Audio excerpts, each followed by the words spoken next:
Welcome to the first ever Esports Fight League, ESFL, live here in Las Vegas, hosted at the Hyperx Arena in partnership with Prospects by Sports Illustrated and the UFC. We have the best players in the world playing EA Sports UFC 4 in the first ever event live here from Vegas. My name is I'm a Boxer with the legendary Marshall Mind. How are you doing today? Man, I am doing absolutely amazing. Like, I walked in here today and I couldn't believe the production level, the amount of work that went into this whole entire thing. Like, I heard about it, but it's different to hear about it and then to come in and see the amount of work that was put in here. I'm completely blown away. I feel great. I'm excited to see some ridiculously high-level EA Sports UFC 4 gameplay, and I couldn't be more honored to be a part of this, man.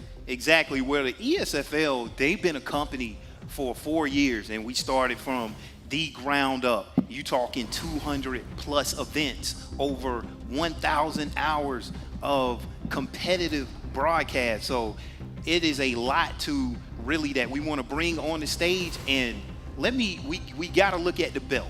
These guys will be competing for not only $2,500, but they will be competing for this belt, something that they're going to be able to walk away with.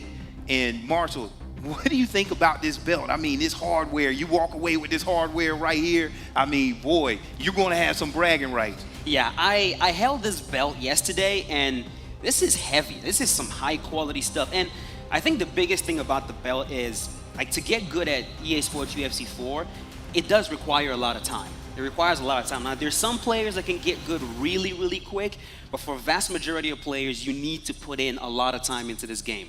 And a lot of the players that will be competing today, they've put a lot of time into practice mode. They've practiced everything from their striking, to the clinch, to the groundwork, to the submissions, the ability to manage stamina, coming up with tactics that will allow them to win, as well as playing countless hours online, whether it's ranked, quick matches, and against your peers as well. So walking away with this belt, as well as the prize money that comes with it, it's going to be like something to look at, something that's going to represent the amount of time and effort and energy and passion that they put in. Like, a lot of these guys, man, they spend way more time on this game, watching the game, than they do in real life MMA. Watching, Yeah, so these guys are passionate, man. So this is going to be something they can look at and go, you know what, man, it was worth it. Yeah, exactly. I mean, this is very impressive. Like you said, coming away with this belt, with the best players in the world. I mean, these guys right here playing this game, it is a very technical game, and you have to be on point. And what do you think? This is different than playing online when you're not in front of your competitor, and you are now live here in the Hyperx Arena. You got the crowd going, you got the commentary, Bailey and Bruce Lee Rob, I'm a Boxer screaming over you, and your competitor is right there. Palms are sweaty. Now this is where the stage is the biggest and the brightest. Yes. How is that different than just online play by yourself in your living room? Like, commentary is what I do, right? I'm very comfortable doing it, but I'm nervous right now. Exactly, yeah, like, a little bit. This is way different. When you're at home and you're playing, first of all, if something would happen in the game that you don't like, and you're the kind of person to rage a little bit, you can do that. Exactly. You can stand up, you can walk around like, oh my God. I done broke a few controllers. But you can't do that here. No, you're not. You got to be composed. So these players, I guarantee every single one of them right now, they're walking around, they're moving around, they're trying to get themselves composed. They're nervous. Yeah, exactly. But they're going to have to figure out a way to calm themselves down, stay stoic, be emotionless, because things are going to be happening very quickly, and they'll need to be able to perform today. Yeah, exactly. Yeah, one thing about this game, when you talk about performance, these games you'll see, they'll go back and forth. It's not like other games where you may have, one guy in the lead, and that's who you expect to win. However, based upon how this game is playing, we can see some major comebacks. Yes. It'll be a lot of energy. Now, when you talk about these players, these are the best guys in the world all right here. Do we have any favorites that you want to really point out and highlight and say, like, hey, this has got to watch out for? Yeah. I'm definitely keeping my eye out on Zayaf. Okay. Zayaf is a very well-known player in the community.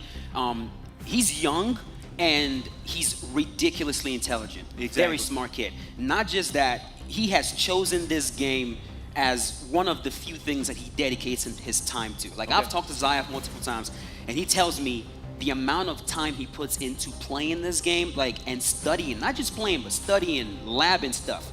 So I'm keeping my eye out on him. I think he's gonna be one of the favorites to win this thing. Another guy I'm keeping my eye out on is Romero 17. Yeah, tell me about him. The one thing Romero does very well is he has all the knowledge in the world when it comes to this game, but it's one thing to be knowledgeable in the game and then also apply that knowledge on a technical level as you perform. Romero can do both. Yeah. So not only does he know everything there is to know about the game, he can actually perform it on the controller. Yeah, exactly. He's also really smart. Romero also has real-life martial arts experience, which definitely plays into this. And he always shows up with a solid game plan. Of course, we've got Pyoxis competing as well. Can't forget Pyoxis, really man. well-known content creator in the community. Really clean style of play, very simulation-based. So it's gonna be good to see how that's gonna play out here on the stage. And we got guys like EK Warrior, guys like Suave Jamie. We have some solid competitors today, man. Yeah, now one thing, these names that we're naming, these guys have all been ESFL champions in the past. So, you know, I definitely want people to go and check that out. And when you have champion versus champion colliding all day over this belt, cash prize, this is where you're really going to see an intense matchup. You're going to see, like we said, very technical matchups because these guys know everything there is about the game. And I'm just excited to see how this thing is all going to play out. We're talking a Swiss-style tournament. They're going to and then the winner of that is going to come for an elimination 8-man tournament. It is going to be absolutely amazing to see actually who walks away. Now, a little bit more about the ESFL. Yes, like, I mean, man, tell me, what do you think about where they came from, right? And then where we're at now, because, you know, we're all content creators and we put this thing together, and just talk about a little bit about people behind the scenes, and what does it mean for our community to be bringing this game on this stage right now. And like I was telling you in the back, there's no other place that I would rather be right here than right now. Yeah, I'm someone that values consistency a lot. And starting this thing with just a vision and then believing in the product and putting in the time, the work, doing everything required to build a product like this to this level, it's something that I'm always going to be admired. Like I have so much admiration for you, the president, Zach Hunter, Z Hunter. Like, it's just, dude, wonderful, man. Like, you guys have done an amazing thing. You've built an incredible product here. And we can't forget about that amazing commentary. We're going to see some special things here, not only with the game, but then how that game is displayed out to the community. We talking Bailey and Bruce Lee Rob. They're going to explain this game to you and walk you through everything step by step so you can understand exactly what's going on, who you're looking at, why it's important. And we're going to see a lot of very just hype moments, and I just really can't wait. So, I mean, man. So, I think it's time for us to call the players. Like, I can sit and talk about this all day, but I think our players are ready to go. So yeah, let's get the players out.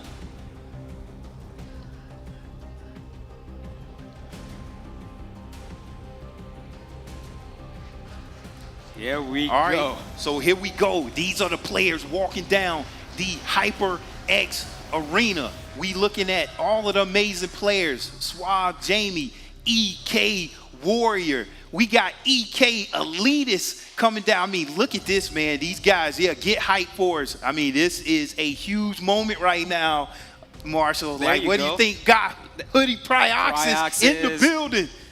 Man, I cannot wait to see some high-level gameplay. These guys are going to perform. They're absolutely going to perform. There's Pyoxis right there. There you go.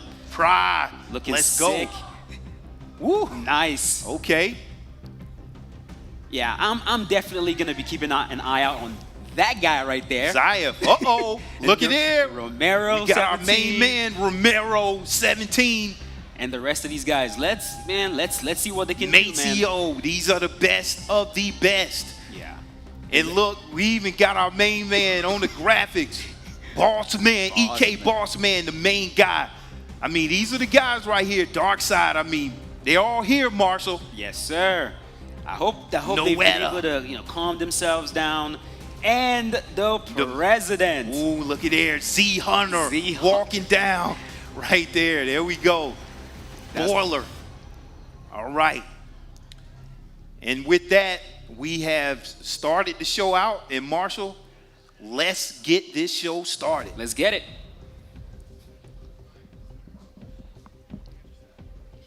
Okay, we're getting ready to start out the Swiss level tournament. We'll have Bailey and we'll have Bruce Lee Rob come down and explain the specifics, of the Swiss style tournament. And they're going to talk to you, they're going to explain to the community why it's so important to win every single match in the Swiss style tournament to get your seeding in that elimination 8-man tournament. And this is going to be a best of 3? Best of 3, okay. every Yeah, one. It's not something that a lot of these players are, I'd say it's something they're used to, especially when they play against each other. Like when they're preparing for matches and they're competing against each other, that best of 3, it's something that they do often. So I think they'll be fine. Yeah, exactly. And I mean, man, that even right off the bat, when you talk about a Swiss style tournament, you're sitting right beside one of the best players in the world. I mean, all of these guys can easily make the top 100. These guys are even better than that. These are the elite of the elite. And when you're talking about a best of 3, you need to win every single match. And then you need to collect your mind because you're going to go into another best of 3 with another elite player. I mean, this is going to be a very pressure-packed day. The lights are the brightest here. Well, I mean, just the mindset of being a player. What do you have to do just to lock in right now and compete and perform your best? They're just going to have to calm down. It's that simple. Exactly. Calm down. It's just a video game. You'll be fine. Exactly. So yeah, our players are ready to go. It's been a pleasure, sir. Okay. Thank you. Yes, sir. And let's get this thing going.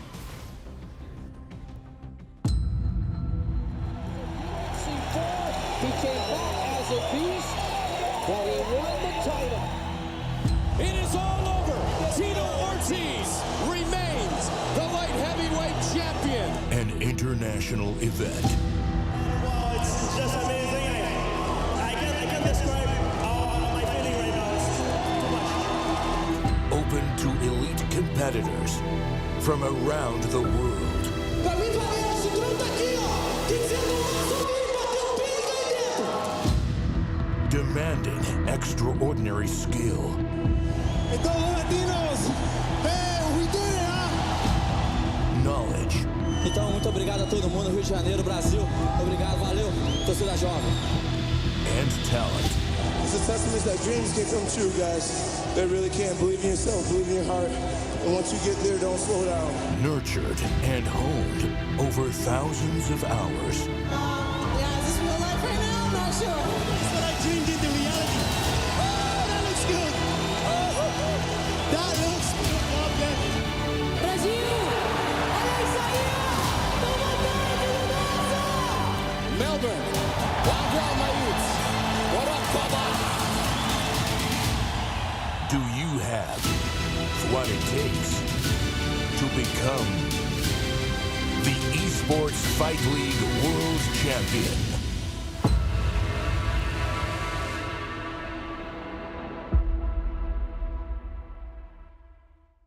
Hello everybody and welcome. We are here finally, ESFL Live in Las Vegas, the first of many, hopefully. Big shout out there to Boxer and Marshall getting us started, getting the fighters out on the stage, but it's time to get the show on the way. I am Bailey and I'm joined by always Mr. Bruce Lee Rob in person this time, baby. Let's go. Nice to see you. We are ready to call some action. We've got a Swiss style tournament for you to get things started, and that will eliminate everybody until we have 8 men left that will compete for this title belt, for the grand prize, for the rule, for just for everything. Respect. I mean, there's so much on the line. How are you feeling first, Bruce? You being here, man? You ready to go? I'm absolutely ecstatic. We're in the arena, Hyperx Arena. Yeah. So many people out there, the friends, the family, the competitors. That walkout where they were coming down the stairs, that was just insane. I'm just so excited and I cannot wait to get started. Oh yeah, hell yeah. All right, well, let's go through the format first. Let's take a look at the Swiss format and just give a little chat. Let's make sure you guys know what's going on and how these guys are going to be fighting. It's about winning points in the opening round. Initially, everyone is going to fight everybody in best of threes. So these are the qualifiers. So the weight classes have already been predetermined for every match, and they will not be the same. Each match in the best of three will be a different weight class.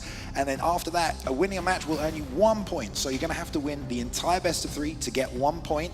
But if there is a tiebreaker at the end among the top 8, we will then look at who won the most games, including those best of three. So if you go 2-1, that 1 point can still count for you. And then the 8 players with the most points, they will be advancing to the Grand Prix to fight for the ultimate prize. And let's have a look at the prize structure as well today, so you guys know what's on the line. Oh, we'll do band techniques first, that's fine. ESFL rules are in effect as well as always. Our band techniques, the back sitting rear naked choke, the side saddle arm triangle, the mounted go-go plata, the windshield wiper choke, and the standing guillotine, of course, as well as any intentional use of bugs exploits. They will result in disqualification. And of course, the prizes on the line tonight, as well as the championship belt, first place, $2,500 for the winner. You guys hear that down there? Let me hit some noise back there. $2,500. Let's go. Yeah. Second place taking home a grand, third place taking home 500. But of course, you know, you get the respect, you get the competition, you get the honor of competing in ESFL Live 1. Brought to you, of course, here with HyperX in partnership with them, as well as the UFC, as well as Prospects by Sports Illustrated as well. Big shout out to all the people that helped made this possible today, as well as you guys watching at home. Thank you for tuning in. We've got a good full day of action. Yes, Rob. we do. How are you? I mean, like, you've seen a bunch of the players. We're not picking favorites, but you know, if you could pick maybe people to keep an eye on at home if you're not sure about these competitors, you got any names you want to shout out? I was over there when they were making the matchup. So we have Romero versus Zayaf early in the Swiss tournament. So we're going to see how that plays off. They might meet up later tonight. We got so many killers. Meeting them, their families in the casinos. It's just making the moment that much bigger. I can't wait. Just met Dirty Dave's dad as well. He's here ready to go. So good stuff. As soon as the first fight is ready, we will jump straight to it, guys. We're gonna bounce between the different fights, but we'll try and keep things as cohesive as possible. Obviously, it's a Swiss tournament. All of our competitors are going to be playing at the same time on the stage. We're going to focus on key matchups and rotate between them. We'll also try and grab some fighters and some other people for some interviews as well. We have the head of the Las Vegas Inferno Esports team here as well, who's come to the event to come and spectate. Very nice. So we're going to get a few interviews. We'll try and get the main man, the president, as well. There's a few others. Zayna, as we call him, Mr. Z Hunter. So, I mean, these guys, they've waited a long time for this. They 4 years in the making now. Many of them have fought each other before, but they've not fought each other live, shoulder to shoulder. Oh, it's definitely different, Rob, yeah? Yes, sir. And, you know, how the nerves going to play in. They're going to be right next to each other, shoulder to shoulder. And a lot of trash talk has been talked online, but here everyone's been very respectful. It's been beautiful. Yeah, I agree. Everyone has been quite respectful because they are in person now as well.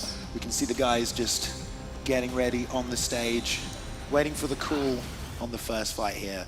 But me and you now, how many events have we done? Over 200, you would say, something like that? Yes. It's been about 4 years. I mean, it's so good to be 4 right here years, next to you right now in the Hyperx Arena. I can't wait. This is ESFL Live 1. We're going with number 1 because we fully expect to get a few more of these out here. And honestly, I don't think we could have asked for a better venue here at the Hyperx as well. I don't think we could. No, make it air conditioning, feeling comfortable. Yeah, the excellent team working with us here as well. Also, we have our live audience as well, who are going to make a lot of noise. There we go. And I'm sure as the day goes on, you know, they'll get a little louder as well. I think so. Lots of excitement coming. But yeah, Rob, I mean, they're all playing on PlayStations as well, so there will be a bit of people crossing over from Xbox to PlayStation, trying to deal with that. I mean, you play on PlayStation, I play on PlayStation. You ever played on Xbox? You ever felt any differences? I have not. I've always been loyal to the PS, but yeah, how are those thumbs going to be adjusting to the Xbox controller? It's a little bit different, but I think they'll adjust. Some people talk about the ground transitions maybe being a little different as well, different speed. Yeah, like from that full guard position, it's a little sticky, right, on the PS, but I'm sure they'll adjust very well here. Yeah, they're professionals. They are now officially professionals, especially once we get this going and play for some money as well. We've done a lot of tournaments. Obviously, we had the UFC Summer Series last season as well, the Venom Invitational. Some of these guys, winners of those tournaments Trixie. as well. Trixie, one of the men that actually won the Venom Invitational is here competing. Yeah, that's going to be exciting. All right, well, first matchup is ready, guys, so we're going to go to it. Let's drive straight in and see who's competing in our first matchup. Let's go. So who is going to be our first matchup? Well, we're going to see right now. I mean, there was console 1. I mean, unless All right. we can get a quick reminder here in case someone will know. No problem. But in the meantime, yeah.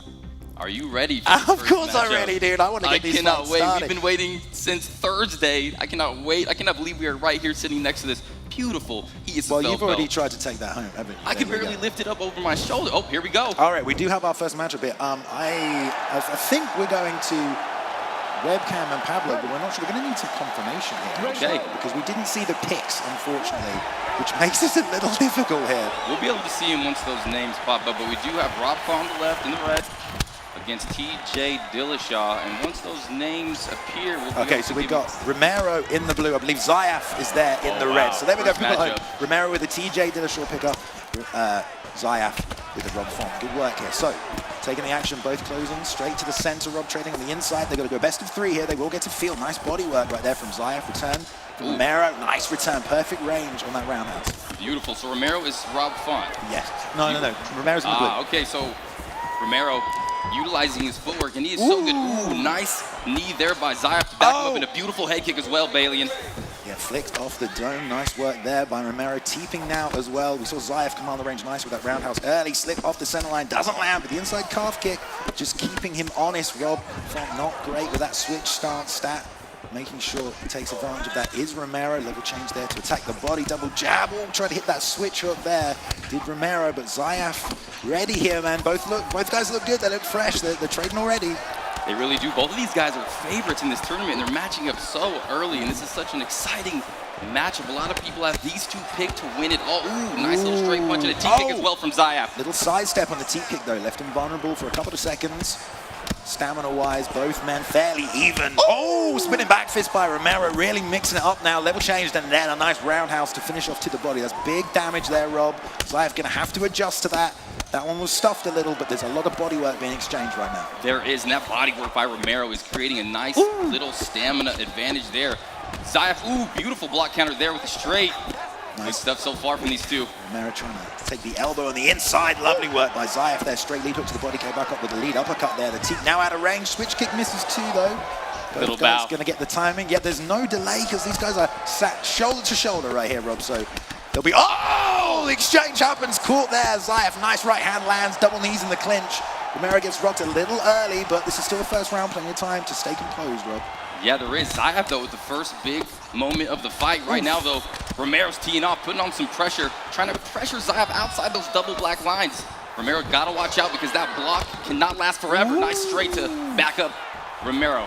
Yeah, Zayaf was shelling a little there. That block was getting broken down a little. Tried to hit the pull counter. Nice slip on the inside. Teep to the body again, pushing back. Nice check. That outside, and Zayaf's done a great job with that there, Rob, in this fight already. Landing that roundhouse to the body. Nice uppercut on the return.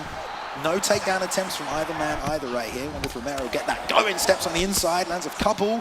Pull counter misses. Oh! Slipped up the middle with an uppercut there and a Drops drop him. for Zayaf. Sends him down. Up kick keeps him in the game, man. Couple of big shots by Zayaf early in this first round. 8 seconds left, and so far, so good. Zayaf hit the drop. Oh! It's over What a shot! already. Aggressive Romero there tries to get a bit of extra damage towards the end of the round. Zayaf nails him with a beautiful uppercut off the rear left hand, whipped it right up the middle, and that's 1 point in the, well, not 1.1, one of the best of 3 in the bag right there.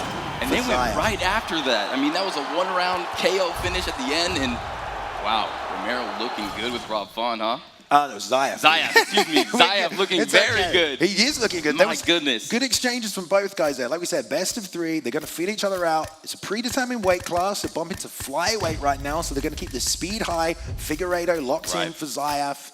Looks like another TJ pickup here for Romero, even though he just got knocked out using TJ. Exactly. He must still be confident in his pick. Yeah. He's going to make some adjustments. We know how good Romero is on his adjustments, how cerebral of a player he can be. And here we go. Figueiredo hit so hard, though, and we saw the striking of Zayaf in that first fight. Yeah, he was doing very good moving backwards. He was. Romero was pushing the action. Zayaf, well done moving backwards and timed the exchanges really well with the rear uppercut. But here we go. On to round 2 of our first best of 3 here. ESFL Live, baby. We are in Vegas. Thank you to Hyperx for sponsoring, Prospects by Sports Illustrated, as well as the UFC also helping make this event possible tonight. Oh, beautiful work there already off the bat. Zayaf changing levels on those combinations and landing. Zayaf does such a good job with his stationary combinations. He stands his ground a little bit faster, a little bit more powerful with those combos, and he's doing phenomenally. Big whiff on the head kick there. Oh, the ankle pick. And He's got it. Great work by Romero. What a way to take advantage and also change the element of this best of three. We're down to the ground for the first time. Ooh, he goes for the crucifix. And we're going to see who is going to have the advantage here Well, on the ground. I mean, as we say that, you know, with Davis and Figueiredo here, with Zayaf, he has such a good bottom game and lots of options. You've got rubber guard, you have that return from side control to full guard, he hit that. Romero, obviously a wrestler. In real life, we know he's very good on the ground, very good on top, being patient, gets a posture up there. Nice body block by Zayaf. Returns, not want to burn the stamina foot in the hip, but nice deny by Romero. We'll see if we get an attempt to transition. We don't. Romero doing a good job, just staying on top, being patient, trying to find ways to advance here. Doesn't want to get swept there. There's the rubber guard. Lock that in nicely, but again, Romero hits the stack. That's the ideal counter to that. You get that nice and quick. But don't forget, while this fight is going on, we have all our other competitors on stage fighting right now as well, guys. The Swiss tournament is underway. So there's lots of tension, lots of very hot on stage there. We end up in sprawl. Romero lets it back to the feet. Back up we go. Gonna score big with that takedown. Another one, inside trip. Nice denial by Zayaf. Beautiful denial by Zayaf, and that's what he needs to do. He's got to keep Romero off of him and let his stand-up do the talking, because he is so good on those sticks, so fluid. And he's putting pressure right now, Balian. Yeah, lots of good lead hook work by Zayaf. Changes to the body there as well. Romero starts switching, trying to find his openings. Fakes double there with a left and right. Fake again with a jab. Goes for the jumping front kick. That was nicely timed. And a nice check hook there by Romero. Switch back to out orthodox there. Zayaf, though, really trying to let those hands go. And he's looking for that uppercut again. Lovely timing, and he gets it. Gets the turning takedown into side control, but there's that butterfly. Yeah, Zayaf able to put him right back into full guard. That's some good work by the young prodigy.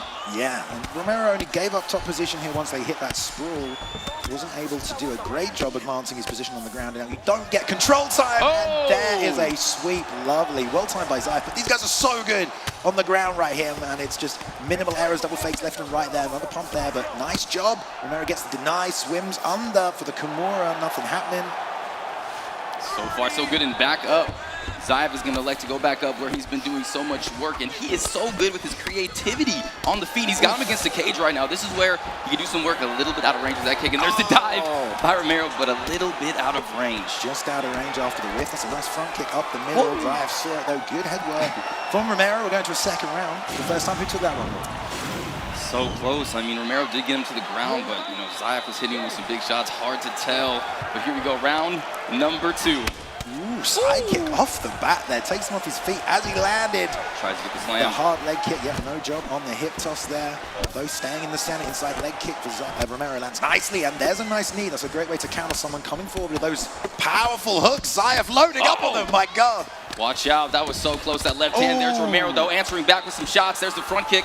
A little bit out of range, and they're exchanging in the pocket here. Lovely slip straight by Romero, looking a little bit more flowy here in this second round, but Zayaf is just powering those hands through. Hooks aplenty. Beautiful Lovely check. left hook, double to the body rear uppercut, comes up the middle. The guard was up just in time from that. There's a pull counter straight there. Nice work by Romero, though, still in this fight, 100%. Definitely still in this fight, trying to find a way to keep this guy off of him. But Zayaf utilizing Figueiredo and his powerful punches is a handful right now. But look at the head health. It is dwindling right now on Zayaf. He's got to be careful. It is, man. I mean, you see Romero walking forward, pressuring here. This is how he kind of got caught in that first matchup, but he is taking the head off Zayaf. Almost walked into that uppercut there, Rob. Yeah, it was close, and it seems like Romero's doing a better job using the footwork of TJ Dillashaw, taking the space away, but right now it's Zayaf advancing with the assault, just standing right in front of him, pressuring him with his body, just throwing some lovely chip into the head kick. Nice work there by Zayaf. Good head movement, though, by Romero. Pulls it out of danger, but that was beautifully timed off the double jab. Double hooks to the body again from Zayaf whenever he hurts that head health, and he is attacking right now, Rob. He is, and that head movement right there, there's the takedown, inside trip, but no, the denial by Zayaf, but the stamina a little low. He's got to back up, a good job. Ooh, trailing, powerful hooks there off the rear hands. 1 for 1, ready to go. Triple hooks there by Romero, trying to crash forward, get as much space. Lovely jab into that switch TJ hook, and the lead hook, switch stance there. A shot from Zayaf, nice stuff from Romero, gonna get double knees, and the outside trip, lovely work. And that sequence is gonna take some stamina away from Zayaf, defending the takedown, throwing him down to the floor, and right now Romero is surging this round. Yeah, definitely doing a good job here. Zayaf, though, did just get a rock. We can't forget about that. That is going to score. But it's about finding the openings. He almost got it that time. Worked the first time, Rob. Keeps going back to it. A little late, maybe. Zayaf getting the read on that. He is. His takedown defense phenomenal. Big overhand right from Zayaf. Space. Ooh, nice shots. That block is broken right now. He's got to be careful. Oh, front kick lands clean. Timing. And Zayaf's been very good with the range management. All those kicks he's thrown, they've been perfect range. Oh, right hand by Romero lands. Zayaf covering up, the left hook drops him. The block, just nothing left there. Couldn't roll off to the side, got hit with that lead hook. And that puts Romero back in the driving seat for this round, Rob. It's one of a piece. Yes, Romero is doing a beautiful job this round. There's the sweep, takedown as well. On top, the cherry on top to the round. Look at that. We have a fight, ladies and gentlemen. Run round a piece right now. And these two are going at it. Yes, let's go, ladies and gentlemen. We got a fight here for you tonight. Round number 3. Round number 3. This is a best of 3, guys. So if Romero wins this one, we will go to a third and final matchup. If not, that'll be it for this opening bracket between these two. We'll go to another fight after this. Plenty more in the Swiss to come before we sort out our 8 men. Romero there trying to hit the rear uppercut. Zayaf's putting the pressure on with the boxing, keeping it nice and tight. There's been a lot of good jab work from Zayaf in that second round. It set up that head kick nicely there. Good work. Oh, they're trading these hooks, Rob. They are. They're standing in the phone booth, my God. throwing bombs, testing each other's chin, testing each other's block. Here comes Zayaf pushing forward, but also Romero trying to take space. Neither man wants to back up. They're just exchanging. Oh, an elbow almost lands there. Well timed by Romero, just out of range. 1-2 lead uppercut, head kick gets blocked, lead hook straight, and he slips the jab on the outside. Both men defensively so sound, but they trade. The right hand lands for Romero, but Zayaf picks it back. Duck under. He's staying in the fight. This is a war, Rob. What a fight to start out the Esports Fight League in the Hyperx Arena. And this round, I think someone is going down soon, Balian. Oh, man, the trading right hands. Zayaf gets the best of it. There we go. Another rear uppercut to get it done. And there we have it. Zayaf takes the best of 3, 2-0. Very close in that second matchup. But that is a win. That's 1 point for Zayaf there. And he will take that point and move on to the next matchup. What a good fight. Not only a point, but also a moral victory, a mental victory, because look at there's Zayaf right there next to Romero talking. I mean, he's one of the youngest competitors we have in this competition. Yeah. Young prodigy. He's won so many events, so skilled.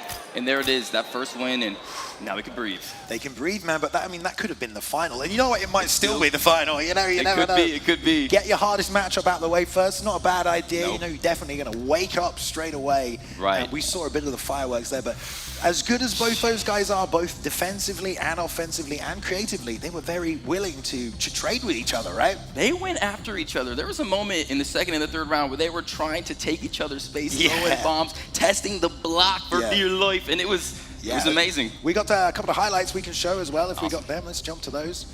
That's a nice tool to utilize here. We go. These are the exchanges, the double right hand, the rear uppercut into the left hook. Beautiful work there by Romero. And this was at the end of the second round. He also got that takedown. This is the finishing sequence almost. Right hand rocks him, backs up jab, lead hook, rear uppercut. Nice roll there by Romero to stay underneath. It was a lovely free piece from Zayaf. The right hand rocks him. Another one pulls, and they exchange, man. The elbow came out for Romero there as the rear uppercut landed. Right. Not even seconds, you know, microseconds. Exactly. In that, because the elbow almost landed. The muscle memory of the pullback, but he was hurt, so it came slow. And that was a fight in a round where I thought Romero was kind of getting some momentum, and that just shows how good Zayaf is. He was able to quell one of the best players and get a knockout. Well, I mean, like, you got to stay composed in that situation. And don't forget, they're on a stage now, you know, and there's a lot of money on the line. So Most composure, definitely. not always the easiest thing to hold on to there. But you see nice exchanges like that in UFC 4 because a lot of fighting games, there's not a lot of actual exchanging where you land and I land. And right there we saw they both landed. The head health came into it. You know, Romero had a little less, so Zayaf wins the exchange. Gets a little bit chaotic in EA Sports UFC 4. Be, a little bit different than other games. Yeah, but that's why we love it, isn't it? That's why we love it. So those two, they're going to be moving on now. There's plenty of other competitors across the board. We will have the standings that we can update for you. That's going to be updated as we go through, so we might not be able to show it to you straight away every time, but we will be able to see who else won their first matchups in that opening round as well as that comes up. Because like we said, we have 22, I think it is, players here, all fighting, all competing at the same time on the same stage. but, you know, head-to-head, shoulder-to-shoulder. So we'll get the brackets through on that one. But based on those two performances, Rob, you know, do you think that's the kind of thing we can see all night? Lots of energy? You think we'll see some more calm, methodical performances? I mean, we got MMA Troll out there on the sticks. I'm pretty sure he's going to be clinching. He's going to be making things dirty. He's going to be slowing the pace down. So that was two strikers going for it. But we're going to see so many different competitors and, you know, tonight, different styles. I wonder, because that only went 2, if we do have another fight that we could jump into, if we're ready and keyed up, we can maybe jump into one, finish out, or we'll just wait for the next matchup on the main stage there as well before we get to it. But don't worry, there's a lot to come, guys. You know, we're probably going to run about 10 hours or so today. So the Swiss here, about 3 or 4 hours to eliminate the final 8. We'll take a break, and then we'll come back for about the last 3 hours or so to do the 8-man tournament, best of 3. And again, these guys might be fighting each other twice, you know, because if Zayaf and Romero both make it through, you know, they could be fighting again here as well. Yeah, so for sure there's 23 players. Yep. And, you know, it's just the energy in here is just a little bit different. The feeling of the fights, I mean, I can't believe we're right here with the belt, and I can't wait for this next fight to go down. I can't wait to see what the game plan of these players is going to be and what they bring to the table. You know, they've been working hard. Yeah, they have. But you can expect game plans. You can expect the energy to change as we get on here through the night. Yes. You know, because we get more people filing in. People are going to get a bit rowdy. You know, maybe have a beer or so. You know, we'll see. But I expect the energy is going to change as the night goes on as well. So.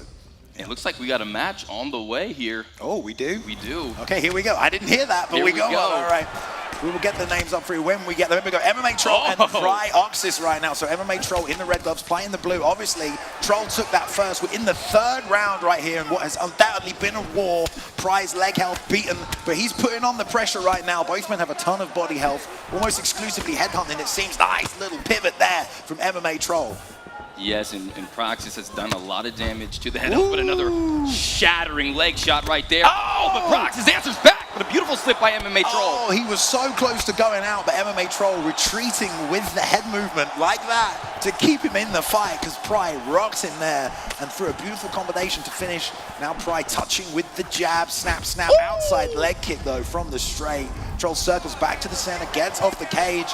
This man is playing a game plan right here, Rob. He is, and look down there, MMA Troll already has one in the bag, so this is an elimination match for Pyoxis. His back is against the wall. He needs this one. He's putting some pressure on right now. Yeah, he wants to get a win in his first best of 3 here in the Swiss.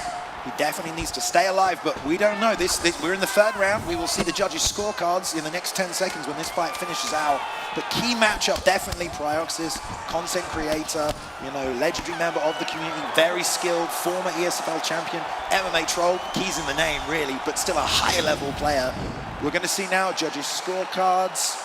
This is a big moment here. Pyoxis needs the judges. There's a lot of damage. Well, we don't know. We didn't see. The leg health damage will come into it, but there might be rocks, knockdowns, takedowns. Unanimous decision. And it goes to MMA Troll right there. So, Troll 2-0 over Pyoxis here to get things started in the Swiss. I mean, would you expect that, do you think, from someone like Troll, you know, to be able to come up on a show like this, not competed in the ESFL for a little while, but still here to win some money tonight? You know, most definitely, MMA Troll is someone you don't want to be matched up with in this tournament because of the way he plays. He's just like suffocates you with all these different tactics. Yeah. He's a very gritty competitor, and someone like Pyoxis, who's graceful, likes to back up, be very technical, finesse his players. He's just a bad matchup. MMA Troll is tough. He is tough, man. I mean, that's why this is so good that we get so many different styles of play coming out of the game. You know, there are meta strategies and techniques, of course, but like on that stage, there's a bunch of different players able to do a bunch of different things. And yeah, maybe the matchups are going to be important. You know, maybe Pry loses right here to Troll, but maybe he could clean up in the Swiss and then maybe never have to fight Troll in the 8-man tournament. We don't know how these matchups are going to go, so you've got to be ready for everybody. You definitely do, and you don't have that much time to get mentally prepared once you figure out your matchup. You got to create a quick game plan and then get ready. Or maybe have no game plan. Just That's fight good your as well, fight. right? Unless Fight you're free. If you're against MMA Troll, though, you might not be able to fight that fight because he's going to try and take that away from you. It's going to be tough right there. So that's Zayaf with 1 point. 1 point, yeah. MMA Troll with 1 point as well. So good news for those two. Good news for those two. Hopefully we'll get a look at the bracket as soon as we can and let you know who else is doing what in the first matchups. I can see some of the players upstairs now. Some of these guys have finished, taking a cool down. It's been very friendly here, Rob, hasn't it, in Vegas? Everyone's been very, very cordial. Lots of back and forth. Everyone's just happy to be here, I think. It is, and you just feel the passion. You can feel the blood, sweat, and the tears that these players have put in. Hopefully not too much sweat, because, you know, true. We gotta use the same controller all day. You don't want your fingers to slip off the thumb grip. Yeah, maybe we should get some like pro advice for that from other players. Yeah, get some fans on the stage for them or something as well. But this is what it's all to play for, guys. If you are wondering what this wonderful thing is, if you're just joining the broadcast here, the official ESFL Championship belt. This is ESFL Live, Las Vegas, our first one here. Yeah, the belt is on the line, so they're playing for it. I see some happy faces over there. Everyone's ready to go. But like you mentioned, these guys are all watching, you know, some of these matchups play. They get to see everyone who's bringing what to the table tonight. And, you know, some people might come out with a certain game plan, and then over the course of the competition, they just go do something else. Maybe someone just starts grappling, you know? True, and this is a long tournament, so they're going to have to stay, you know, mentally prepared, focused. So are we, to be fair. True. But we don't have to compete, but we do have to speak, so we got to be a little energetic, you know what I'm saying? We're going to be fine, yeah, we're going to be fine. We're just waiting for some more matchups to come. And it looks like we will be going to Suave Jamie versus Dirty Dave next, Rob. So this is going to be an excellent matchup here. And it's going to be good. By the way, shout out to everyone who's been watching at home as well, Twitch, YouTube. You can watch on the ESFL channels. You can watch on the Alliance Esports channel as well. But here we are, Rob, halfway through this fight exactly. 2:30 left in the second round. Suave Jamie already up 1 in this best of 3. Dirty Dave in the blue, so Jamie right now in top position with Demetrius Johnson.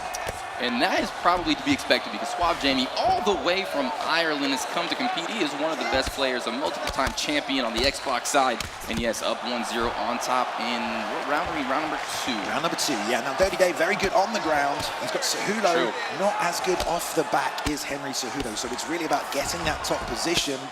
And, you know, you got to think Jamie knows that, so he's taking him down here. Oh, almost got trapped. Lovely work there by Dave. He timed that beautifully. Baited out the pass, got the timing correctly on the denial, which gives him the sweep and top position. Yeah, an absolutely beautiful flick counter. And now on top where Henry Cejudo thrives. Oh, yeah, for sure. You got a very high ground and pound stat. Tons of cardio. You can unload. Here goes Dave. He's taking his time, though. He knows how dangerous Jamie is. The more you do throw, the more opportunities you give your opponent to get back to their feet or sweep you. So you do got to be careful. There's a nice pass by Dirty Dave. Just powered that through off the timing of Jamie's strikes. And now that he's in the half guard position, he's going to start acclimating some control time. Yeah, for sure, yeah. Oh, little sub attempt here by Jamie. Now, this is really smart because it just slows down the pace. 30 seconds left in the round. You're going to minimize the damage you take, and you will get control time for this. Yeah, you will. You know, you're going to get out of dodge a little bit, get to the end of this round, and also score a little points, like you said. Not a bad move here from Suave Jamie. Yeah, and that can really shut down, you know, someone's top game, like Dirty Dave, who's going to try and do a lot of damage from his top position. But for sure, you know, if you're on the bottom, you can get those sub attempts. You can just instantly take that away from them. Yeah, you do. And here. Are we going to round number 3? I think they're just paused to check the fight stats. We can pause because we're on land. Yeah, we're on land. The game actually pauses. A little bit different. All right. All right, here we go. Round number 3. Suave Jamie in the red, Dirty Dave in the blue, and this is a big round for both these guys. Big round for both these guys. Dave needs to get a win here if he wants to stay in this best of 3. Look at the confidence in Jamie. But Dirty Dave letting the hands go right there. A rear uppercut landed nicely. There's a butterfly head kick off the 1-2. Drops him there as well into the hip toss over the top. Straight back to the mat, Rob, where we were before. An incredible sequence there by Suave Jamie. Gets the rock. Judo throws him, and now he's on top inside control, and it's going to be hard to escape. But, ooh, there's a good job by Dirty Dave sneaking out. There we go. Going to get the free pass because of the stamina difference here. A couple of knees to the body. Dave, good job, bumping back to half guard here. Instant transition to the mount, though, by Jamie, wasting no time. Oh, he's gone to the back, and he's on the back set now. Let's see what happens here. We're going to get the mount sweep. We are straight back to it. Good work from Jamie, staying on top. Dominant position here for Jamie. He can posture up, do some damage. So what submissions do we have from here, Bailey? And that's legal. We've got the arm bar. Right. Big shots, Bailey. Look at this raining down from Jamie. He doesn't need to submit there, Rob. There's your answer to that one. Very hard to defend the ground and pound once you have been mounted. It's a very good position to take. We saw the shift in the meta. When the game first dropped, it was all about that half guard position. Now everyone likes to take mount, at least force your opponent to spend stamina to get out of the position. You have a stamina advantage. Once you hit half guard, you can then instantly transition. We saw that there. It was good defense from Dirty Dave. But he's got 2 minutes, 30 seconds left, Rob.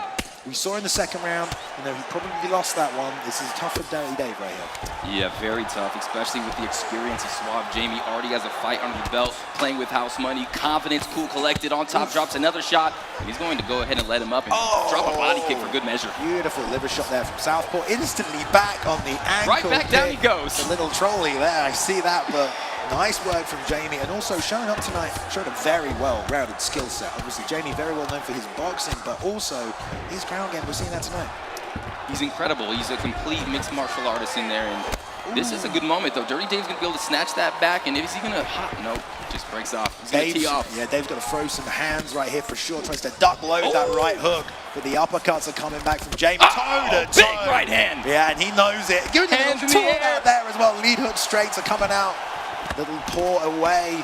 Dirty Dave trying to do what he can, survive. It's a nice body shot, but he's just taken so much damage at this point. Rob, another right hand lands on Dirty Dave. And that's it. A little TKO win there for Suave Jamie. Going to take him to 2-0 in the best of 3, which means he will be advancing. Well, he gets a point. Not advancing, just gets a point for now. And that is a nice win. You know, Suave Jamie is a favorite as well. Such a good and skilled competitor. So much experience. Also one of our younger competitors as well. Yeah, true. All the way from Ireland, and there it is, the first win. But a good job by Dirty Dave as well. There we go. You're definitely Dirty Dave. I mean, the thing about this tournament is, Rob, there's so many good players here, right? Every matchup is a tough matchup. These guys know that. They have to pay attention to the fights they can see. You can see all the players over here watching these fights take place, maybe taking notes, making sure they know what's up. So I'll have Jamie wrestling, Rob. That's interesting. Yeah, we got some highlights from that last match. All so right. Let's go ahead and get right into those. Let's have a little look. We see Take a some peek. of them. Nice. This is the sweep we saw right here. This was great from Dirty Dave. He timed that beautifully, gets the top position, but he had 1:30 left at this point. Wasn't able to do much before the end of the round. And this, the butterfly kick there, beautiful off the 1-2. Nailed him again with the lead uppercut. Gets the hip toss. Beautiful sequence there from Suave Jamie. Yeah, that was my favorite sequence right there. And then you got the ankle pick right after he had just let him up and right into side control to finish off the round. And just what a fantastic performance by Suave Jamie. And another big shot right there by, and then the hands in the air, you know, getting loose, getting a little swaggy out there. The Conor McGregor in him coming out, I'm sure there. Good work though, so we saw a lot of jab right hands. We're seeing that tonight. That's a nice combo. A lot of uppercuts landing as well. Yeah, and then, you know, the notorious 1-2 head kick that we saw in that highlight. You gotta kick. watch out, because if someone ducks under that, it could be very devastating. Yeah, they will take advantage. We will see that. We will see that quite often as well. But I think for most of the guys here, they've done their first round of the Swiss tournament now. I think the number is 7, but I might get told that's wrong. But there should be 7 rounds of this Swiss, so they've got a lot still to play for. Some of that early nerves probably shaken out now. Fingers warmed up, you know, a little tingly. But do you think people are more nervous, less nervous at this point, Rob? I think it depends. If you got that first win, you could be less nervous. But if you got that first loss, you haven't gotten a point yet, maybe you're going to try a little bit harder, and maybe you're going to be a little bit more nervous for that next matchup. But with that first one out of the way, I think that the nerves are going to slightly dissipate. Yeah, well, it depends if they're being shown on the big screen as well to all these people at home. So, yeah, we should see. We've got a couple more matchups coming as soon as they're ready. For now, back and forth. So we've seen a lot of lighter weight classes initially in that opening matchup. We had bantamweights, we had flyweights, so I'm assuming we'll move up to some of the other weight classes. All meta picks so far, really, in terms of the fighters. We did see a Demetrius Johnson come out from Suave Jamie, which we don't see every day. We don't, and he's so good because he's so fast with the 99 speed, but he doesn't hit very hard, so he's a tough pick. You got to really be careful when you're exchanging with those unorthodox picks. And the name of the game sometimes is speed, really. Reaction very speed, you know, processing speed, because you don't get a lot of time to think in there, but you do need to think. You got to come up with strategies and game plans. You got to make reads, you got to counter reads, you got to predict, and then, you know, predict 2 steps ahead. There's a lot to think about. True, but sometimes you need to be free and you just need to be reactive and in the moment. So you have to have a balance of 2 and make adjustments in between rounds. And these players, sometimes they have Discord calls. They have cornermen speaking into their ears. Here, it's all them. Yeah, no cornermen, just us, you know, shouting. Be good for them as well there, so there we go. But we will get to some more matchups here as well. So we saw the ones that we did see. Pyoxis losing to MMA Troll. MMA Troll will get 1 point for that one. Right. The key matchup there is Zayaf and Romero. First fight we go to today. 1 point there for Zayaf. And finally, Dirty Dave, Suave Jamie. 1 point for Suave Jamie there. So I'm excited to see who's fighting who next. Plenty of cards. I want to see how everyone else got on as well once we get the update there, because we've got some other keepers. Trixie's here as well, so we shall see, we shall see.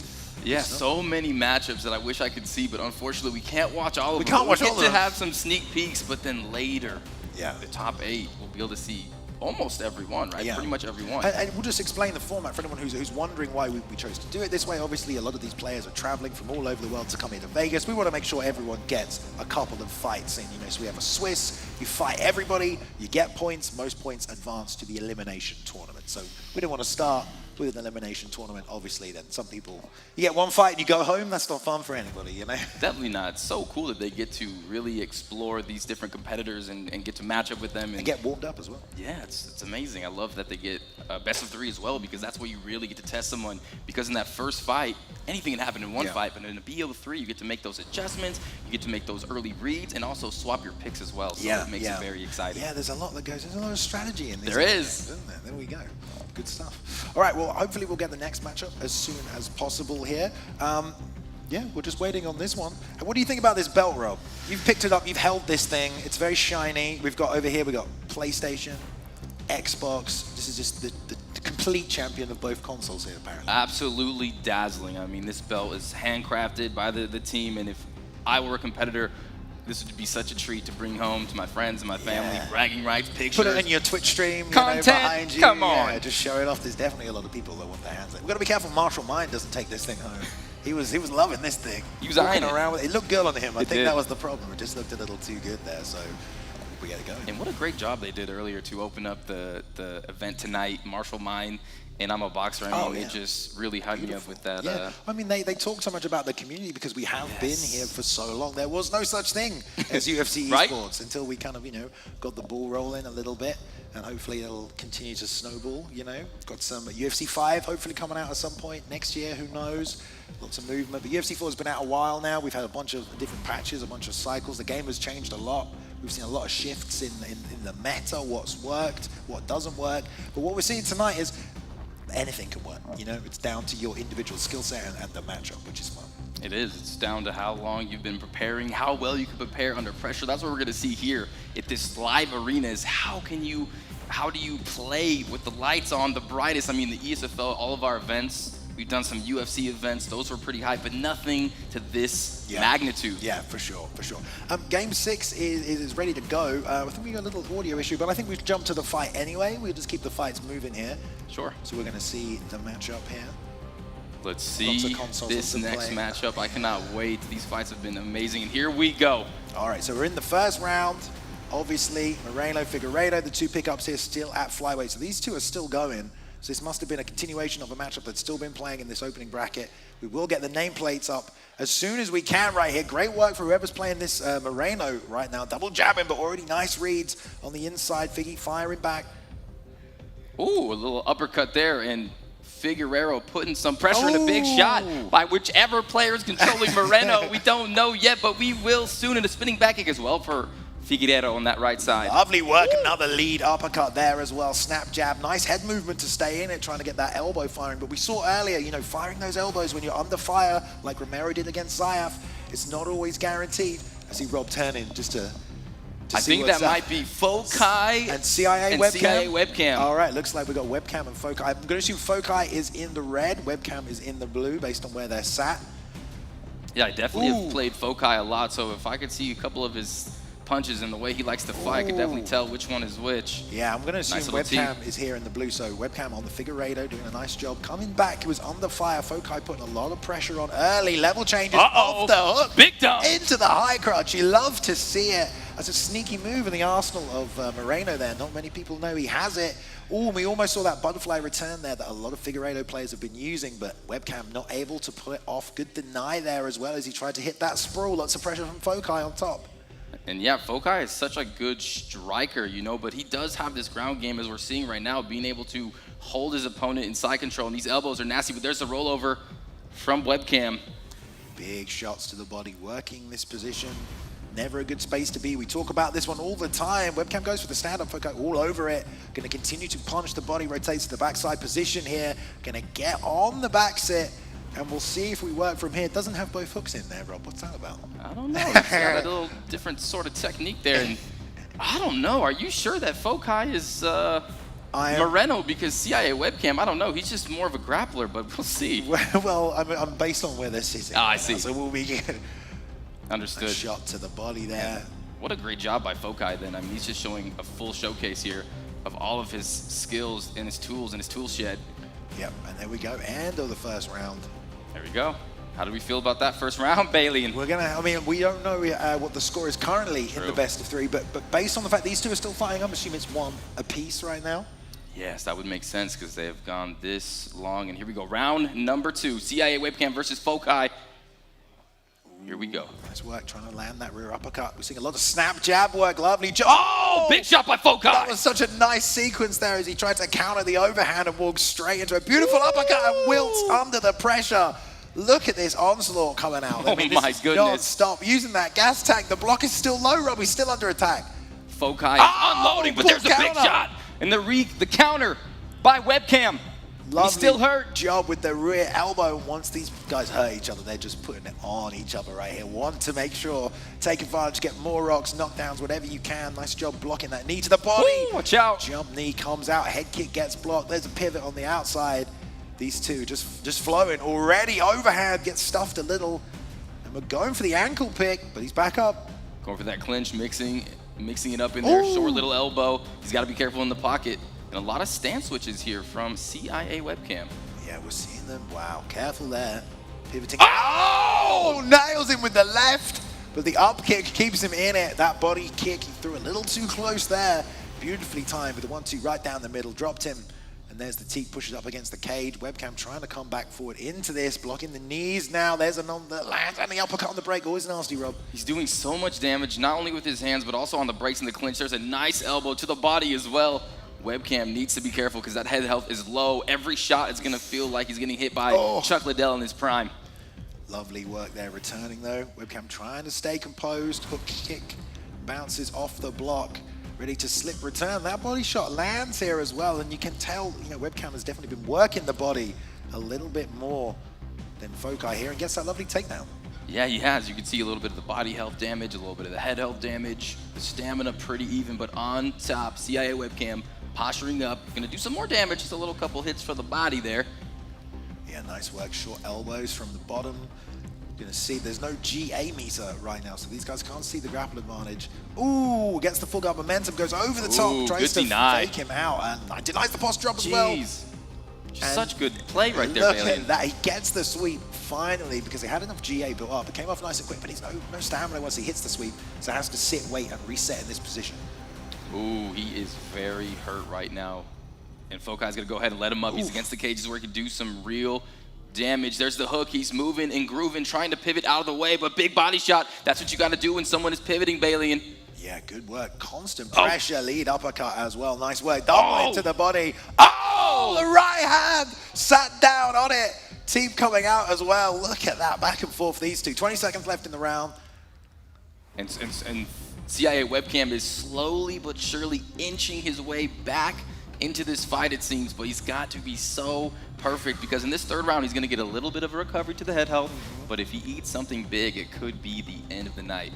I mean, it could be the end of the night at any point. We saw the stats there for the second round coming out. Beautiful 1-2 down the middle, sats him down. This, I think, is the last fight of our opening Swiss round here between these two gentlemen.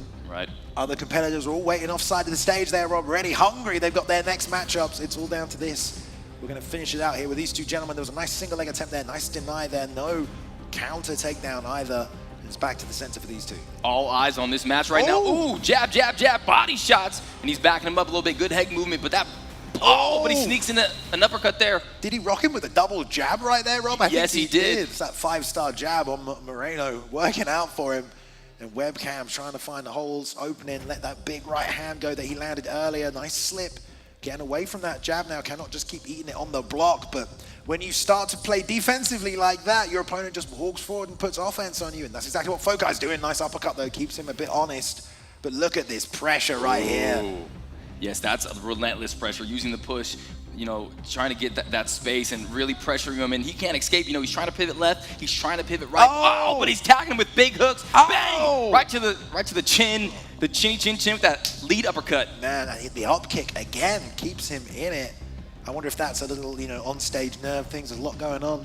diving on top, that upkick's using that, pull counter elbow, but it just didn't do that much damage, Rob, unfortunately. And Focai loves to do those flick shots, those flick leans.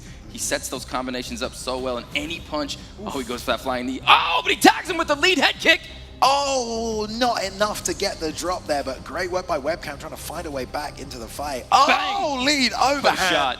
Perfectly timed by Focai right there, and then the side control, snap down. Why not? You're ahead. You can hold this position, hopefully win this fight. Yes, this is where you want to be in this moment. 2 minutes left. If you could just hold him down. Ooh, side saddle position, but the nice bump catch there from the bottom player, CIA WebCam. He needs to get up here. He needs to reverse the position. He cannot be here. Unless he's going to go for a sub as well. Figueiredo, great submission stats. Will be very hard to get, but he does have options. Going to build some GA first. Focai trying to fake left, fake right. Those short shots you're seeing right there, there's the transition. They'll build GA to help your other Ooh, good flick there. Deny on top by Focai. Yeah, a little risky to go for the backside transition there, but when you're in this position and you've got to get up, you've got to try things, but there's the side control now from Focai, and it looks like he might keep this fight here for this last minute between these two. Now, as we said, these are the last two competitors, so we're going to assume it went 1-for-1 in the best of 3. Hopefully we can get some confirmation for that afterwards, but the winner of this will probably get that 1 point on the scoreboard. Most definitely. And another deny on top. It just seems like Focai is just relentless, his control, and he's going to go ahead and let him up for the final 10 seconds, and I wonder why. Ooh, roundhouse coming up top. Snap jab. He's going for the finish. He is going for the finish, the calf kick as well. Exciting. And there we go. We will go to the judges' scorecards, but assuming we got the players right, which I think we did, it should be Focai taking this best of 3 right here with Brandon Moreno. Here we go. Unless they just fight really slow, Rob, but that doesn't make any sense. Methodical, here we go. Here's the decision. Will it be Moreno? Will it be Figueiredo? Here we go, and it is. There we go. Focai. Focai gets the W here, and the best of 3.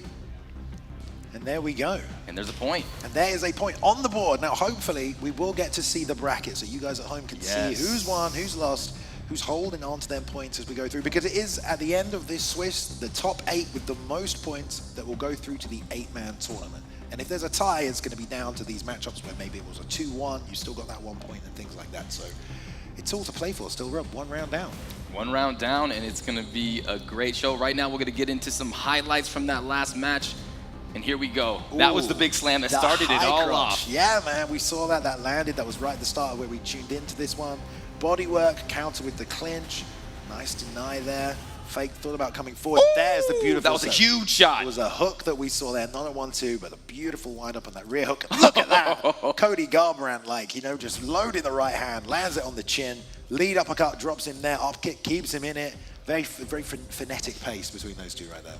Yes, you could tell they really wanted it, and even at the end, you saw Focai. He was already ahead on the judges' scorecards, and he got up and went for the finish. So they're bringing they don't only want the wins; they want to bring the excitement, and that's what the ESFL is all about. That's true. Yeah, I mean, if you're going to get a title shot here tonight, though, Rob, exciting stuff is good, but it is about winning. It is. This baby right here, taking home the prize money as well. So.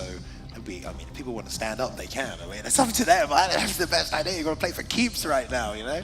Yes, but also earning fans in the process. Okay, fair enough. But fans, you're right. Apparently. Would you rather some fans, or would you rather have the belt and $2,500? Yeah, that's a good question, actually. Both. Can we get both? Okay. If you win the belt, you might get some fans. We're just taking a look now. The guys can't win the belt. Slowly filtering onto the stage in a moment there for their next matchups. But so far, so good, Rob. I mean, this event has been in planning for a long time. We were looking at January initially, but we're here now. It's coming up to summer, Vegas in the heat, and these guys have had more time to prep and plan as well.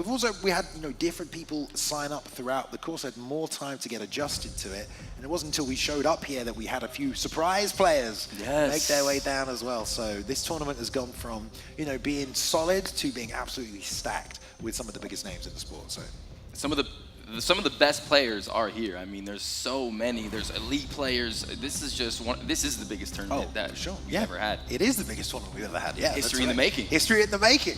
But let's see if we can go to a live cam maybe just to watch the players filter onto the stage. My goodness. There we go.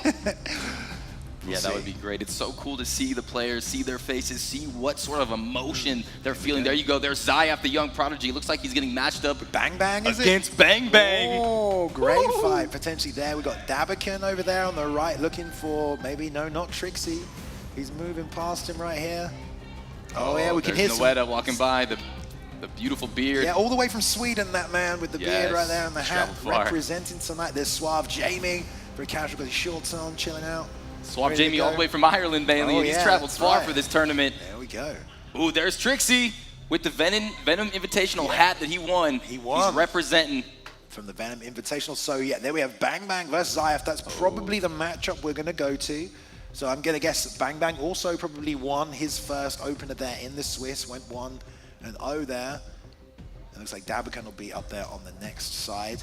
Looks like he's facing EK Warrior. EK Warrior, baby. I can hear some very proud parents screaming as well down in the audience, so that's nice to see. I met a few of them. They're so nice, so supportive. It's so beautiful to see them support. Are your parents here, Rob? Mine aren't here. Nah, mine aren't here. But they're watching. Oh, I think my mom's watching, actually. Hi, Mom. Hi, Mom. All right, I love it. I love the stage we've got here as well. You know, nice booth set up. So for people as well, we'll tell them when we get to the 8-man tournament, what you're looking at right there are 2 consoles, 2 PS5s. So right now they're going shoulder to shoulder on the LAN, head to head. For the 8-man tournament, they will be on 2 separate consoles right there. So they'll be on the left and the right-hand side. So we'll have the player cams set up as well so we can see them in action as we go to it. And that's so exciting to see the player cams. You see Zayna over there organizing everything. This would not be possible without him, without you, without all the staff that has done such amazing work for this community. And to culminate to this moment, I mean, I'm just so blessed to be in this don't count position. yourself out. You've been there since day one as well. You. What are you saying? You. You've been there since day one. So that's EK Warrior there on the right-hand side next to Davikon, right? Yes, yes. Okay, now the weight classes will change as well. Perhaps we're going up to some heavier weights. Typically, when it comes to esports, Rob, we don't really see much above 185. Not even 185 that often. Usually the lower weight classes, the speed, the higher pace of a fight, right? Yes, and we're not going to see any weight classes higher today. Oh, are we? I don't know. we probably should. We do not, and that changes it, right? The speed, the flow of the fight, how fast you have to react. How to fast things. your player character moves as well. So it's all to play for here. So yeah, I think we're going to be doing the Zayaf matchup right here. If you're watching in Twitch chat or on YouTube, you know, go ahead, say who you think is going to win. You know, support your favorite fighter. Let's see some voices out there. Because Zayaf's a popular guy, man. I mean, you get that when you're one of the youngest champions ever, and he had a massive win streak while defending the title, and then he went away for a little bit. Right. That was around Christmas time, last time we saw him. He's been away. He's come back here for this tournament specifically. Convinced the parents to bring him down as well, which very glad they did, because, you know, he's very good, one of the best in the world, so that's good. Yeah, we're going to see how he deals with EK or Bang Bang. Oh, I'm not sure if he's still in EK, but he comes forward and he has these combinations that overwhelm so many different players. But Zayaf is someone that doesn't get overwhelmed. He will find your hole and he will end you with you know, don't blink is what I'm saying for this fight. You saw Romero trying to pressure him early in their matchup when we saw him. Got caught on the back foot there as he was fading with that uppercut. And yeah, EK Bang Bang, or just Bang Bang. We'll say EK for those of you who don't know, there's a lot of camps as well around the UFC competition. EK, the Elite Kings, one of the big teams. So EK Bang Bang, he was a former member, or maybe still is a member, I don't know, maybe he'll tell me later. But Bang Bang, we've seen him a lot in our 80X tournaments, which are strictly Muay Thai. So no grappling, and he's done very well in those. The king of the teep kick, I believe he was known as for a while, right? Right, and those teeps are nasty if you're not prepared for them. They'll take your stamina, they pop you back, they take space away, and they're such a good combination to incorporate offensive and defensive capabilities as well. You can set takedowns off them as well, so it will be a good striking matchup, I think. Yeah, Zayaf and EK Bang Bang, but the thing that Zayaf has that we don't know yet, we'll see what Bang Bang brings. I know Bang Bang has everything, but Zayaf, I think he's even better on the ground. Yeah. But he's developed this beautiful, creative striking system, so he could go to anything. He's got option 1 if that doesn't work, option 2 or option 3. He's got so many different tools that he can bring out, and it's going to be tough for Bang Bang. Yeah, and one thing we're seeing Zayaf do a lot today as well, he's very good at level changing. He'll start a combination high, he'll go there and then low, and then finish high, or he'll start low and finish low. It's very hard to know where to block high, low, because it's coming at you from all directions, and that's part of the the frustration of the game plan, you know, being elusive, hard to hit, and just taking you out of your comfort zone. So for sure, when you don't know if a kick or a punch is flying at you mid-combination, it could overwhelm the neurologicalness, the neurological stealth, your brain. Yeah. That's what I'm trying to say, but your brain. Yes. What was it that Mr. Robin Black called them? Neurological athletes. Neurological athletes. Okay. That's what we got here for you, ladies and gentlemen. Black, Neurological athletes. Apparently the brain is going to believe it's a mixed martial arts fight, so it will behave in the same way, accept the same stresses and the same reactions as well, which I kind of buy a little bit. You know, there's a lot you can do in the game that you obviously do in real life. So I'm wondering how the players are adjusting to the no delay. No delay at all. It's got to change a little bit, right? You could sidestep a little faster, move your head a little bit quicker. How much UFC 4 have you played offline? I was boot camping with a few players. So just yesterday, basically, is the answer to that. Well, there you go. You get a little bit of experience. I think you're right. Without a delay, it's a little different. But also, you know, you're right next to the guy. You can hear the thumbsticks moving. Maybe I don't know if that was not allowed technically, but yeah, can't prove that, can they? I know that the next matchup is being set up right now. I think it's Darkside. Okay. And I didn't hear Zooted. Ooh, Zooted Mojo in Darkside. Lovely. Okay, right. Well, if we're ready for that one, let's drop straight to it. Getting prepared right now, but Zooted Mojo, I've played him a lot. He's very good at making the fight gritty, throwing you around, using the clinch, staying on top of you, controlling you, making you sweat a little bit. But Darkside trains with Pyoxis. Yeah. He's going to have a good, you know, striking game he brings to the table. Good team there. We've been seeing those two walk around a lot today as well. Yes. Keeping it together. So yeah, like you said, they do train together. Yeah. That's a tough matchup though. That's a tough fight. It'll be a good one to go to as well, so we can see what's happening. Interesting what the weight class will be, and it's women's bantamweight here, Rob. So here we go. Zooted Mojo on the right-hand side with the blue, locking in Valentina Shevchenko at women's bantamweight, and then Darkside, it's up to him. Who would you pick here, Rob? I would go with Amanda Nunes. I mean, her power, her ferocity, she's just so nasty. She's a 5-star as well, and her durability, and there's the pick right there. It's going to be a good fight. It is going to be a good fight. You know, if you go online, typically at this weight class, you get Amanda Nunes versus Amanda Nunes, but a lot of people do pick Shevchenko. She's very good kicks. You can play on the outside, and you can kind of target that gas tank of Amanda Nunes. Right? There's one hole in her game. It's the stamina, and we'll see if Zooted Mojo tries to work that over. But we're going through now, guys, the second round of our Swiss tournament here, getting things started at ESFL Live, Las Vegas, in partnership here with Hyperx, as well as Prospects by Sports Illustrated and the UFC.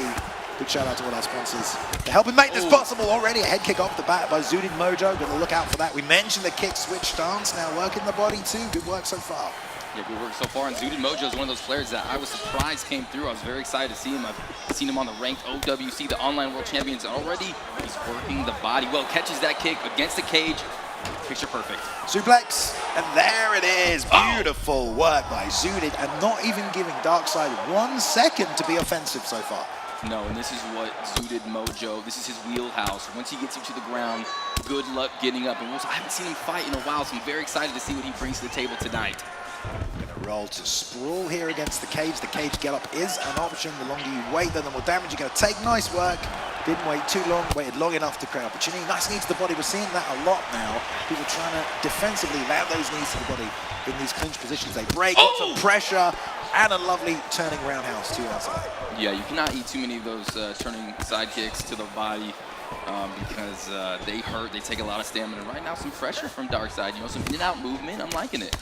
Yeah. Oh, I feel like we're flying at Zooted Mojo's range right now, though. Darkside's trying to pressure, but Zooted is able to execute everything at this range. And because Darkside is pressuring, he's getting a little bit too close for Amanda. She's got those long arms. Oh, the whiff from big stamina loss and a little leg hook afterwards. Right, you got to be careful when, you know, if you throw that spinning back kick, the player, Nunes, could sidestep and then devastate. And right now, Darkside's doing good with this pressure. And Zooted Mojo is looking very, very good right now. He's flowing, he's seeing the openings, lots of body shots and head work. Darkside sailing into the fight, already dropping the hands because the side kick, lovely sidestep. Darkside definitely paying attention to all of these linear attacks, Rob. And if he keeps doing that, he's going to create an opportunity for himself. Most definitely. I'm very impressed right now with Darkside. Yes, Zooted Mojo's fighting very well off his back foot, kicking, teeping, but Darkside's catching some of these. He just sidestepped one, so he's already adjusting well. Yeah, leaning a lot on that block, though, early as well. Just keep an eye on that if those shots keep bouncing off that block. Lovely leg kick, and this is another thing Darkside is starting to incorporate. Great way to chop down a fighter you're maybe having trouble closing the distancing on. Another one.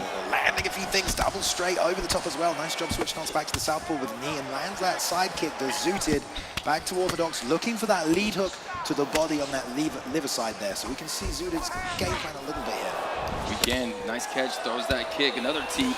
But you can tell Darkside is very accustomed to throwing that leg kick. And now, with the switch stance, I believe Valentin Shevchenko has a good switch stance. I don't think it's massively good. It's probably around 90. Look at him swing with no stamina. He's got to be careful with that. Yeah, I think Zooted's game plan, though, is to hopefully target the gas tank, so try and make up for the deficit. But I agree, you swing when you're low on stamina, you will lose long-term stamina. So he doesn't have to be careful. There's that head kick to open up at the start of the round. Good one by Zooted. Who won that round, Rob? That was a very close round. You had Darkside pressuring, moving, catching those kicks, landing body shots, but you had Zooted with that big shot early, and then a lot of teeps, very close. I would have to give that to Darkside. Right. Scorecard, Darkside is up 1 after that opening round. Good work from Zooted again on the outside. Lots of teeps to the body. Definitely the best part about Zooted's attack so far is the amount of body damage, but Darkside is being patient, Rob. Oh, that was beautiful. Slip to the outside of the single collar attempt, and then bang, the lead hook to the body. And already you're seeing a slight stamina advantage formulating here for Darkside up at the top left of your screen, and that's going to be issues. I mean, it's a 3-round fight, so not too much, but man, Amanda Nunes full power round number 3, that's going to be trouble. That will be trouble, and you know, Zooted's targeting the body, so hopefully that's the game he's trying to win, but Darkside, patient pressure here. That block. Good check. Block's getting beaten a little bit by tight. Oh, okay. Little robot. Okay, that could have been worse. That could have been worse, bro. They were really struggling there to get positioned. But one thing I'm noticing here is Bailey Zooted Mojo is doing more damage, I believe, in these exchanges. Yeah, I think you were right.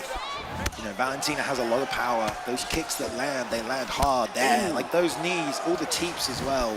It's adding up. He's also circling to the right now as well, away from that right hand that's been landing. See if that body kick comes back into it. Lead teep doesn't create a big hit reaction. Lead hook into the rear uppercut to the body. More teeps. Mojo doing everything he can to hit that body right now, Rob. Yeah, he's doing a great job. You've seen the body uppercuts. That leg kick is there. That leg is hurt, though. He's got to be careful. If he eats another one, there's the stance switch. He's got to do that because Darkside is going to buckle that leg if he does not. Yeah, and it's a much more of a target when he's in Orthodox as well, of course, because it's easier for Darkside to come around the outside. There's some hooks on the inside. Left hook gets blocked as well. Trying to time that leg kick. Got to be careful there because Zooted closed the distance, and look at the head health starting to go down on Darkside. It's adding up, Rob. It really is. He's got to be careful. A lot of these shots from Zooted Mojo are sneaking in that block. Also, like you said early, he was relying on it, and now it's going lower and lower. Nice shots. It's getting blown up. Needs to get that head moving. Does Darkside, and there's Zooted taking advantage. He's burning the gas tank to do it, but beautiful job with the, I guess, a side kick to the head right there. Snapped it off, landed, but Darkside, lovely job rolling now, keeping the head moving, and he's going to be ready, have plenty in the tank for this 3rd round. Zooted, not so much. Definitely not. You can tell Zooted Mojo putting the pedal to the metal here in the 2nd round. He threw that kick with literally a sliver of stamina, but because of the knees, the body work from Zooted Mojo, the teeps, he's not too far behind. No, he isn't. Inside leg kick gets a rock on the opposite leg now, though, and burns the gas tank to do it. Nice catch, though. No takedown attempts. Really interesting matchup here between these two. We've got Zooted, who's down on the stamina, ahead on the damage. And Darkside, who's being patient, trying to set something up, but not a lot of big sort of attempts at damage from Darkside. There's lots of lead hooks, there's lots of counter shots, no big setups for head kicks, no loading on the right hand or any overhands. Exactly, and both of Zooted Mojo's legs are in trouble. Yeah. The right leg now is blinking, so Zooted Mojo, he's got to be very careful, and that's going to open up the head. Oh yeah, here we go. Right, 3rd and final round. This is the first of the best of 3 here between Zooted Mojo and Darkside. Women's bantamweight is the weight class right now for this division, for this part of it. Yeah, another big shot there. Trying to follow up with a couple of straight shots as well. Darkside having to back off. That block is still dwindling away. Right? Oh, lead hook though. Rear uppercut gets slipped, and then the lead hook came back. Zooted did very well, not to take too much damage right there. Good rock for Darkside. Zooted, ooh, there's that leg. There's all that work paying off in those first 2 rounds. And again, to the other leg. Both legs are blinking. They're still there, but they're getting ready to be shattered in a beautiful judo throw. And I thought the denial was coming, didn't get it. What a way to stop that pressure that was coming in right there from Darkside. I mean, Darkside just planted his feet in front of Zudid Mojo there, refusing to move, just throwing what was in the tank.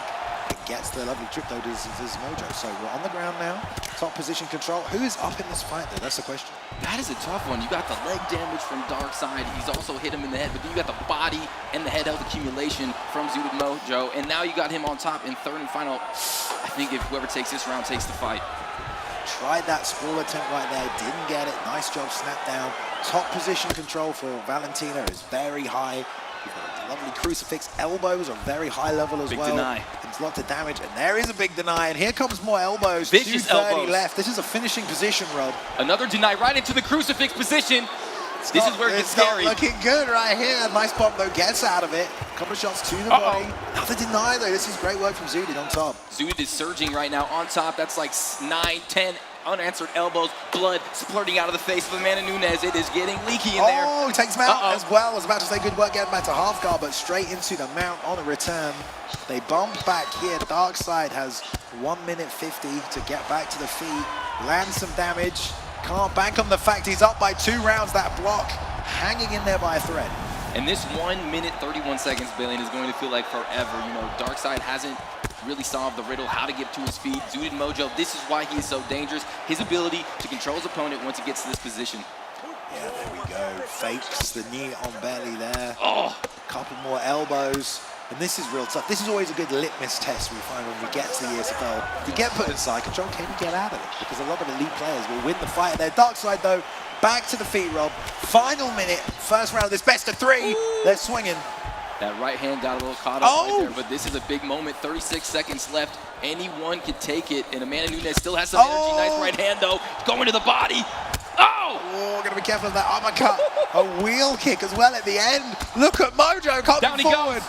Another straight left right there. Another body shot. Darkside in the world of trouble.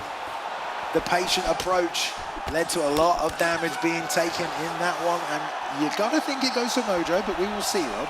Most definitely. I mean, that third round was all Mojo. He looked incredible there. But the first 2 rounds were very, very close. And it goes to Mojo. There we go. Win. Valentina Shevchenko. That is Zudid Mojo picking up a win in the first of this best of 3. So these guys will pick again and take another fight. Interesting stylistic matchup there. So Darkside been quite patient there, Rob. Do you think that worked? Do you think he needs to change that? I think he looked very good with that leg kicking game plan. He looked like he was moving in and out, adjusting to those teeps and those body kicks by Zudid Mojo. But then when the fight went to the ground in that third round and he had that side control position, those flicks were incredible by Zudid. Yeah, that spells danger here if they get back in that position again. I don't think they're at 170. They will change down to the right weight class. Featherweight. Ooh. All right, now there's a lot of people that can keep you in side control at featherweight. Let's see. So on the left here, obviously we got Darkside still in the red gloves. Thinking about Calvin Cater. Maybe Aldo here, they pick up. We may be going to a different matchup here, Rob, as we return to us in the booth. But great showcase between those two. I mean, they are, the biggest names here at this event, but they both showed, they've got skills. They're here to play for keeps. Definitely. They're going to get some wins on the board as well there. So, good matchup, Brad. Ooh, we have some highlights of that match. Okay, let's take a look. Let's take a sneak peek. That was a good fight. Here we go. Ooh, that was the nasty spinning back kick right over the round. Jump turning side kick. Nice work. Lots of trading. Good inside leg kicks after he switched back to southpaw. That pull right there saved his life. Right. Kind of scary. And right here, misses on the clinch attempt, gets caught with a lead hook. Look at that head movement, though. From Zudid. That could have been it right there, Rob. That could have, but I was very impressed. That was a beautiful judo throw. I was very impressed by Darkside. I didn't know what to expect, but his stand-up, his movement looks crisp, but man, Zudid Mojo, he's the real deal. Full package there, MMA all over the place. The ground, the stand-up, he has it all. But does Darkside have it? We're about to find out. Hopefully we're about to find out. I think we will go to the round 2 as they just pick these out here. But yeah, good to see some highlights. Obviously, the striking was fairly even, just a different case. And I think that striking matchup was determined a lot by the picks right there. You get Valentina versus Nunes. Obviously, Valentina has a little bit of a speed advantage, especially kick speed. So as Darkside was coming forward, he was able to dictate that fight, control it, land kicks from different ranges, but that's not going to be the case if we see a featherweight matchup. Yeah, definitely. And I just got word, Bailey, that we're going to be tuning in to Pyoxis versus Romero. Oh, that's going on right now? Yes. All right. Okay, let's do it then. Let's head over that matchup. I mean, what can we say about that? Right? Both former champions here at the ESFL. Pyoxis, obviously, you know, his best credentialed wins maybe are a couple of years behind now, maybe a year and a half, but he's someone who's still been around the community for a long time. We're in the matchup right now, and Romero is up 1-0 in the best of 3 right here. Featherweight picks. Pry has taken Connor, and Romero is looking to fly on the outside with Max Holloway. And Pyoxis is someone that, you know, has been exploding on YouTube, and he doesn't have to come here and compete, but he does. He puts it all on the line, and that's a, you know, that's a real man right there. Hell yeah, for sure. He's a very popular player, and yeah, Romero from the outside here. Pry trying to get in range to land that big left hand on the McGregor. Pick up, nice slip, lands to the body. And this is a big moment for Pyoxis with Conor McGregor as well. I cannot wait to see what he brings to the table. But against Max blessed Holloway with that chin, with the durability, he's got to go volume over power. Exactly, Rob. But this kind of a matchup, unless you're timing everything perfectly, just like that, baby. Lead knee. Great work by Romero. Just went vertically, straight up, caught Pry as he was level changing. Got to be careful. Good job surviving, though, by Pry. Stays in it. Yeah, that's tough when Romero has you hurt. Like right now, he's making a big shot. Pyoxis exploding right here. Body. The signature Pyoxis statement right there. Honestly, Romero looked like he was going to put him out right there. Pry had no block left, nothing. But damn, Pry exploding. 4-piece combination puts him straight back in this fight. 30 seconds left in this first round. I'm glad we're going to this matchup because it's a good one. Block starting to dwindle on Pry as well now. Yes, the block starting to dwindle a little bit. Pry gaining a slight. Oh, big shot to the body. What a pull counter by Pyoxis. Man, Pry, he's getting some venom now. I feel like we tuned into this fight and Pry's bringing it back now. We didn't see the full part of that round. Rocks on both sides. We can hear the crowd in the background cheering on their men there. Love to see it. Definitely. Here we go. Touch gloves. Jeez. Pyoxis, so notorious though to go to that body off those pulls. Oh my goodness, he is unloading right now early. Yeah, but look at the head health here. You know, there's a chin stat on Max Holloway. McGregor's got a good chin too, but definitely Romero getting ahead on the damage. Pry just landing that left hand though. It's all you need with Connor. Nice job. Snap the roundhouse off the straight. Then a lovely 3-piece by Pry again there. Romero looking to maybe just find his groove in this round before he engages. Pyoxis looks like he's in cruise control right now. He is flowing, he is vibing hard, and his ability to, just like Zayaf, throw these creative combinations. And look at this pressure right here by Pyoxis. Upstairs, downstairs, but watch out! The attack by Romero. I will say for both these guys, what tough matchups to start their Swiss, man.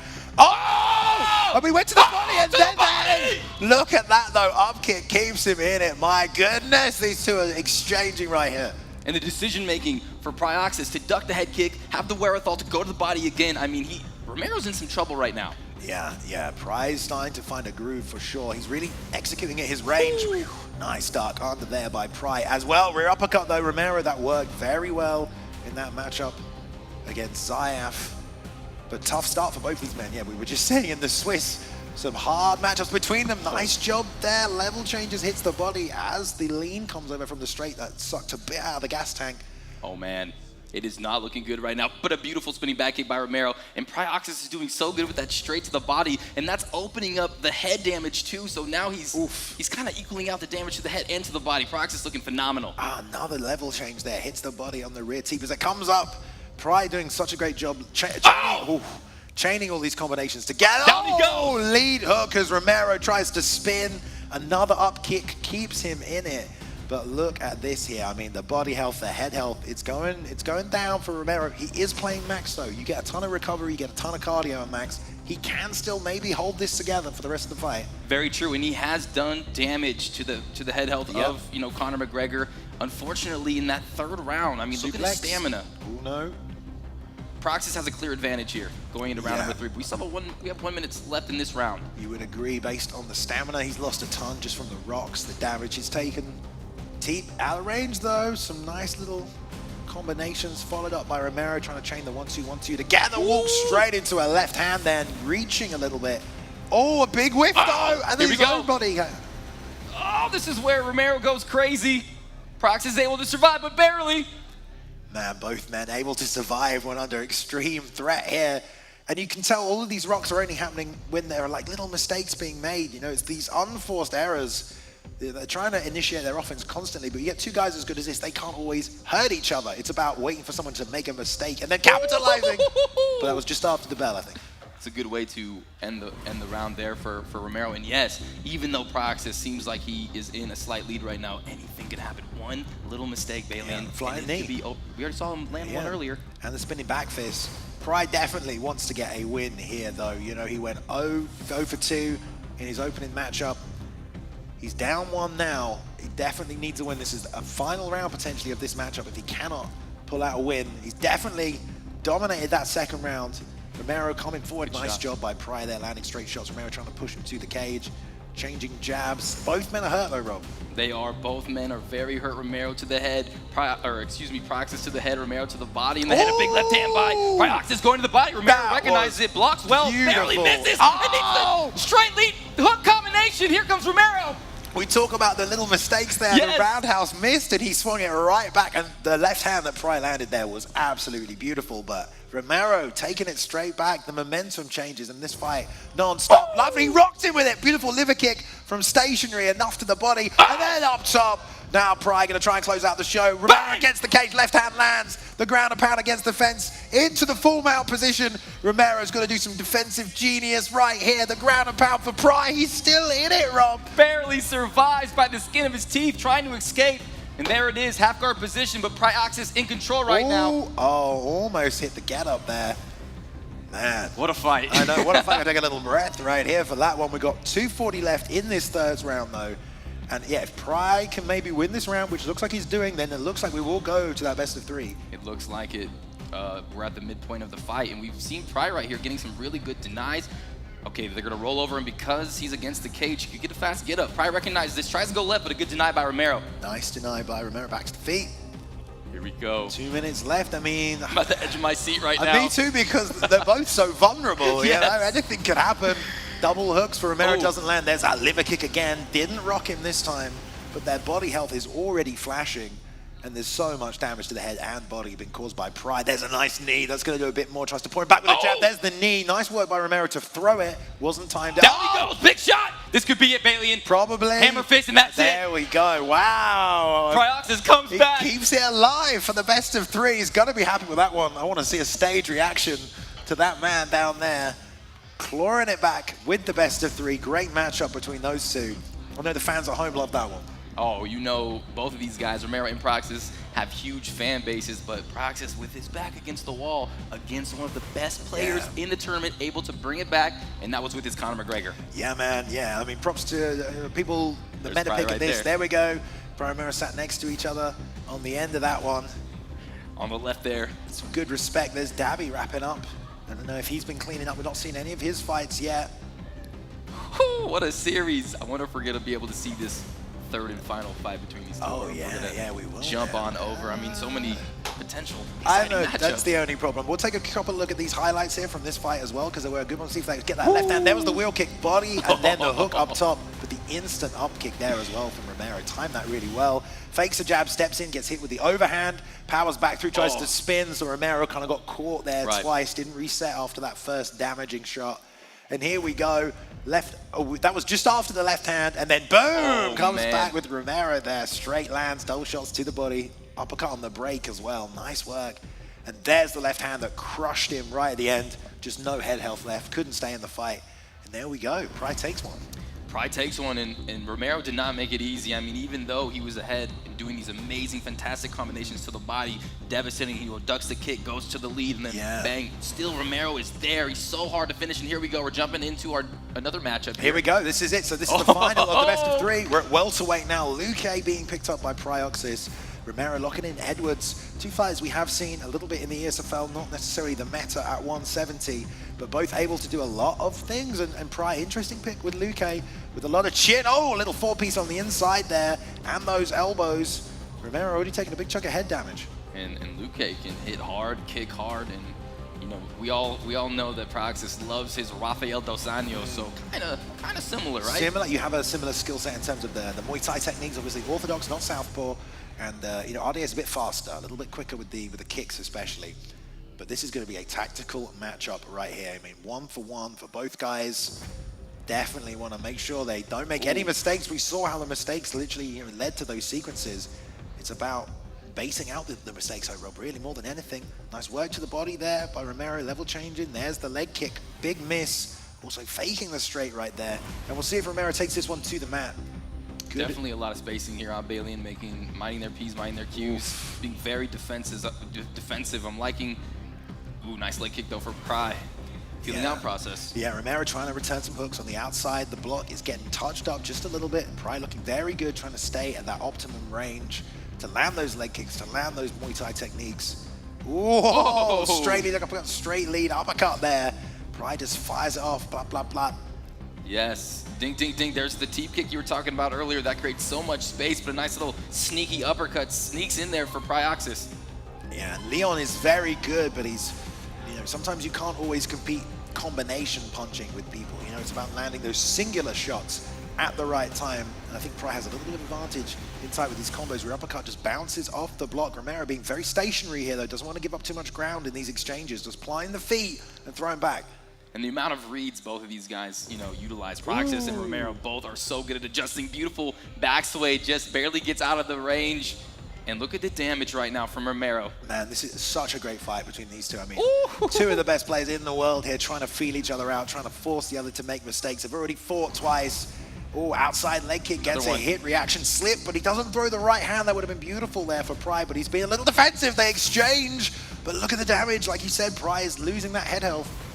Yeah, Romero sneaking in these shots, landing some good ones, and there's the end of round number 1. A big round for Romero there, doing some good work. Pyoxis, though, landing some good leg kicks on that right leg. A couple of combinations on the inside as well, ultimately, but it was a close round, a really close round. But here we go, round 2, potentially, definitely the last 2 these guys are going to fight.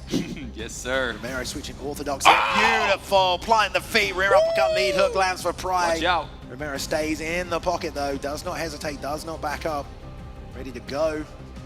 And that's what Pyoxis needed. He needed a big moment right there early in round number 2 because it's a very important round. He needs to get this one. Already dropped round number 1, and that's what you want to see from a competitor like Pyoxis. For sure, double jabs, trying to create some space here. Is Romero pouring his way on the inside, still targeting that inside leg kick as well when he can. There's a big whiff. We talked about that. 1-2 body kicks, solid, good work. And Pry's doing a great job slipping the jab, not throwing the right hand though, Rob.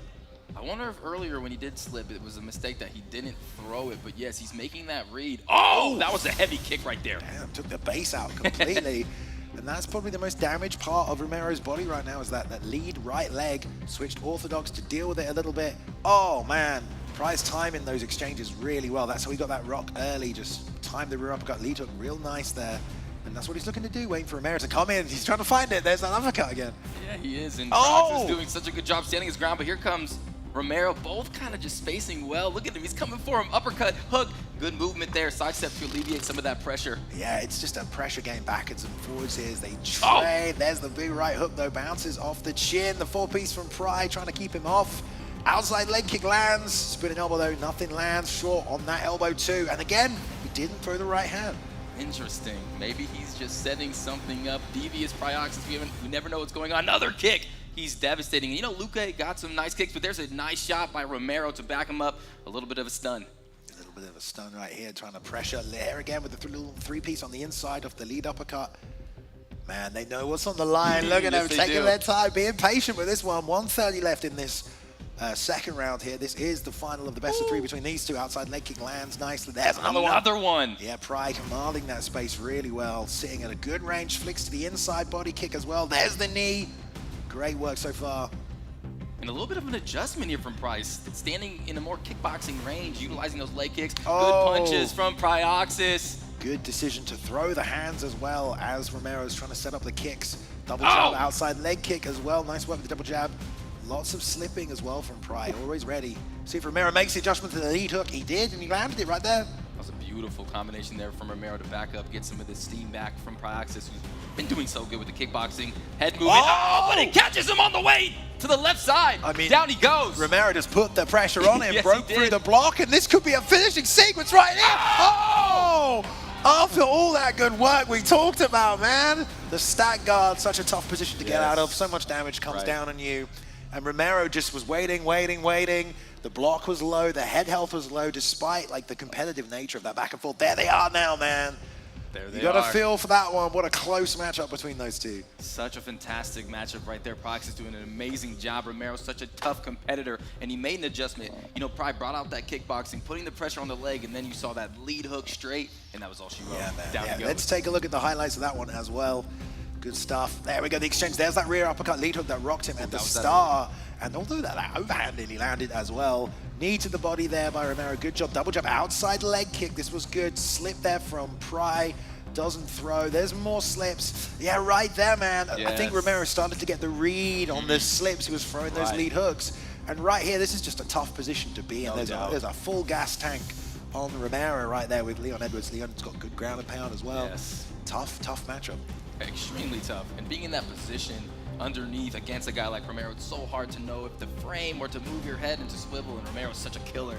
Knows how to, close out the show. And also when you knock someone down and you land in that stack position, that's a big advantage because you can knock someone down and land in different positions. You don't always end up in stacked, Right. If you dive straight on, you can go to full guard. So good job from him taking that stack position, raining down the shots. Again, the finish, because that third and final round there, Pryor done a great job. It looked like he was going to maybe steal it, but he brought it back.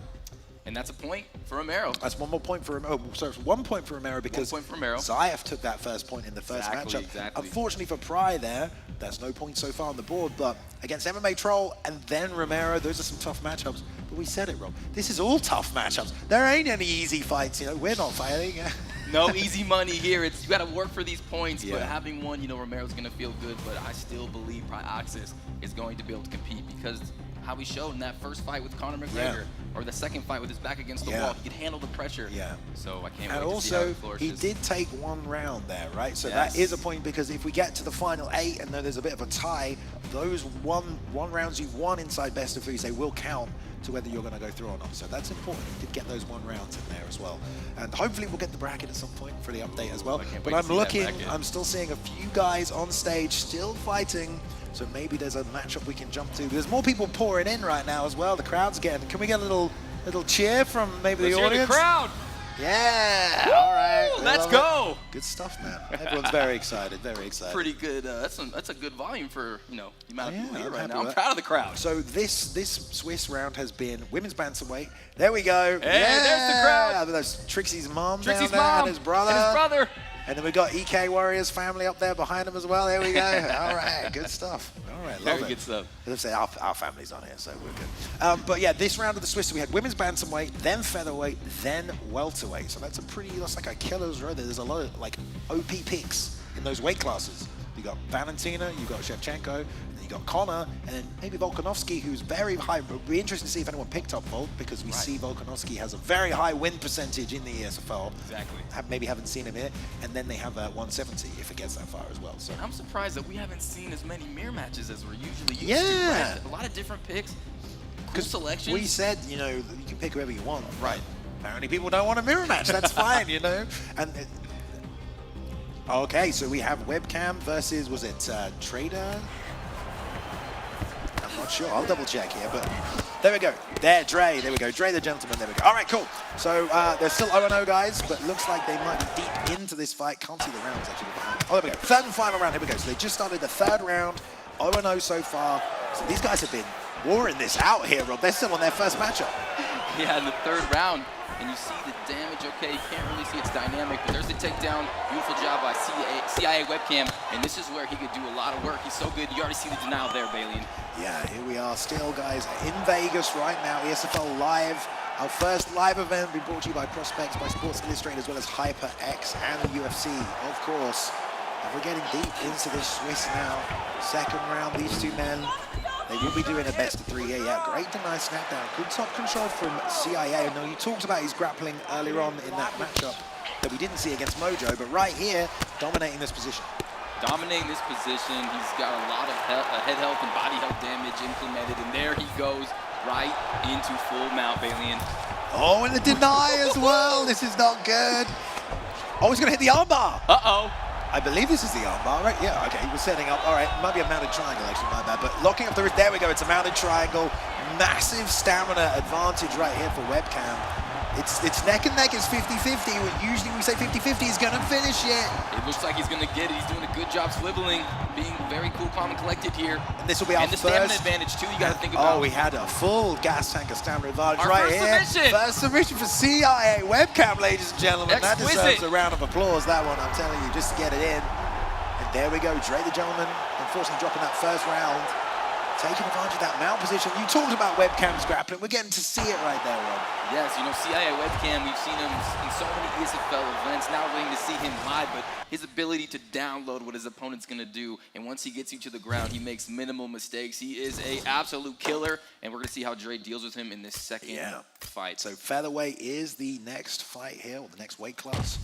For round 2, instantly locking up that Volkanovski pick. We talked about it earlier. We mean very high win percentage against Calvin Kattar. Do you like this matchup? Ooh, I do like this matchup. We don't get to see Calvin Kattar too much. I'm having an excellent time tonight, Bailey. This is very fun. All right, good to know.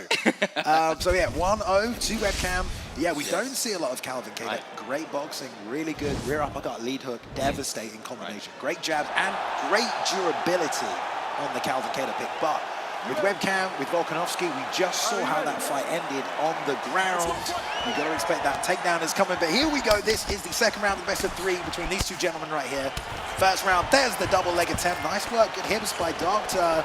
And there we go, frames off. Good work by Dray. That's a big moment for Dray. That's what he's going to need in this fight. He needs to get these takedown defenses because the range and the power is on his side. But Volkanovski is a little pit bull out there. Oof, man, he gives no. He's just banging that lead hook to the body over and over again. No respect given on that one. Nice tight combinations on the inside. And if you're playing Volkanovski, nice bit of back fist landed as well, you can really let the hands go. You've got a big gas tank. Also, he's staying on the inside of Dray's range right here. With Dray, with Kattar, who's got great boxing, but you got to fight at your range. You got to land that straight shot, those snap jabs at the right range. Webcam's crushing him right now, pressuring and getting inside that boxing range. Yeah, webcam is coming in with a suffocating pressure style, and that's what you want to do with Volkanovski. But Dray doing a good job too. Takedowns defended, and he's just got to find a way to get some damage up and defend himself here. Ooh, good pull there by Dray. These guys are throwing vicious intention right now. I mean, see how webcam is loading that lead hook to the body. He's swaying into it.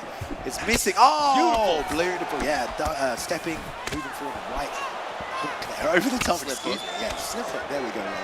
It works. It's great. Comes over the jab. Level changes there. Jab to body to top. Pulls. There's nothing doing. Overhand lands at the same time as a switch to the body. Lead uppercut straight, still banging as well. Tries to pivot, gets out of it. That 2 almost landed. It did actually. Look at the damage adding up now. Dray landing on the chin. Yeah, I feel a little bit of a momentum sweep in Dray's favor. Those pulls, he's already defended a couple of takedowns, but there is the change there. Beautiful head kick, and then a front kick, or lead body kick, and they are brawling in there. I mean, he just burnt the gas tank there. Did webcam Dray to a full advantage. Yes, Dray got rocked, but rear uppercut lands.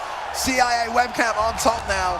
Don't know if he can get the finish here from posture on full guard, but what a shot. Rear uppercut off the back. And now probably can dominate the rest of this round from this position, right? Right. I mean, this is where CIA webcam wanted to be. He tried to get those takedowns. What better takedown than an uppercut that almost ends your opponent's night?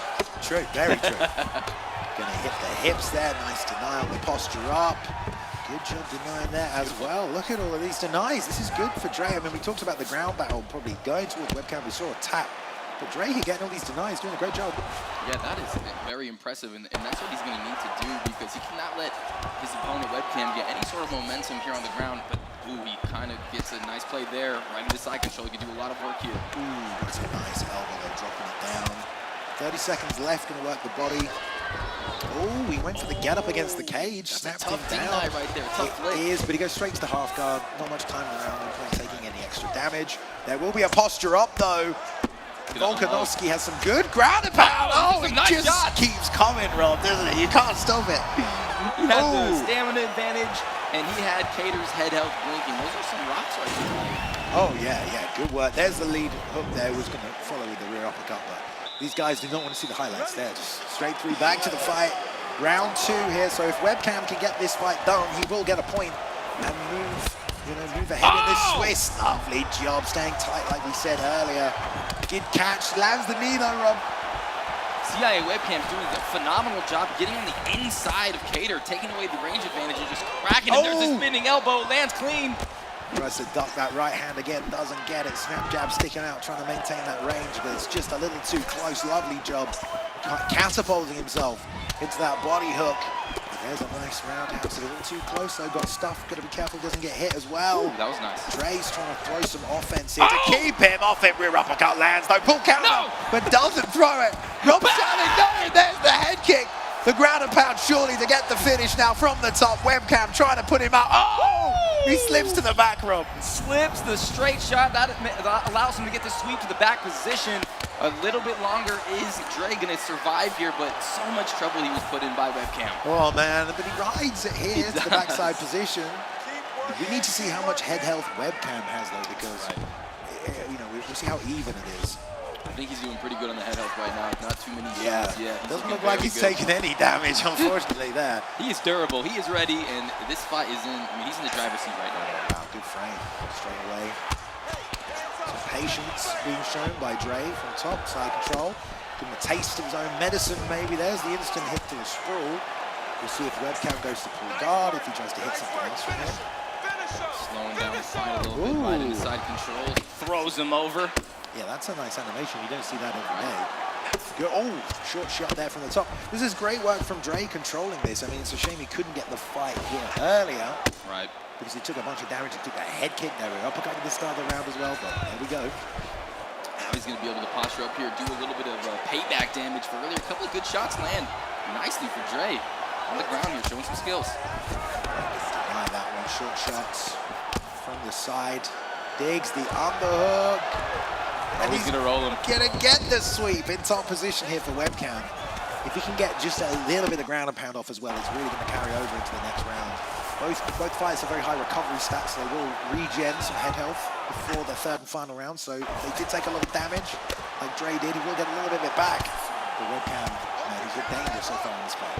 He has looked very good. And okay, WebCam's going to say, let's get back to the feet. Here's a head kick for good measure, but good defense so far by Dray. 30 seconds left. WebCam coming with the double jab. Good shots though by Dray. Oh, he got it with the elbow. He's coming straight back in it. 30 seconds left in the round. He does not care. There's some head health damage for him on the board. Just goes to show it doesn't take a lot though. We'll stop looking at the head health, Rob. It's not going to matter apparently today. And that's what makes this game so exciting is the momentum sweeps that you see throughout the fight. And now going into the third and final round, that's some confidence for Dray. For sure, man. I mean, he's shown he's still in the fight. There's the uppercut though. They're going to check the stats. These guys want to check, but the game pauses. I don't think they're used to the fact the game's going to pause when they press that button. I'm not used to the game pausing. Nor am I, yeah. I mean, they're usually online. But here we go. They will touch. Third and final round right here. So WebCam is up 1-0 in this best of three. Dray needs to win this round for sure. The second round was pretty close. He definitely lost that first round. Good knees to the body. Yeah, very good round for both. Oh! Beautiful! If Dray would throw a rear hook or something a little bit more powerful when he does these beautiful head movements and then he just throws it straight, but still good. Get some damage off, but no. Ooh. Here comes Dray. Put it together there. 1, 2, 3 landed nicely. That lead hook is long of Calvin, and we're seeing WebCam hang around a little bit more on the outside, Rob, which is helping Dray land these shots. But to be honest, he's one uppercut away, and there it nearly was for another knockdown.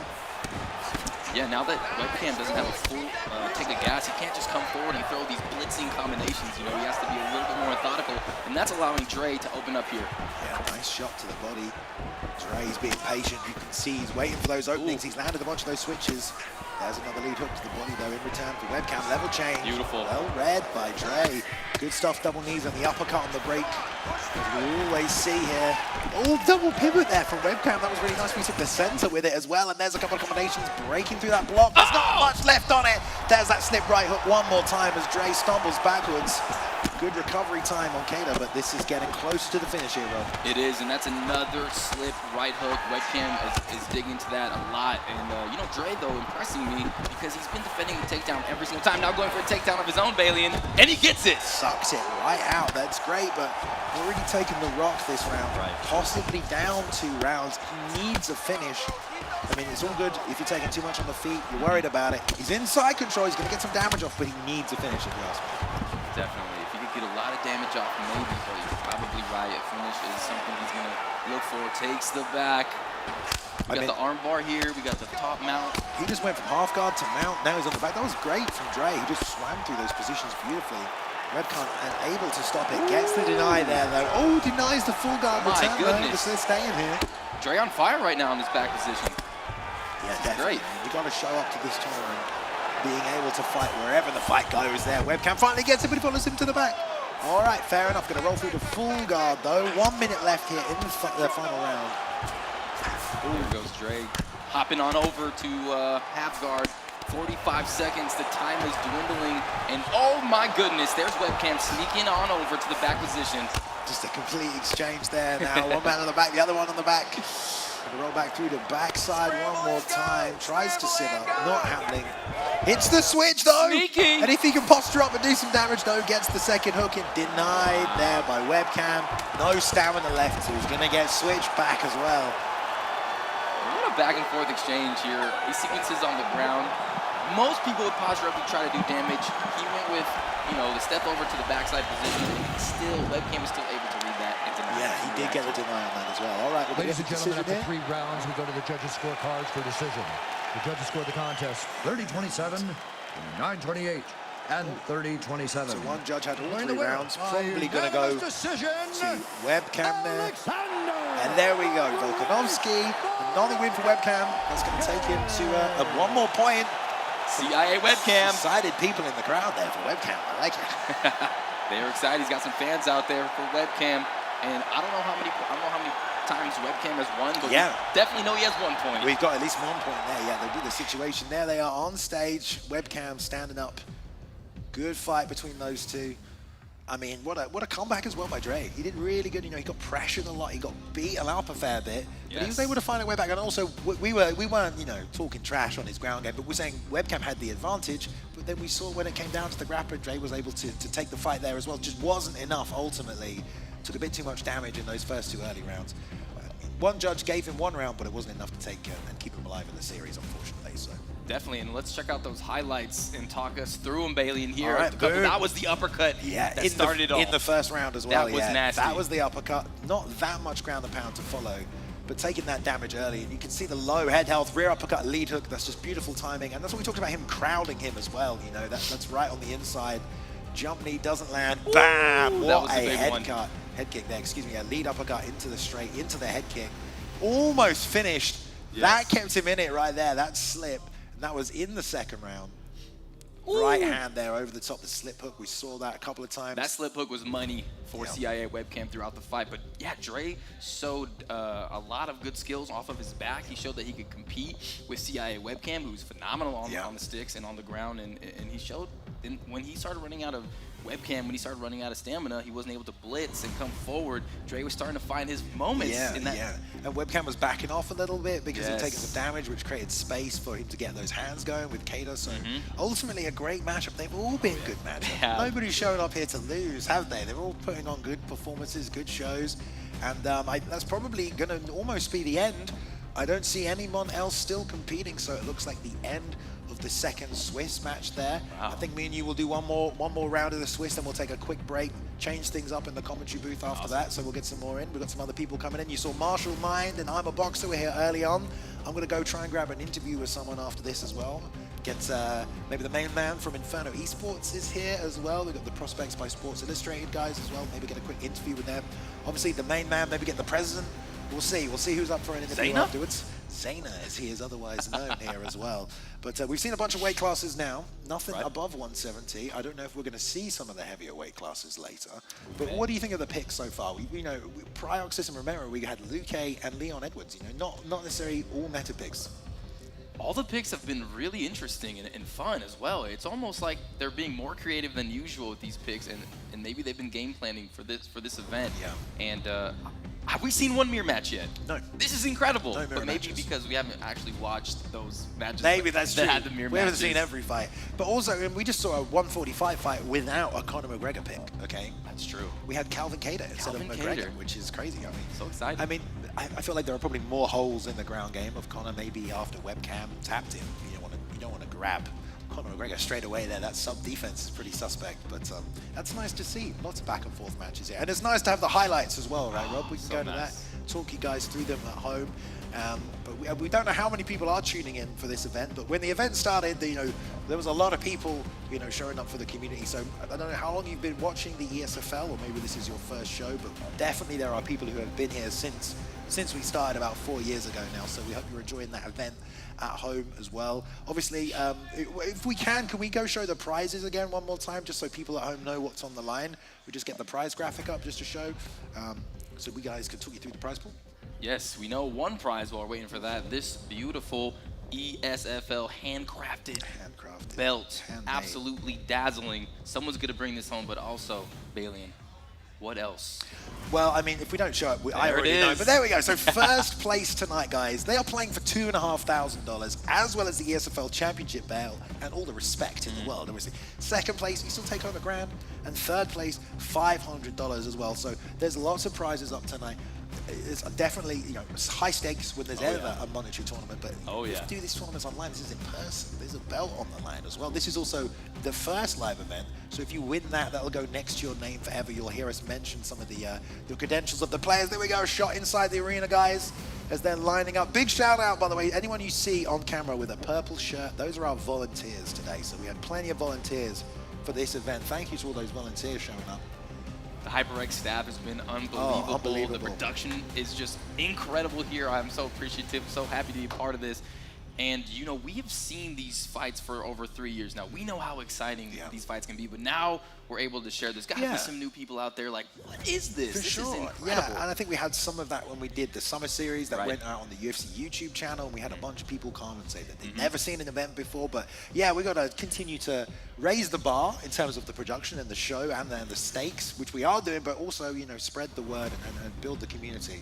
And I think we're going to be fine, man, I think so, too. Yeah, do you think they'll ever stop making UFC video games, No, I don't see it happening, you know what I mean? So we'll be okay for a good long while. Also, if you're watching at home and you want to get involved, the ESFL right here, we have a community Discord. If you're on our Twitch channel, you can scroll down. That will be in the description. We'll also have one of our mods drop the link in the Discord. But if you join the ESFL Discord, you can find a team to fight with. There's different fight teams. You can sign up to compete at maybe an ESFL event or other affiliate leagues that we have.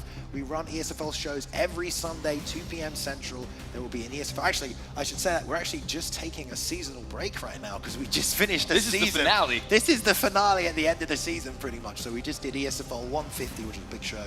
But you can, even more reason to get in the Discord, get yourself ready for the new season. Sign up, get some practice in.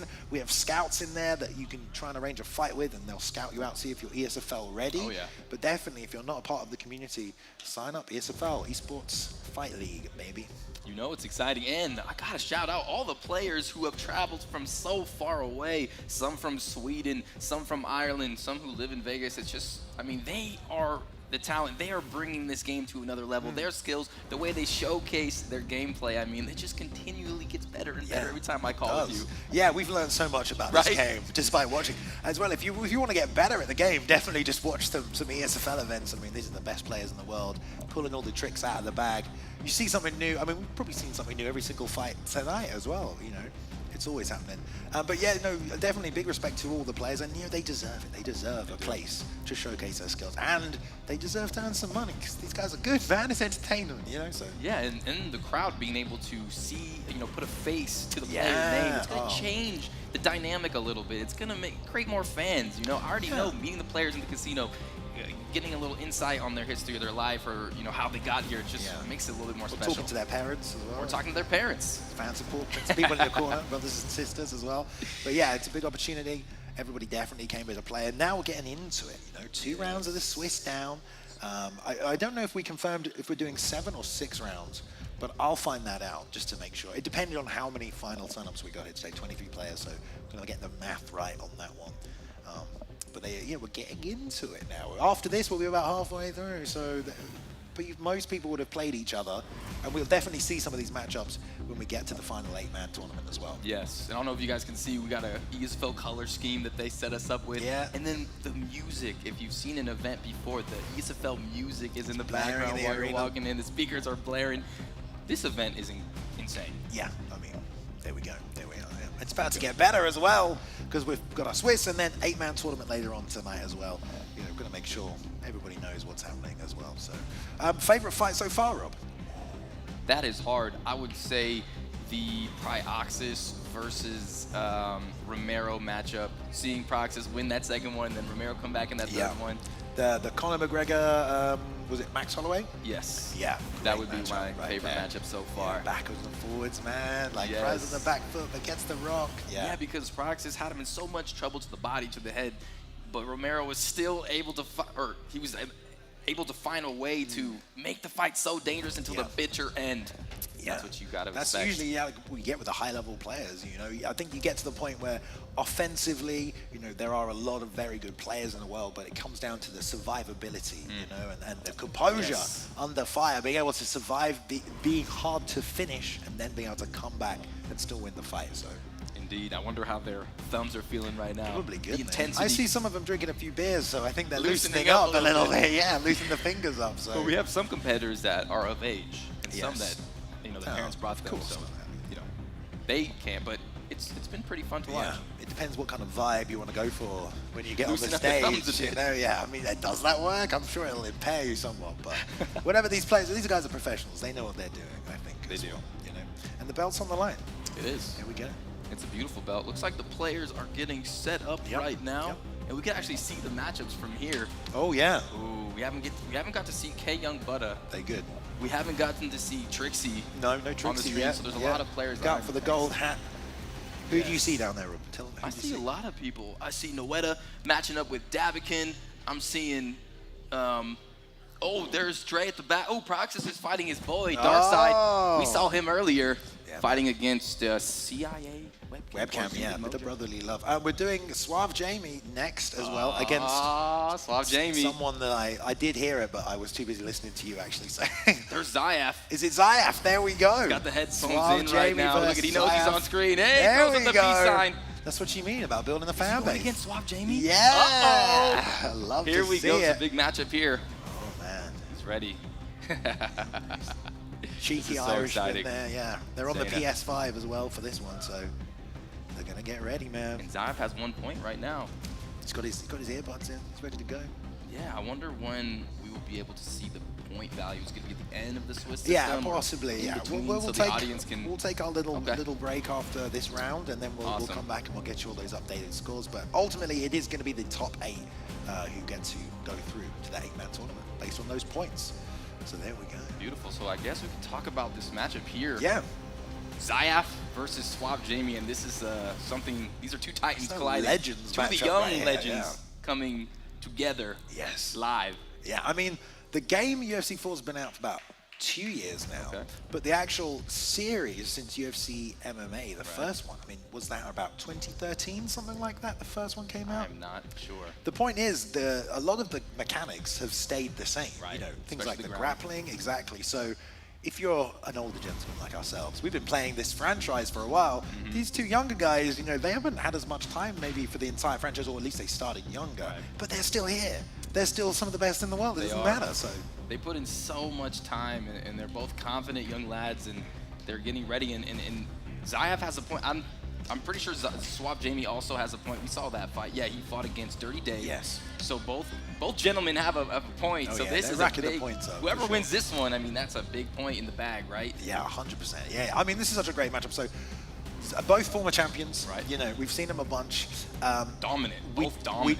We don't know the weight classes for this part of the Swiss yet, but we're going to see what the first weight class is here. Right. We go to the first pick. Uh-oh, here we go. All right, so we've got Whaley against Rose. Now, Jamie was on the left, so I'm going to assume he is in the red corner, but we should have the on-screen graphic. Ready. Right. Yep. All right. All right, here we go. There we go. Suave Jamie in the red with the Rose. Now we need to pick up Zayaf, taking Whaley. Already getting things off to a big and fast start, trying to push the pace. You can see a bit of that crowding we saw earlier. Rose has a lot of good strikes, but she needs a little bit more range to land. Clean, lovely rear uppercut into the lead hook to the body. Expect Zayaf to keep level changing like that, and they are putting a pace on each other, Rob. Yeah, they are, and I think these are both perfect picks. Zayaf's so good. He showed against Romero in the stationary striking. He's so devastating with it. Aye. Swap Jamie can be a lot more creative. Big shots by Zayaf. Oh man, I mean, Jamie just stepped in there to bang with Zayaf on the inside and got caught there. Lost that exchange and that rear uppercut from Zayaf as well. He just finds the shots, man. It's like homing missiles right here. Lots of lead uppercuts coming out now as well. Jamie trying to sit back a little. Create some space. Oh my goodness. Zayaf is looking phenomenal in the pocket. Oh yeah. Every time he gets close, they're both exchanging, but Zayaf is just damaging him a little bit more. He's very, very fast. Zayaf in the pocket, knows the right shot. Rear uppercut into the lead hook to the body. Almost landed that right hand. Jamie gets a second frame break right there. Lands a little two-piece on the leg kick. Oh, getting beaten to the punch by the jab. There we go. That straight side kick patented by GOAT1099. We like to see that. My goodness, look at that combination. That was such a sweet combination. Here comes Zayaf. Right hand lands. Swap Jamie starting to open up a little bit. Standing inside the pocket though. Oh, he's starting to tee off a little bit on Zayaf. Yeah, jab lead hook straight. Landed for Jamie too. They're definitely both staying in there to compete. One rock early for Zayaf, but Jamie is still staying strong. Look at that slip. And we talk about it again. Zayaf, his ability to level change and then return up top really has you thinking. Most definitely, and their ability to have these creative punch chain combinations is just so incredible. Finally, Swap Jamie getting some space in the octagon, but still Zayaf eats a front kick right to the face. Lovely team up the middle, but he's right in the pocket there. You know, there's just stationary trying to bang that rear uppercut, and the thing is, Whaley has more power. You know, Rose has a lot of power, but Whaley with the shorter arms, the hooks come out faster. It might not be the best game plan in terms of the picks, but Jamie's happy to take the fight right there. He is happy to take the fight right into the phone booth. There he is again, putting on those hook straight combinations. A little bit out of range. There's Zayaf though, coming back with a nice right hook. Oof. That 2 is coming right down the middle. Rob, I think this first round is going to be over pretty soon here. I mean, they're both damaging each other. I think so, and this is Zayaf's pressure, but Jamie refusing to be backed up. Oh, big shots on the body. What a combination by the young prodigy. Puts them together beautifully right there. It's just flowing perfectly. Nice pull though by Jamie. So good at walking people down, baiting out that shot, hitting that pull counter. Now trying to reset a little, stay on the outside a little bit more. Jab fake on the inside there. Level change underneath again for Zayaf, but Jamie trying to land the jab outside. The head kick does land, but not the right range. Not the right range. You're seeing though, Swap Jamie, even though it looks like Zayaf is, getting better of him, his damage is still right there on par with Zayaf. It's a very close fight. Oh, man. Very close, very close. Yeah, so we talked about this at the start with Romero and Zayaf. They're both just happy to punch each other. There's great rock there by Jamie. Bang! And look at the head up. Watch the stamina. We have a tutorial. We turned all those off before we started. Luckily, the fight didn't end. Very unfortunate. Okay. Now, we did go through all these consoles and made sure these were turned off. And, there's already been fights on this PS5 here as well. Right. Well, they'll just have to battle through, I think, unfortunately. For Jamie now on top. This is where Jamie shines. Yeah, Jamie loves this. And he's been doing great work from the top position with his ground and pound. Yeah, he's such a good practitioner with the ground skills. I mean, he's got everything, but I think both of these guys, though, are so good in every aspect of the game. I'm so excited to see what happens here in this guard. What a lovely sweep right there. Talks about Jamie holding that top position. Now, he is ahead in this round right here. He did a great job putting some damage on Zayaf. But now on the bottom, Whaley on top. Nice job there. Look at that. He tried to sneak in that full guard transition. Yeah, we gotta. At least this won't happen again on this console. Gets the side control. Those are for the people at home. Those are for the people at home. Yeah, that's. And there we go, Zayaf on top in the side saddle position. A pretty dominant position to be in right now. These elbows are raining down. Finally, Swap Jamie able to bring it back, but he's still not out of the woods yet. Zayaf dropping heavy knee or elbows. That was so quick as well. Jamie unable to even hit the sprawl fake, but maybe doesn't want to give Zayaf an opportunity. On the ground like this, one mistake like that, he is now a stamina deficit until he lets that come back. So you have to be so careful. You can't let Zayaf get ahead because he will submit you, Rob. He will go to tap you. Oh, he will, and that brain is working on the highest level right now. He's computing, he's planning right now, and that's not who you want to have your back. Zayaf taking a dominant position here. Yeah, and Jamie was winning these exchanges on the feet, decided to take it to the ground, and now Zayaf has been able to take control of this round as a result. Is it enough to win the round with a knockdown? I don't know, Rob, but he's definitely getting some damage off. He definitely is. Also getting the control time, also the mental game. These flicks are unbelievable. He's completely controlling Jamie right now. And look at these flicks, but Jamie also answering back from the bottom position. Yeah, short little shots right here. Tries to hit full guard, denies the posture up. Good work, just knocking each other out. There's the arm triangle fake. Jamie went straight to the full guard transition. Tries to pass, gets another deny in there as well. Nice work, short shots here. To build a little GA, gets almost a full bar, finally gets back to full guard. But let's see if there's a pass. Nice deny right there. Tries to build GA, straight pass there from the posture up. Half guard with the stamina advantage. Takes him out and gets the deny, Rob. Not enough of a deficit to maybe go for that sub, but here comes the ground and pound. This is going to be heavy shots, breaking through the block. Good frames by Jamie, great work there. Yeah, that was some good stuff there, very defensive. Only took, I think, one shot, but still Zayaf, relentless on top, slips that straight punch down the middle, and right now, Suave Jamie in survival mode, but doing well. Man, Zayaf non-stop with this pressure, this full mount attack. Oh, that was a big one! And this defense from Jamie from bottom, this is probably the hardest and most dangerous position to be in, but he was composed, man, he did well. A lot of players, they would have been over right then and there, but Jamie, because of the kind of competitor he is able to survive, live another day, and here we go, round number 3. Yes, indeed, round number 3. Woo, this is good, man. Fast. This is very excited for this one. Insane. These two are just bagging, that's why. Don't forget, all the other competitors are playing right next to them on stage right now. We've got the entire he didn't follow up. He did not. Maybe he was blocking as he ducked, and so he couldn't instantly throw the counter shot, but wasn't able to follow up right there. Wasn't able to punish. Oh, that was a good Suave straight. Jamie throwing some big shots right now. In-out movement. There's the hook, straight combination, and Suave kind of putting it up, increasing the volume a little bit here. Yeah, jab, right hook. Oh, he connects! Big long left hook lands for Jamie. Full counter elbow, but he pulls back. We have a pool party, Rob. Get your bikini. Oh, we got another one. Rear uppercut, lead hook. Down goes Zayaf. Zayaf is down. Jamie trying to ground a pound for the finish. How good is the defense on the bottom? It's pretty good. It's pretty good. He's still in it.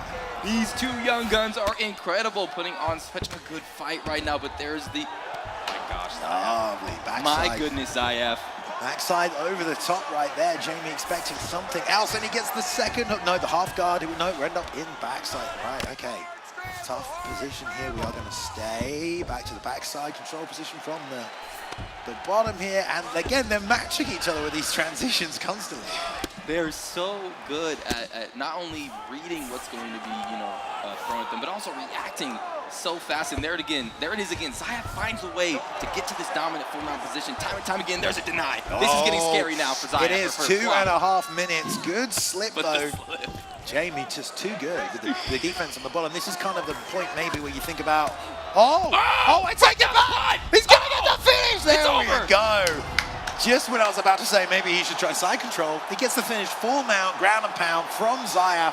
What a great fight there, Rob. Just incredible adjustments and the ground game, the back and forth flicks, the denies, and then at the end, Zayaf finds his way to a dominant position, Bailey, and then switches it up to straight down the pipe, and that can mess you up.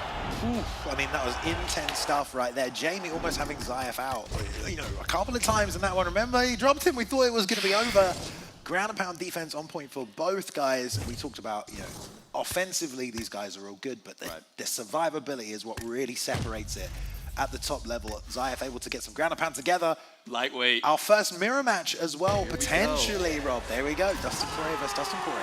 Zayaf, the young prodigy, is proving that he is what everyone is talking about. He's one of the best players in this tournament right now, and he's performing at a high level. He is. He's got 1-0 over Jamie right now. I don't think Zayaf has dropped any of his best of threes, so he's going to get a couple of them points from that 8-man. Here we go. Jamie, he had his moments in that fight. There was that sequence that got paused by that tutorial. It's their fault. They got to tell, you know what I mean? They got to tell them off. But there we go. All right, here we go. We have our first mirror match here. Two southpaw boxers gonna bang it out. Watch for that rear uppercut. Look at that return from that big left hook. Trading rear uppercuts to the body as well. And this one might be over even faster, Rob. With the power of Dustin Poirier and with them standing this close, and he leans right into it. Swap with a little bit of a mistake. Zayaf capitalizes and down he goes, but some takedown defense. He faked the body kick, came up with a head kick, not enough to get another rock. Pull counters, lovely liver shot right there. That will take a chunk out of the stamina. Good work by Jamie, slipped down the middle with the 2. I think Jamie's doing that's his best shot in these fights so far. The long straight off the slip down the middle has been very helpful for him. But in these exchanges in the pocket, you talked about it earlier, Zayaf is definitely kind of winning the majority of them. Yeah, Zayaf just looks on another level inside the pocket. I mean, his striking has always been improving. It's been legendary, but now it's just, I mean, he's insane right now. He's fighting at such a high level. He is indeed. Just for you who are confused, we see Jamie on the right-hand side in the red gloves here, Zayaf in the blue on the left. We are here, ESFL Live, Las Vegas, first live show. We're in the third round of our Swiss tournament here before we get to our 8-man elimination. So these guys are fighting for a place in the 8-man tournament that takes place later today. And so far, so good. Zayaf up 1-0 in his best of 3. Big lead overhand, just misses their fakes. Teep up the middle, and look at the punishment from Zayaf. And then a head kick response from Suave Jamie, and right in the pocket, there's a little bit of blood coming out of the nose of Suave Jamie, but he's starting to walk him down. There's the catch right against the cage. Yeah, nice Picture perfect. To the back. Shot forward, no. Tried to jump on the choke there, but nothing happening. Look at those 1-2s. Just touch the block, touch the block. Jamie letting it out there, though. To the body, comes back up top, trading those hooks. A lot of power punches being thrown, but it is Suave Jamie who's taking most of the brunt on the head up with a beautiful takedown by Suave Jamie. Changes levels, and now let's see what these guys bring to the table. And easily, Zayaf takes that back. No, that was, it was Zayaf. Zayaf on the back there. We're going to roll back through to this backside position. We've seen that every time they hit this, Jamie was rolling to half guard. Oh, they deny though. Double deny on both. Back to this stalemate. 1 minute left in this round. And this is a mirror match, you know, so even on the stats, but as we say in the mirror match, the person on top usually has the advantage. No doubt, and we saw in the first fight, this is how Zayaf sets up that full guard, or that full mount position where he finished the fight, and back onto the backside, there he goes. And this is where he can do some damage to the body. And, you know, Suave just kind of chills here or tries to grab that leg. Yeah, trying to faked it, huh? Yeah, I mean, this is a new position that we've been hearing about. You can fake that half guard transition. And he gets it, you know, kind of ended up in the same position. Oh, okay, well. Choke submissions. Didn't know about that, Rob. The tutorials are still on for this one, but he's locking it down right now, working for this Zayaf. Gonna definitely try and cook him towards the end of the round, just a little. And there we go, move on to the second. Yeah, not too much info there to read on how his defense is going to play out here, but a good round. And again, this fight not only is exciting when it's on the feet, but when they go to the ground, it's almost more exciting because now it denies and games they're playing there. Yeah, for sure. Look at these hands from Zayaf here. Jamie was trying to get back on the inside, but the left hook of Zayaf so long, it does so much damage. Oh, God, that could have been a lot worse. Head kick banged up there for Jamie, but Zayaf definitely, I think, in this Dustin Poirier matchup, he's looking very comfortable. He is, and the way he stands in stationary position and throws these shots is just incredible. He's feinting now the teep kick, and look at his in and out movement, and he's starting to put some pressure, goes for the takedown. Suave is having none of it. Yes, indeed. All right, lead kick to the body into that straight there as well. Trading those hooks. Jamie trying to find another avenue of attack, perhaps.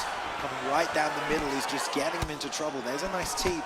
Lots of rolls from Jamie, but Zayaf just finding the target almost every time here, Rob. Another left hook for Zayaf right there. Jab fake. They come into trade.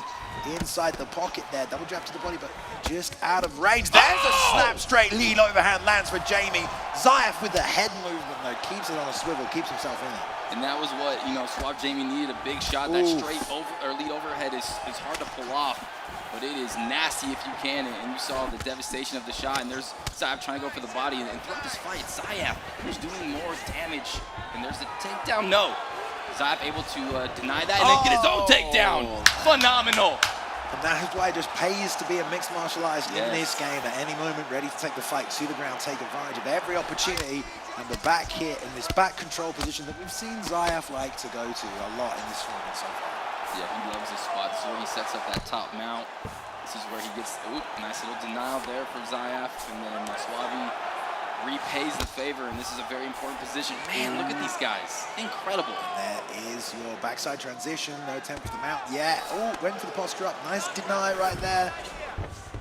Gonna roll through the half guard, play it a little safe. Still only in the second round here, Rob. Nice deny, gonna cut through the side control right here. Some elbows undoubtedly coming out. There's one, deny. Oh God, here comes some more, 2, 3. This is adding up, Rob. It is. The blood is splurting out of the face. The elbows are adding up. The head is bouncing off the canvas. And there is the full mount position again from Zayaf. And the denial. This is not good for Suave Jamie. There's the posture up. And here we go. Oh my God. Lord, right hand after right hand. Man, yeah, I mean, Zayaf knows that full mount. The potential of it. Jamie went for the quick get up there. Doesn't get it, unfortunately, Rob. They will stay in mount. Zayaf postures up again. Again and again, the relentlessness from the young prodigy is why he is in the lead again, and he just gets that position so eloquently. Tries to bump back there. Nice deny. Zayaf staying heavy, 20 seconds left in this round. Might try one more posture up. There it is. With the ground and pound from half guard. Oh, he's hurting him. Ooh, nice reversal though by Jamie. Zayaf obviously maybe letting it go a little bit more, yes. you know, not worried about getting swooped because it's the end of the round. Exactly. My goodness, well, who's up in this fight though? It's got to be Zayaf, right? You know? Zayaf has done more damage throughout the fight, and then in that full mount position, he finds himself there time and time again, and he's doing some serious damage there. Serious damage indeed. Jamie trying to do what he can here to avoid taking any extra damage. Will recover fairly well, but they are both playing Dustin Poirier. Oh, God, man, just in the pocket.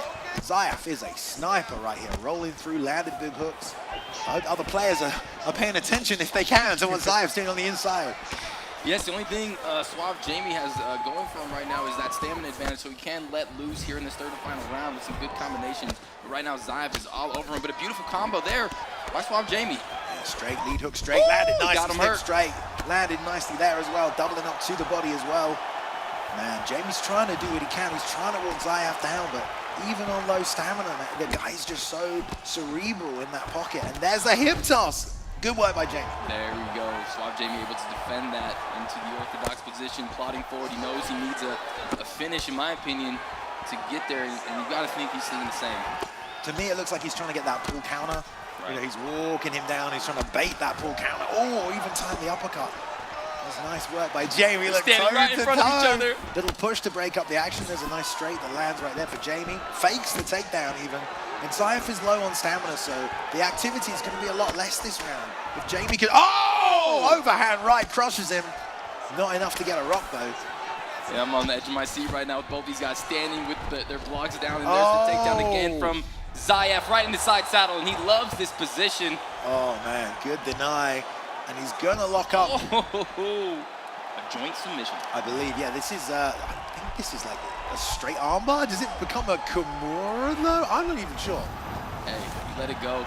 It's all good, but on top, ooh, that was a nasty elbow right to the dome piece. Real nasty there. And, you know, Jamie's been doing what he can this round, but Zayaf showing he's a step ahead right now. This is good if these two men meet later, because Jamie's going to have to be able to make some adjustments to this against Zayaf, because he's tried to fight him in certain places, tried to fight him in the pocket, tried to fight him on the ground.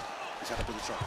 And not only is Zayaf performing well against these competitors, he has the murderer's row. Romero in his first matchup. Yeah. I'm not sure who he fought next, but now Suave Jamie, most dominant Xbox champion, one of the most dominant. I mean, so impressive for the young prodigy. Yeah, indeed, indeed. But Jamie's definitely had his moments in these fights as well. He's rocked Zayaf a bunch of times. It's just the command of the overall game. We've got 50 seconds left in this third and final. We might even see a finish. But safe to say, Zayaf up on the scorecards in this one. Gonna lock in another sub, but probably just to run out the clock. He may finish it, but there's only 20 seconds left. It looks like Zayaf will go 2-0 here, Rob. Yeah, it looks like it. He's got to keep that blue bar inside of the red and fill up that bar at the bottom to complete the submission if you're unsure at home. But yes, he's not going to be able to complete it, but it's going to waste the time. And it looks like he's ahead in this fight. And it looks like he's going to cruise on to another point against a savage player. Reverse triangle coming out, but there we go. His first mirror match. Great fight there. Two Dustin Poiriers going at it. Zayaf getting a great job with all those takedowns. There you see winner there. Blue corner, Zayaf moves to 2-0 over Suave Jamie.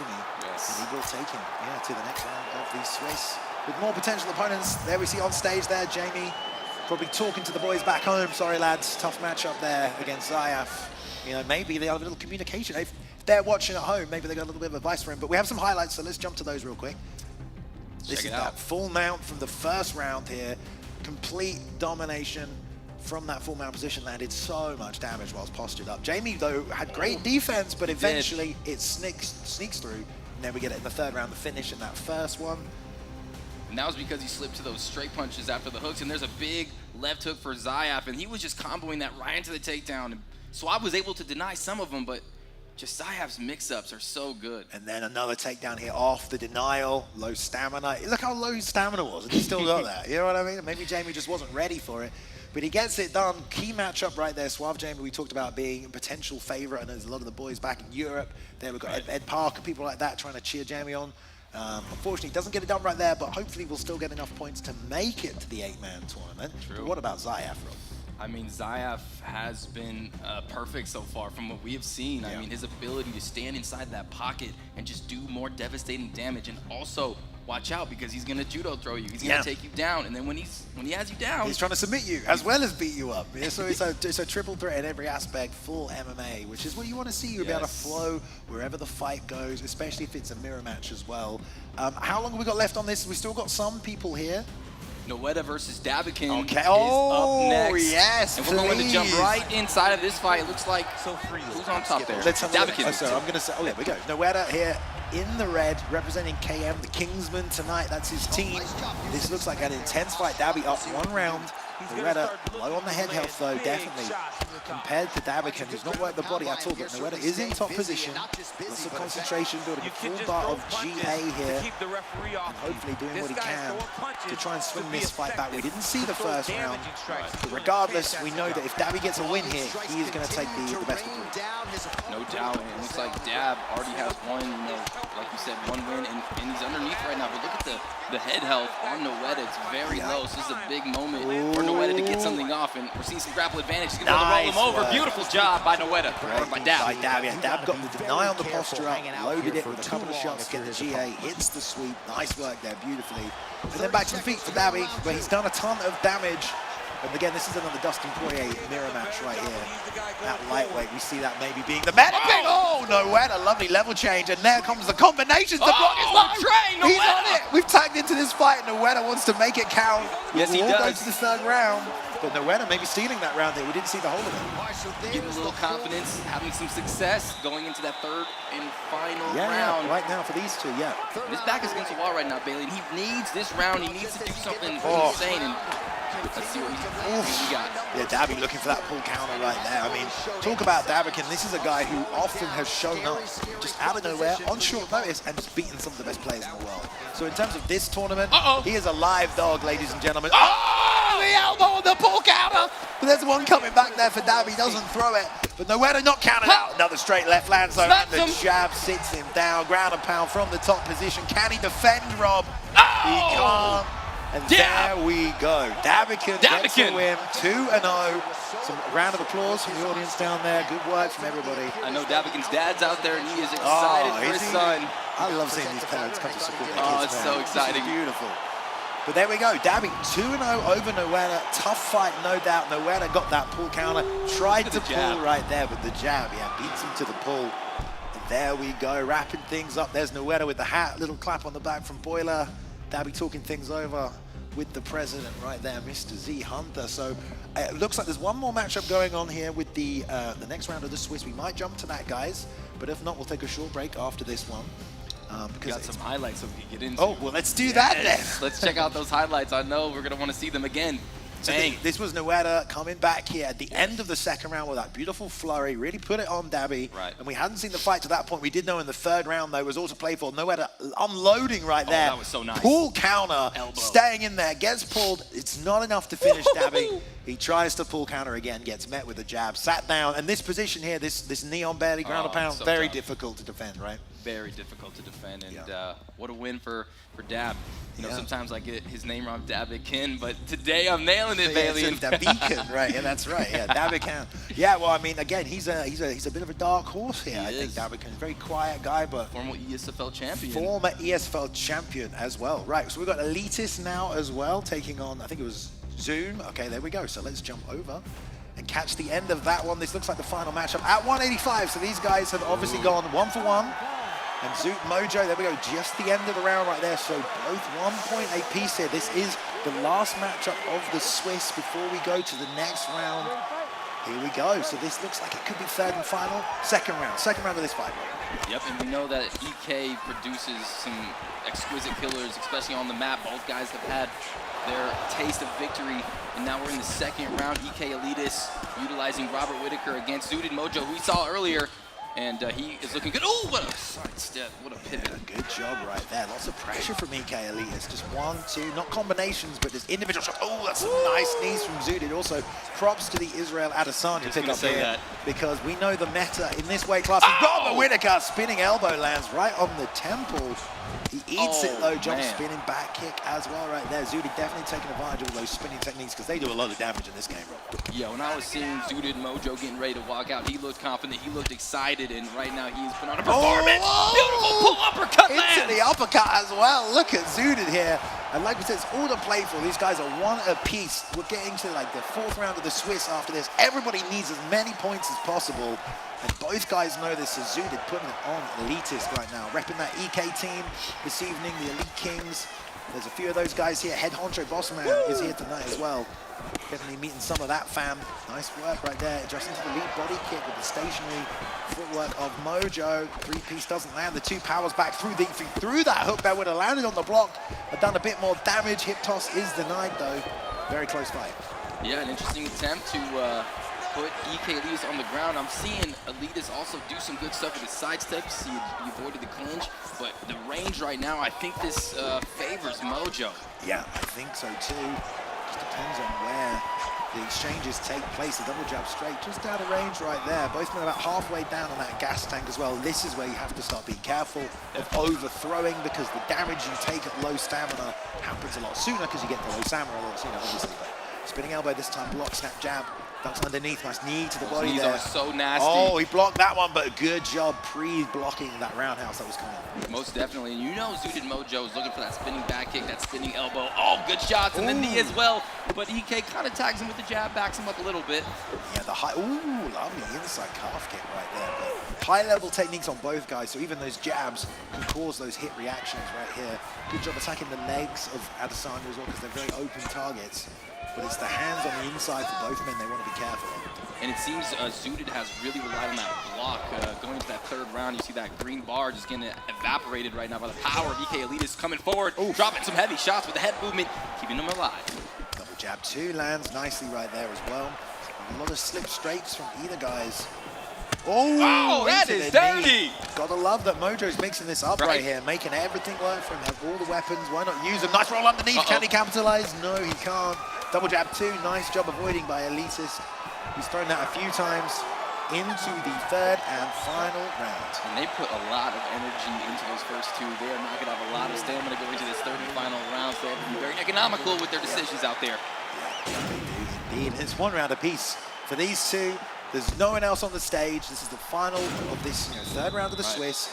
1 apiece. Final round. Right. Who wants a point, Rob? Both of these guys really, really want a point. This is a big round. Lots of snap jabs. Snap jabs. I like it. It's good. You don't sort of have to. Oh, there's the spinning elbow again. Look at the lovely level change into a switch kick to the body, doing some extra damage.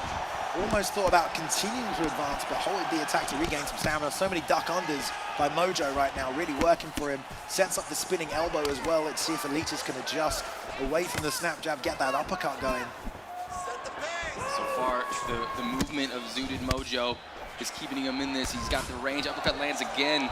And EK Elitist has to find a way to do damage without taking damage because he is getting close to getting killed out there with that head and body health. Oh, there it is again. Right the jab dropped him.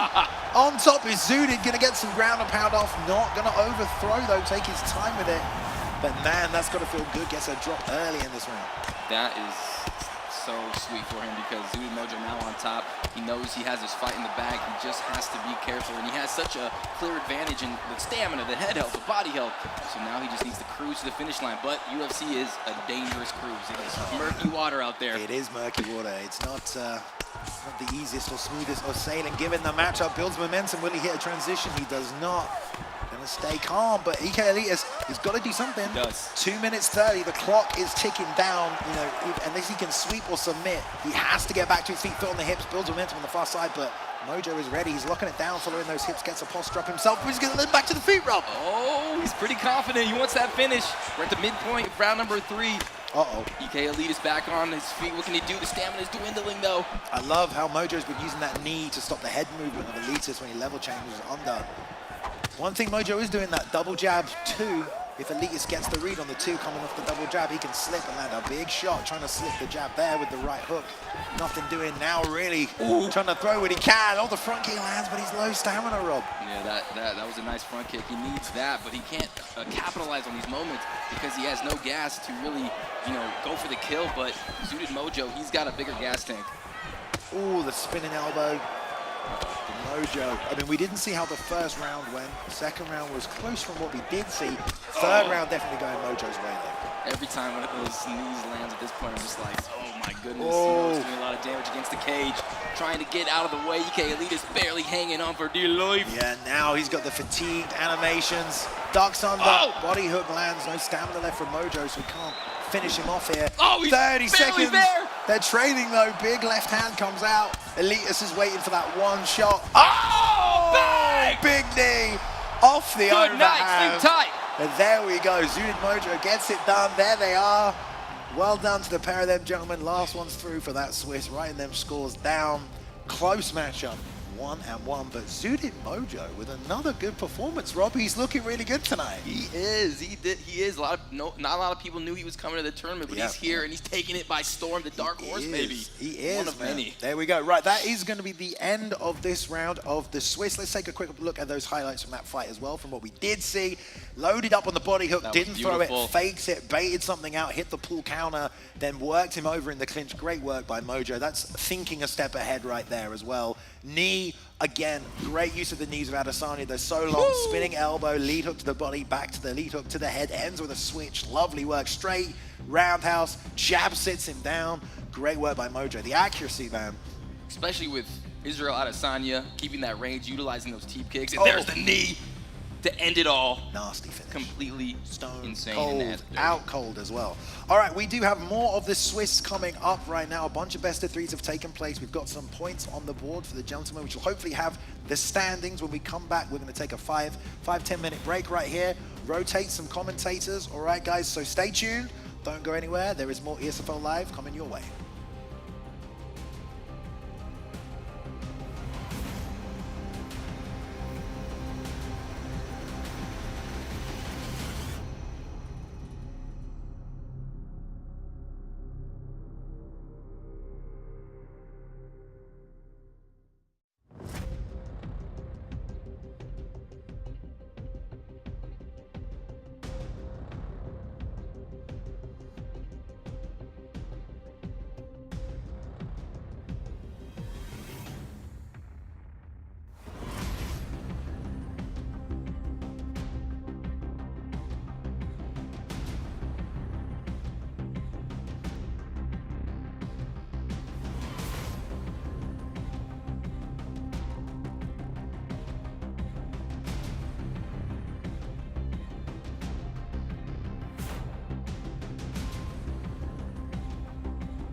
All right, welcome back, everybody. Nice little break right there, but we're back in the thick of things. We've got to carry on with this Swiss tournament.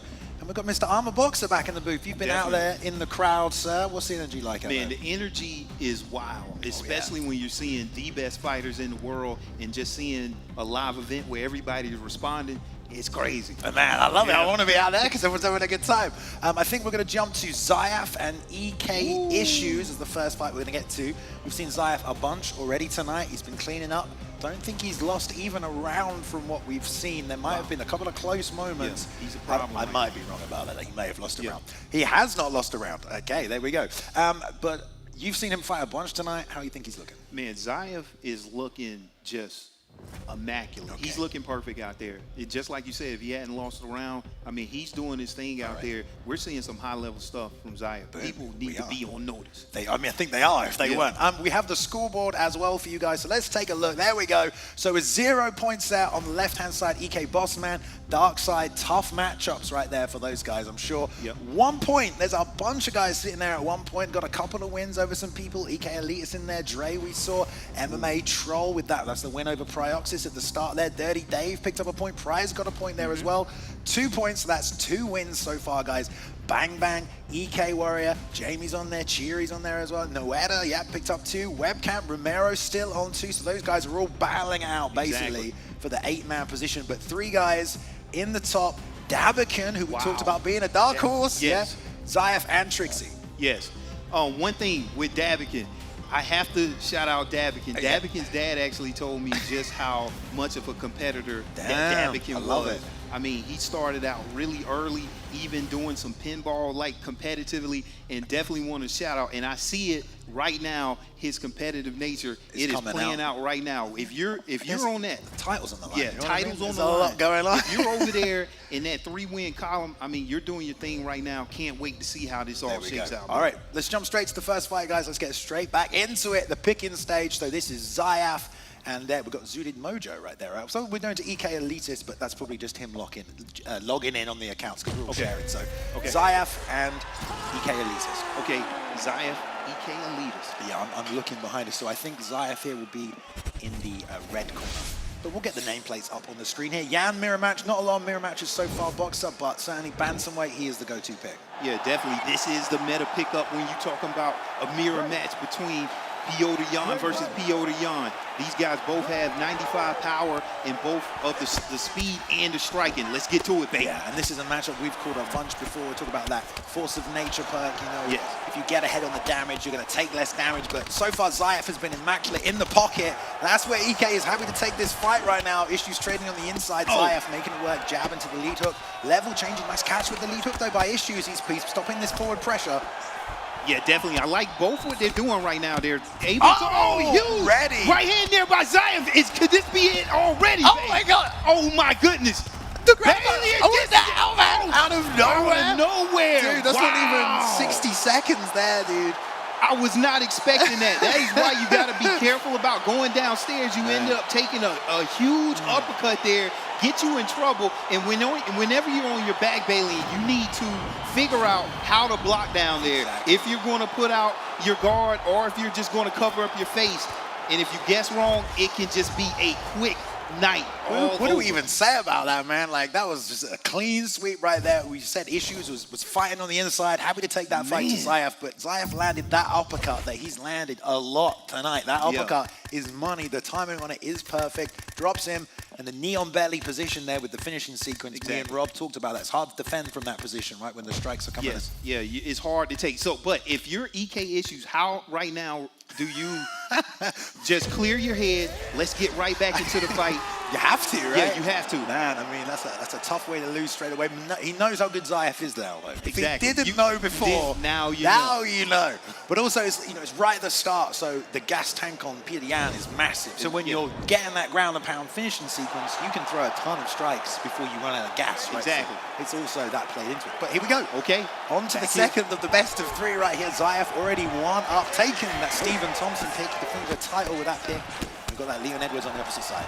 All right, yeah. And now you got great footwork here by Stephen Wonderboy Thompson here. And let's see how Zayaf goes to work. Going downstairs, and let's see if EK Issues can return the favor and return another uppercut right now. But look, nice body hit him right there in the breadbasket, Bailey. And going down low, these guys are putting in a lot of work down low, Bailey. Yeah, and every time I see EK Issues level change now, I'm worried about that uppercut boxer. I'm like, that thing is coming. But on Wonderboy, there's other avenues of attack. Expect Zayaf to set straights up, as well as those kicks. Look at that lead hook into the turning side kick to the body. Excuse me, nice work right there. There's a rear uppercut though from Issues, who's planting a lot more, trying to power through these strikes, and he is landing a little bit on Zayaf.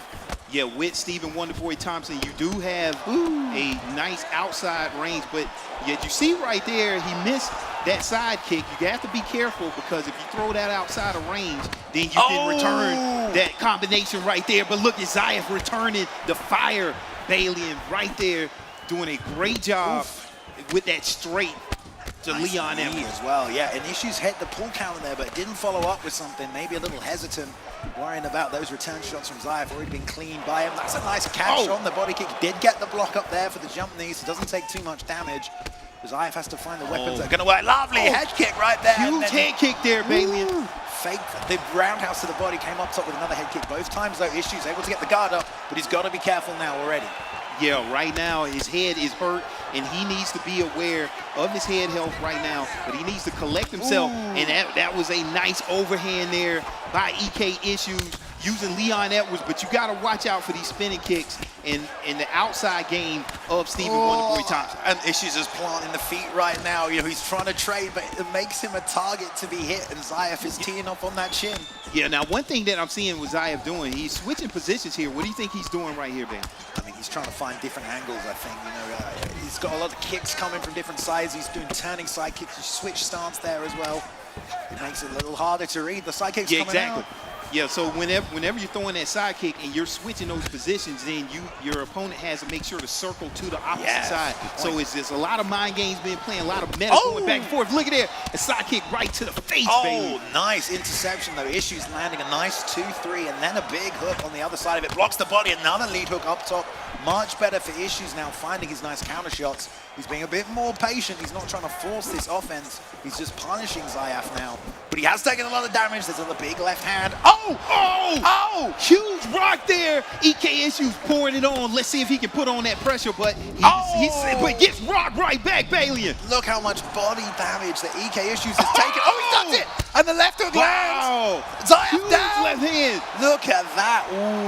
If he had more time in that round, the crowd's going wild out here. They love that. Yeah, the crowd has to love that sequence right there. Anytime that you miss a head kick, boy, you're in trouble on that stamina. But these guys, fortunate, they understand to do that type of stuff at the end of the round. Right now, getting in the round two, Bailey. I'm not sure who got that first round. But look at huge rock right there. To the body. EK, is he going to put on that pressure right now? He decides to back up. Let's see. Another rock there by left hand by EK Issues, doing a very great job, Bailey. He stayed composed. The uppercut. Man, Bailey, another knockdown by Issues. He's in charge of the second round so far. And Zayaf is trying to throw back, but he's just getting tagged every single time he does. Issues there, no problem, not wasting any time in this round, getting a bunch of rocks. There's the wheel kick up top, fake down low. The team came up the middle, but the block's still up there. Jab to the body, the head, trying to set something up to Pierce. There's a lovely lead uppercut, Bailey, and the left hand sits him down. Not enough to finish it, but a way to come back from Zayaf. Man, you're never safe whenever you're fighting Zayaf. No matter what you do, you can rock him, you can knock him down. But look, now against the cage there, and another knockdown by Zayaf. Can he get him out right here? Let's see if he elects to come off the cage. But right now, he's applying that pressure. Nice knee. His opponent, Bailey, is hurt to the head and into the body. You never know. Can he finish it right here, Bailey? That was it. Wow. What a way to come back from that deficit. Look, like, was it like a minute over in that first round? Second fight, Issues finds a home for those straights. Lead hook, made it work. But he just melted like ice cream at the end there against the fence. It was just too much pressure from Zayaf. Yeah, I mean, no matter what you do, okay, you rock your opponent, you knock him down, you take him into deep waters. Zayaf has proven over and over that he can just withstand all of these scenarios and still come out on top. What is it that he's doing different that is taking him to the next Well, I mean, level? we can have a look because we've got a couple of replays actually. So let's take a look, and we can see here. This is the Yan matchup. That was the uppercut that we've seen him land consistently already. And look how much stamina he has here. Exactly. So he's able just to keep going. Keep going. I mean, that's kind of insane. He had a lot of stamina right there, Boxer. That was a little too much. A lot of stamina. That's Here's where the sequence. A beautiful duck right there from Issues. Rocks him, hurts him, lead uppercut, drops him, doesn't follow up, but is the end of the round. Exactly. Good way to finish. Another rear uppercut, intercepted the body kick, double shots to the body, misses on that left hand. That little sidestep kept him in it. Then the wheel kick, the fake for the head kick again. And this is where, again, he just melted against the cage. Yeah, these wheel kicks and all of those techniques coming out by Stephen Wonderboy Thompson, they have a lot of bleed through. Yeah. Even though you block them, you're taking a lot of hit. Yeah, that's a good point. And he gets perks as well to supplement those. Exactly. So they really add up. I think we probably have another fight we can go to at some point. They'll let us sort us out. But Zayaf gets another win. He's already at the top there. One of the only 3 people who's already got 3 wins so far in the Swiss. That's 4 for him now. Wow. And everyone else is still playing. I think he's still playing. Fastest right there. I mean, that was fast. And the thing is, whenever you can take out somebody like EK Elitist that fast, that just shows you just the level that Zayaf is at. I mean, that just was an incredible performance. Balian definitely impressed. All right, there we go. We're going to go to Davikon versus Trixie. It looks like they are already underway. Some cheering in the crowd. Let's hear it for Trixie. Let's see what he has. Here we go. I love hearing this crowd. All right, so Trixie is up 1 over Davikon. Now, Davi, one of the only men with 3. Trixie also with 3. So this is a matchup with 2 guys who already have 3 wins here tonight. So technically, maybe they don't need this, but this is a matchup we are probably going to see later in the 8-man tournament. Exactly. We're already deep into this first round. Head body health fairly even, looks like. Wow. Minute left though. Yeah. These are 2 competitive guys, and these are 2 of the best guys in this tournament right now. Trixie, Leon Edwards, Davikon using GSP. This is a technical fight right here, Balian. And I'm liking what I'm seeing. There's the shot attempt. So close. And end up getting denied there, a late entry. But wow, look, first round here, 15 seconds to go. Not sure who has this first round, but you want to do very good here to close this round out because you may steal it. All right. Balian, not sure who won that first round, but it looks like we got a good fight on our end. We do know Trixie's up 1, so regardless, Dabby has to win this fight, right? Davikon has a win. We saw Dabby there a little bit. Something he's very good at is throwing, and then when you think he's done, he adds that extra combination on the end right there. But this is going to be a technical striking matchup, but if the grappling does happen, whoever has top position has a big advantage. Huge advantage. So we'll see if anyone gets a takedown. Dabby working that block right now, but good adjustment by Trixie, already hitting that slip straight, beating up the block, breaking right through it there. Went for a clinch, didn't get it. Tried to take advantage of the Leon clinch stat, but then again, powering. And look at the bleed. Huge knockdown there by Davikon. Let's see if he can take him out already, Balian. Oh man, and he needs to, but good guard recovery there by Trixie. Gonna hold on tight, load a few elbows. But we talked about the ground game. GSP on top. Good deny by Trixie and the sweep. And the sweep. That is huge because he has a lot of advantage when he's on top on GSP with all of those grappling perks, and now you got Leon Edwards on top, who is serviceable, but this is definitely a better position right here. If you're Trixie, this is where you want to be, in control, on top. But look at all of these transition denials right here that Davikon is getting. That was real good by Trixie, because I was about to say, Dabby likes to strike, build the GA, then transition. Trixie knew that, ready to deny easily, and then took side control as well. So Trixie, man, we've seen a lot of him. He was the winner of the Venom Invitational. He's wearing his gold cap. He is feeling confident about his chances. As I said, both men flawless so far, you know, along with Zayaf. But here we have a very tight matchup. Again, in this sprawl position now, the backside transition does come off there. Let's see what Dabby does. Does he roll to full guard? Does he work back to the feet? Yeah, Davikon, he didn't get to get up right now, but he's still on the ground right now in this back sitting position. Let's see if Trixie can go to full mount, or what is he going to do here, baby? Nice deny, short shots. Just wrapping nice. Yeah, you got to be careful in this position because you don't want to give up full mount right here, or you don't want to give up back mount.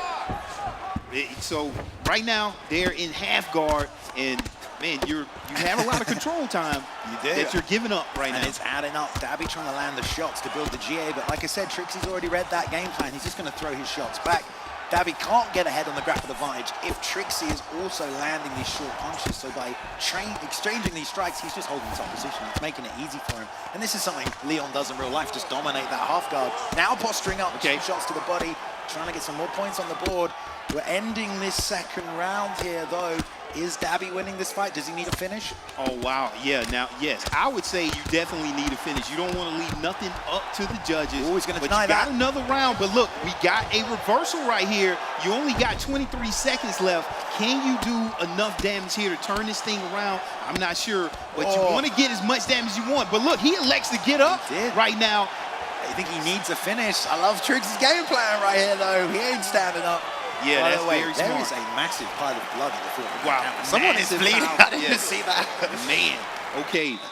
Round 3. You may need this round right here to take it all home. These guys touching gloves right there in the center, and we get right to it. You want to do your damage if you're Leon Edwards, but nice wheel kick there by Davikon. Let's see if he can do enough damage to win this match, Bailey. Man, Trixie's just powering through with his heavy combinations, loading that big left hand, but Davi is landing on the chin, and Trixie's taking some damage as well. It's about those little mistakes, but all he can do is double jab, close the distance, pivot back out to retake the center there from Trixie. Nice job.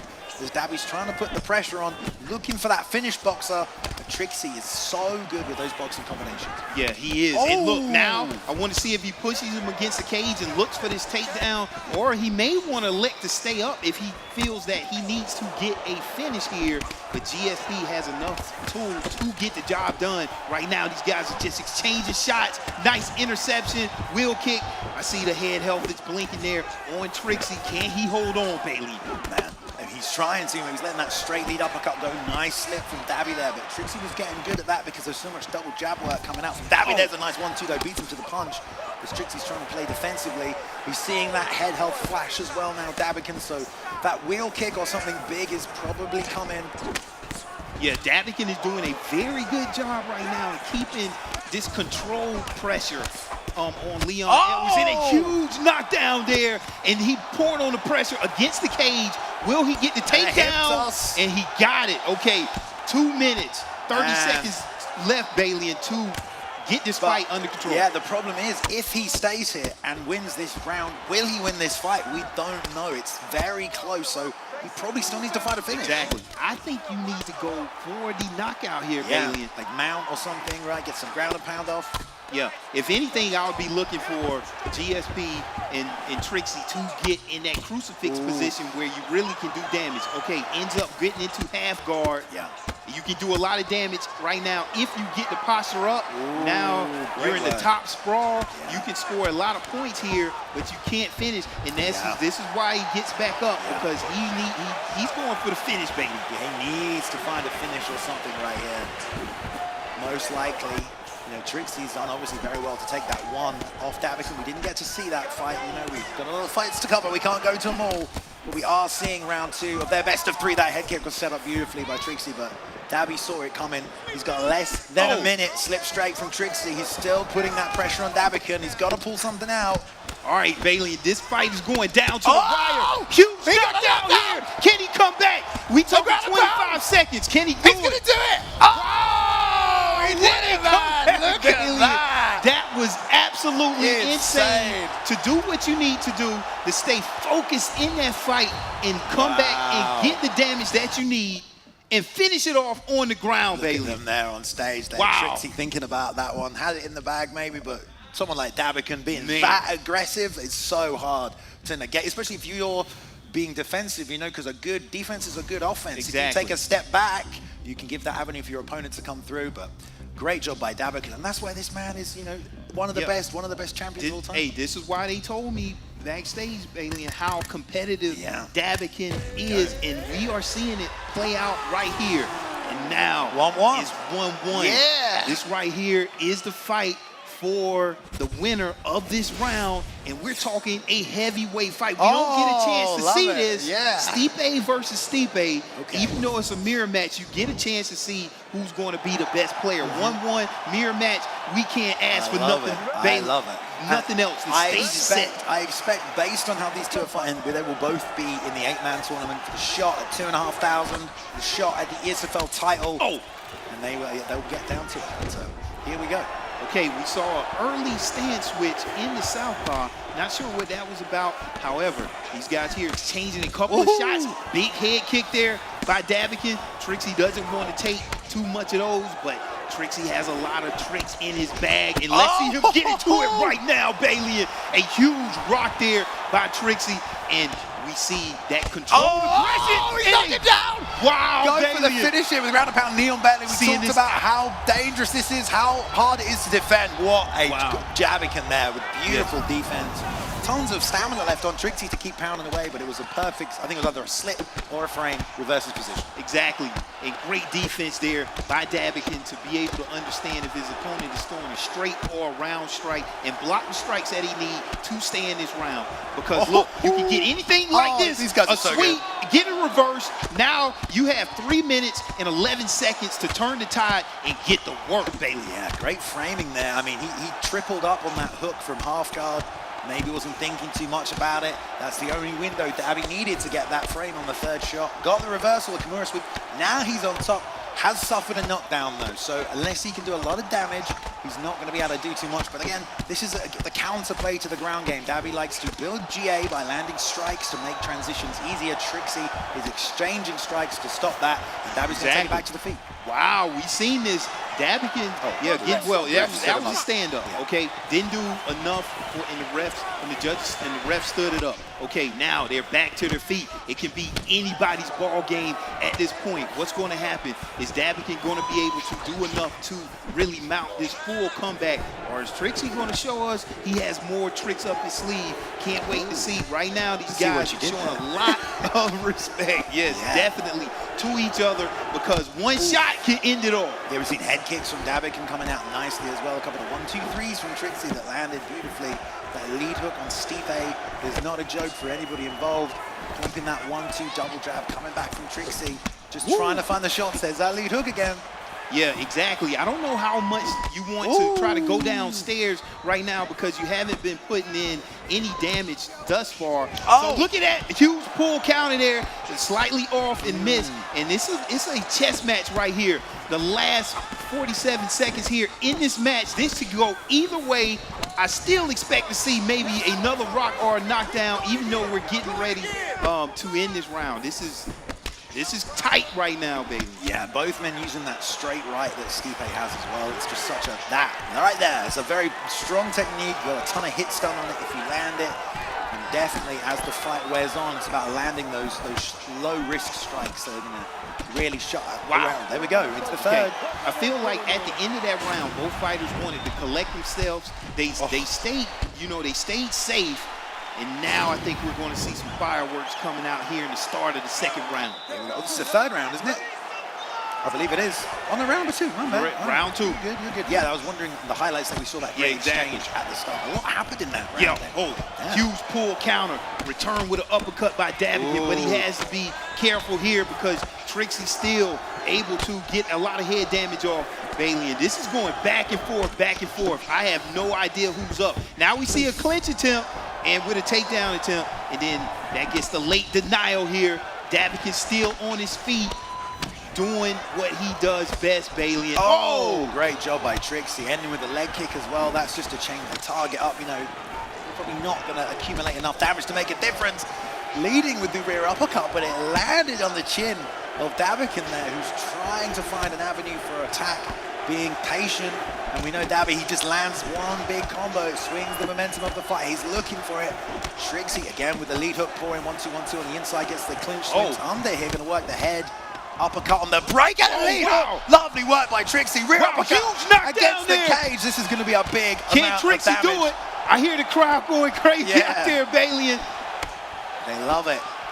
Yeah, and I like this controlled aggression here from Trixie. Even though he has his fighter against the cage, he's not just pouring on. That's a huge overhand there by Trixie, but he has to be careful there. And that Davikon did exactly what he needs to do to get that respect back in this match right here. And it can go either way still. Both fighters are very... He did! I know they're going crazy out there, Bailey. mom's going crazy down there. For Trixie, let's hear it for Look a at that. great fight by both of those fighters. Wow. That was absolutely insane, Bailey. Wow, man. Yeah, the crowd, his mom stood straight up there. We'd love to see that. Lovely front kick right up the middle there, perfectly timed. Perfect distance. Yeah. And that's how you shut out a fight. Yeah, exactly. Whenever you have a fight that goes to that nature where there's a lot of head damage that's being done on both fighters, all it takes is that one last final shot, and everybody is sitting back, and we know it's coming, but who is it going to be? Yeah, and this is what you come to see. Yeah. You see the best fighters in the world. These fights could go either way, Bailey, and it goes right down to the wire. I love it. Let's take a look at the highlights as well here. We got them for you. So we can see that's that beautiful head kick. That was in the opening of the second round right there. Close fight. And this is the one that Davi won in the closing moments. Like Trixie was probably going to take the decision. Exactly. But look, 30 seconds on the clock. Davi survives to try and keep this series alive, as we would say. Exactly. Goes to 1-1.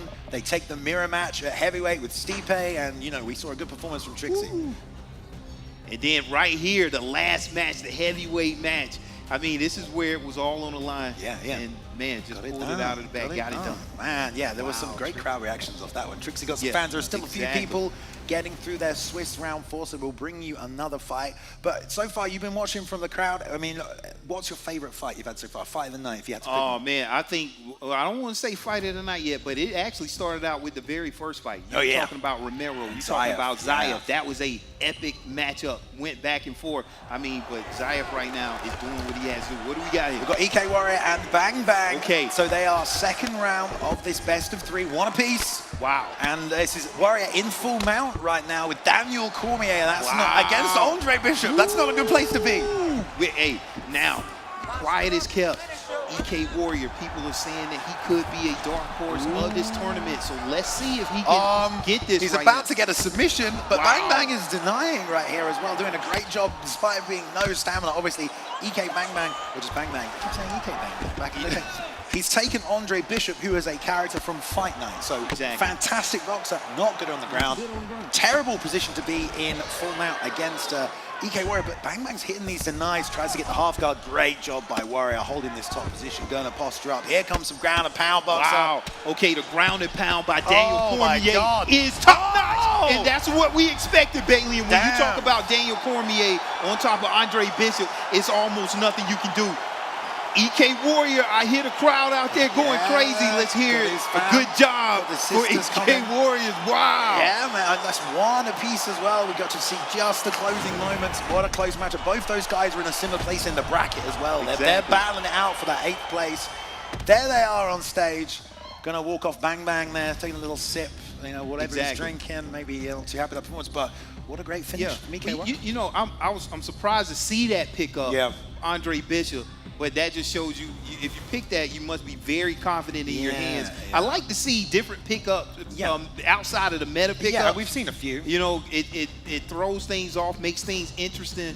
But, I mean, you must think that you wouldn't end up on the ground if you had Andre Bishop. I mean, you would obviously pick Daniel Cormier to counter that pick. With the wrestling, and we saw exactly what happened in that fight. It went one apiece, so especially when it comes down to the wire there, it is interesting. But we know that the 3rd round of this Swiss round here is a heavyweight. So that's kind of a wild card for some guys anyway. Maybe he doesn't have a good pick of that weight class. Thought we would be boxing, but we're going to go now to Mojo versus WebCam. Again, one apiece for these two boxers. Okay, so we need to win this fight here to take the best of 3. And we have Mojo on top right here. Now, this is a little bit more a better matchup on the ground. You're talking about John Jones here and Daniel Cormier. They probably on the bottom control and top control, probably very similar here. But look, they're fighting for grapple advantage, high grapple advantage there. For Mojo, I would expect him to make a move. He ends up getting a transition denial. Can he either advance his position or posture up and land down and lay down some huge ground and pound? That's what he needs to do, Bailey, and score some points. This looks like a close matchup here. Obviously, these guys are one apiece. They have a bit of a round left here with the second round. Like a minute left, but it's going to come down to a 3rd and final. WebCam down on the stamina, but still landing big shots, walking forward with the pressure, trying to bait something out, preempting a counter there.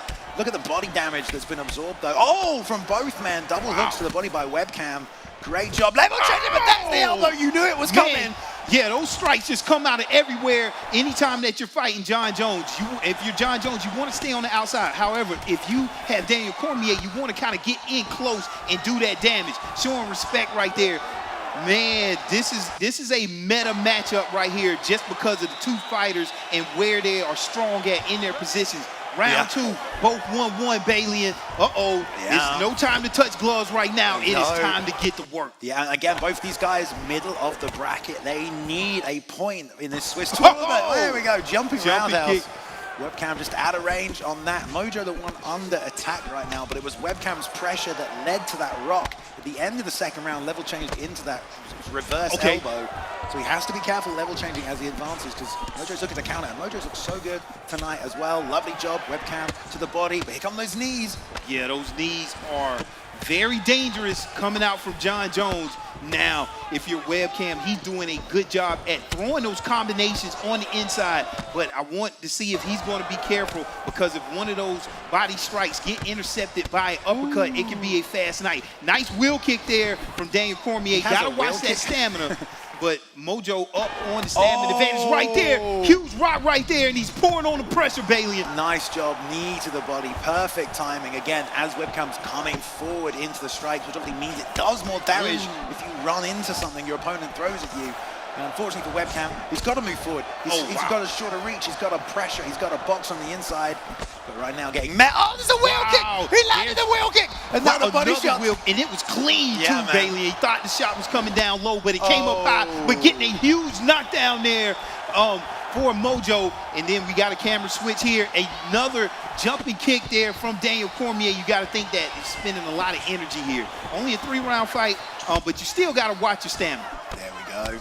Trying to push back. WebCam still wanting to advance. Got to be careful.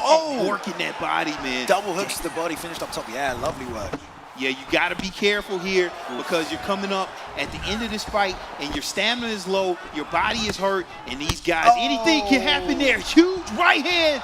And Balian did not able to take advantage there. Got the up kick to keep this fight on the feet. Yes, indeed. WebCam trying to hold that send on 1 minute 30. This is one apiece here, guys. They're trying to get that point on the board for this Swiss tournament. We've got 23 players going head-to-head. Only 8 will make it through for a chance to win the prize money tonight. $2,500 for first place. ESFL Championship belt as well. There's a lovely frame. Wow, another rock there from Mojo. He is looking like he's in control right now, and that was a nice counter there from that side kick because you cannot take too many of those right now. At this point of the fight, whenever your body is hurt that much, Balian, I mean, you're hanging on by a thread here. What can WebCam do to keep himself in this fight? Well, he's got 30 seconds to knock him out, I think, Boxer, because we saw Mojo dictate that first round we came into. That second round was close. This third round, Mojo's been doing well as well, so it's still close. Oh, he went for it, jumping round. Let's hear it. Only 5 seconds left. Could have been close on the uppercut. What can happen here? It could go either way. Man, we're going to decision, baby. Yeah, we're going to see right here, obviously, Mojo in the red gloves with John Jones exchanging those beautiful shots on the inside. We saw Mojo land a lot of those knees to the body and elbows as WebCam was coming into those shots. There's a pull counter, uppercut, cracks him, drops him right there. Great work. Close one, close one. This is like the first highlight package we've been able to watch, I think. So everyone's skipping, everyone's so eager. Yeah, exactly. I mean, whenever you watch it back, I'm able to see it in slow motion. Let's see what happens. All right. So Mojo with John Jones. WebCam there with Daniel Cormier. Both men one apiece. The winner of this gets a point. And there we go. So Mojo, another win. And he gets another point there. There we go. Fist bumping. Good show of sportsmanship. Taking his shirt off, you know. Yeah, that's a very impressive win when you can get a win with a character like John Jones because he has his strengths are from the outside. Yeah. So you can't play him just like a lot of those knees and elbows are so good on the inside too. They're very dangerous. You got to watch out for them because they can come out at any time after combinations. They don't even require that much damage. Yeah, they do a huge damage. They're very good. They're very good. And we'll take some highlights of that fight as well so we can have a quick look. Run it back. There we go. Lots of body work from WebCam, but that led to that exactly right there with the reverse elbow. Lead uppercut there. Good head movement, blocks, not able to follow up. This is probably going to be... Oh, there's the wheel kick, which I freaked out over because I thought he was going to get something. Exactly. But one knee return there to the body. Such a tough fight in the heavyweight division there with John Jones. He's got so many tools. Keeps himself in it. Choosing the Superman punch, like webcam's flowing, putting it all together. But ultimately, yeah, close matchup. Does go the way of Mojo, though. Wow, Mojo looking very impressive here so far, Bailey. And yeah, can't wait to see what he does in the rest of this competition. I think we're done as well for that round of the Swiss as well. So that was round 4. Okay. We do have 3 more rounds of this Swiss tournament to go. And then after that, we will have points accumulated. So the maximum amount of points will be 7 points if you win all of your best of 3s right here. So we saw a couple of guys were already on 3 points. Exactly. Zayaf now on 4 points. And Trixie also on 4 points because he took one away from Davikon right there. So it's going to be close. So all of the players that's sitting in that 2-point range, those are the guys right now that could have an opportunity to get those 3 points, get into that tournament, and still compete and get into that elimination tournament. Yeah, so still a lot to be decided here, Bailey. Yeah, man. Yeah, and we've already seen some of the matchups that we are probably going to see in the 8-man tournament later tonight. I mean, not everybody is playing everybody here right now, and also it depends on the brackets and everything and how that gets set up. We might have already seen some of those key matchups this evening. Also, we don't know how people like Romero just did, people like Suave, Jamie, they were on 2 wins right there. Did they go to 3 up in that bracket? Because there's a few guys on 3 wins now. Exactly. Yeah, I'm really looking for somebody like Romero to come out of that bracket and then, you know, end up showing like, hey, it's not over with yet. Because these guys, we've seen it time and time again throughout ESFL. When you think somebody's out, they end up coming back, winning the whole thing. Yeah, we had that with our losers bracket of the last one, the last tournaments we run. Exactly. We have the brackets boxer, so we can see the points right here. So there we go. Look at this. There we go. Called it. We'll take a look at 4 points, only 2 men. Zayaf, and because Tricky beat Davikon, he's on 4 points. So those two doing pretty good. If there's 7 points maximum to play for, you know, they can still maybe not make it in the top 8. It's not said and done yet. They could lose a bunch of these games and get kicked out of it. But there we go. So Suave, Jamie, Romero, Davikon, EK Warrior, Zooted Mojo, all on 3 points. So we talked about Romero. He did pick up another win there and move on through. So he's sitting good on 3 points. And then in the middle there, 2 points. Yeah, those couple of those guys are probably still going to make it through. But they've got 3 more rounds left. So plenty of still to play for. Yeah, exactly. And we're still seeing the dark horse, EK Warrior out there. Suave Jamie, a champion. We got Mojo, Zayaf, Trixie. I mean, man, those are the top guys. You want to try to get up in that division with those 3 points, 4 points. But yeah, still a lot to, who could come out of the 2-point division there? We still got... There's definitely going to be a few, you know, like 2 points and 3 points. That's only one fight. There's not a lot separating those guys, so it's not said and done for anybody yet. And you got WebCam in there. Exactly. You got MMA Troll in there. MMA Troll, that's what I was getting ready to say. Can he come out of that 2 points and get into 3 points and put some pressure on the top guys? It's all about the matchups, you know, and your opponent and the styles, and also the weight classes. We've seen a bunch of different weight classes. We're changing that up every time. You have favorite picks of different weight classes, right? Oh yeah, exactly. You definitely have your meta picks up, but whenever you get to that heavyweight division, definitely like to get somebody that has good ground game and good striking, But the only thing about Cormier, I like people with teeps. You got to get like a full motion of attacks. I need to be able to attack you down low. He's got a wheel kick. And he got the wheel kick. I rarely throw that because you got to know what you're doing, because if you miss that, it could be a short night for you. Yeah, we've seen a lot of the rocks and knockdowns are not necessarily what I'm doing to you, but the mistake that you've made and that I've been able to capitalize on. Exactly. Now, when you play competitively, what's your favorite? What's your favorite weight class? Probably like 170, 155, something like that. But 135 is good. I think for everybody it's 170 and below. And it's good whenever you see like the heavyweights thrown in there, light heavyweights, because you got to switch up your strategy and you got a little bit. Test the skill across the weight classes as well. Like if you're the best Conor McGregor, that's not what we want to see. We want to see you compete at all these weight classes. And looks like they're getting set up right there. So we've got Dirty Dave in the purple hoodie. Getting ready. Dark Side sitting down there. Lots of stretching going on between these guys. Yeah, I mean, man, just to see just the level of gameplay that we've seen so far has been just phenomenal. I mean, people have to understand, these guys are the best guys in the world, and they are putting on a performance here, and none of these matches are putting me to sleep. They are, I mean, very, very exciting. You got the crowd here, the energy is up, families are here. Man, I can't wait getting down to the wire. Yeah, we plan to switch fights if they were a bit of a boring matchup, but we haven't had to do that. I don't think we're going to have to do that because there've been nothing but good fights from these guys. And hopefully, you know, the people at home, they can see the high level nature that this game can get to as well, because it is very complex. Like, I like Street Fighter, I like a lot of other, like even Smash Bros has its nuances, but this is a very complex game, right? Yeah, exactly. A lot of people, even I've seen UFC fighters, like a lot of people think like this is just a button mashing game. If you come in mashing buttons on this game, just tell them some of the things that will happen. You will drain your stamina. You have to understand when you're vulnerable. Because in that vulnerability window in this game, that is when you are the most vulnerable and you can get knocked out. And unlike Street Fighter or Mortal Kombat, this game is almost like two games because you have a ground game. So it's a whole nother element.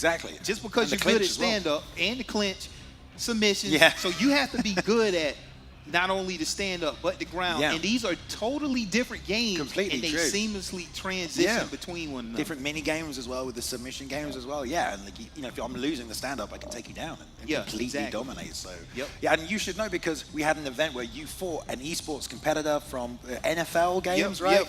Problem. And you fought him, and he didn't have a lot of time to adjust. So he came in, and there was definitely some of those holes in the game, right? No matter how good you are at, you know, your standard fighting games, if you don't understand this ground game, if you don't understand the submission system and the clinch system, you will feel like a fish out of water. That's what separates this game. And Marshall Mind talked about it a little bit in our introduction. These guys spend a lot of time preparing. Like I said, I was talking to Davikon's dad. He said how much time he spent, like 8 hours a day, putting in just that much work, just to be able to stay at this level of competitiveness.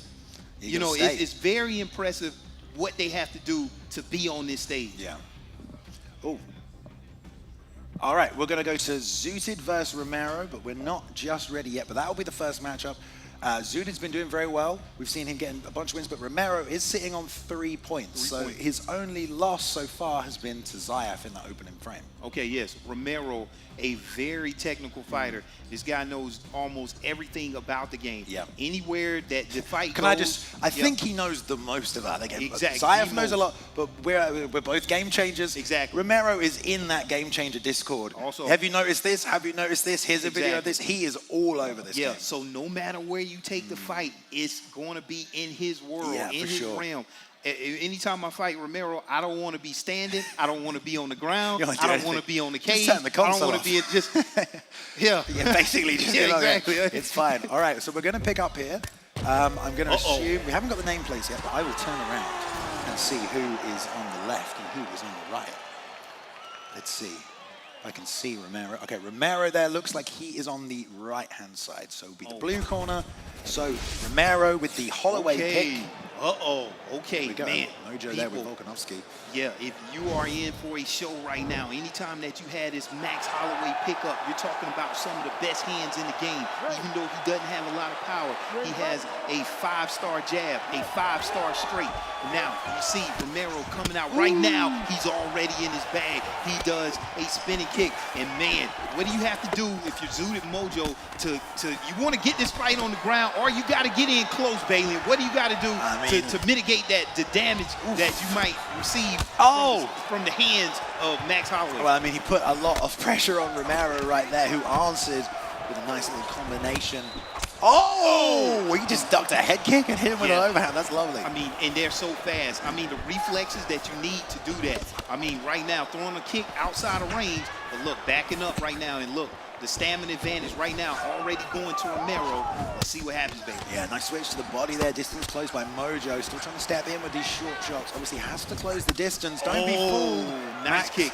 Max is bigger, but doesn't have a reach advantage in this matchup. He's got short arms, but he has the kicks. If he can get them working, Mojo's pushing that pace, trying to take this fight on the inside. Wow, and look at Romero there. He's switching from orthodox to southpaw. He's trying. I think he's trying to line up the back foot on the stomach side of Zooted Mojo. I mean, it's a lot of games that are being played right now. And a huge right. As soon as we talked about the it, block's right gone. there. And the head health is gone. Wow, Bailey, what just happened there? Oh my God. Well, I think Romero was doing some head movement while stationary with a little bit less stamina, and Zooted just landed that liver kick on that off the southpaw stance as well, so he gets an even bigger boost.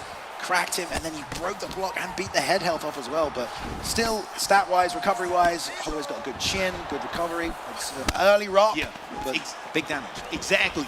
Every single movement that you see these players doing, when they're switching stances, when they're going from orthodox to southpaw, it is for a reason. It is something they're seeing. It's something that they're protecting, whether it's their backside so they don't get those rocks. However, even though with that Max Holloway pickup, you suffered a knockdown, you can come back at any moment, especially when you're as talented as Romero here. But man, he needs to turn this fight around now, Bailey, if it's going to happen. Oh, looking for that counter against the cage. Mojo's doing a great job breaking that block down over and over again and getting to the head health of Romero early here in this fight. Oh, yeah, there's the same kick again. Wow, same kick. You got to watch out, Bailey. So right now, if you're Romero, you're trying to protect that liver side away from Zooted Mojo because he is fishing that out right now successfully, but just like we said, you got to be careful. That stand-up by Max Holloway can come out at any time, and right now you got a knockdown for both of the fighters. I'm not sure who's going to win this first round. We talking 23 seconds, Bailey, and left in the first round. What's going to happen? Man. I mean, Romero did a great job breaking down the block and setting that wheel kick up. Like, he wanted to throw that 5 seconds before he threw it. I think because he slipped and threw the right hook, he got outside of that knee, because that knee was really well timed right there. Woo, yeah, a jumping knee evaded, and then I saw Zooted Mojo go for that devastating roundhouse, but it didn't land. Romero was able to block it. Round 2, I'm pretty sure we'll see some more fireworks, baby. Yeah, round 2, guys. This is the 4th round of the Swiss tournament here, ESFL Live. Shout out to Prospects by Sports Illustrated, who are sponsoring the event, helped make this possible, as well as, of course, the Hyperx. We're also in partnership with us here today, and the UFC as well. Second round's heating up here, Boxer. Yeah, second round, these guys already getting after it. And right now, Romero had to fight off his back foot. Let's see if he can get off of the cage and get back to the center where he can get in control. But right now, Zooted Mojo is pouring on that pressure, a lot of pressure here. And I sense that Zooted Mojo, he wants to get this fight to the ground right now, but he's doing a great job on the feet right now. It's such a high-paced fight, this boxer. And they're changing stances, they're changing ranges. It's not like a high-paced boxing fight. This is a high-paced MMA fight. You know, there's takedown threats as well. Great job by Romero there, stifling the takedown with the short shots on the inside. 1s and 2s, breaks down the block. The hook comes on the outside. The 2 lead uppercut is there, though. Open stance, great counter to stop a bouncing fighter. Yeah, both of these fighters have great cardio. When you talk about Max Holloway, 100 in that cardio department, so he can do a lot of output. But I still feel like Zooted Mojo wants to get this fight on the ground where he has a lot more of the advantage, you know, on the ground, because Max Holloway is only in the high 80s there on the bottom control. But man, but one thing that's really impressive by Zooted Mojo, he's able to fight in close, because with that range of Max Holloway, you want to fight out there. But this fight is going back and forth, baby. Such a high-paced fight between these two. There it is. There's beautiful the shot. level change. Wow. On the jab as well, went right underneath it. And it goes to side control as well, Boxer. That's great. Man, you can't just just do a shot whenever you want to. And look, this is what we talked about.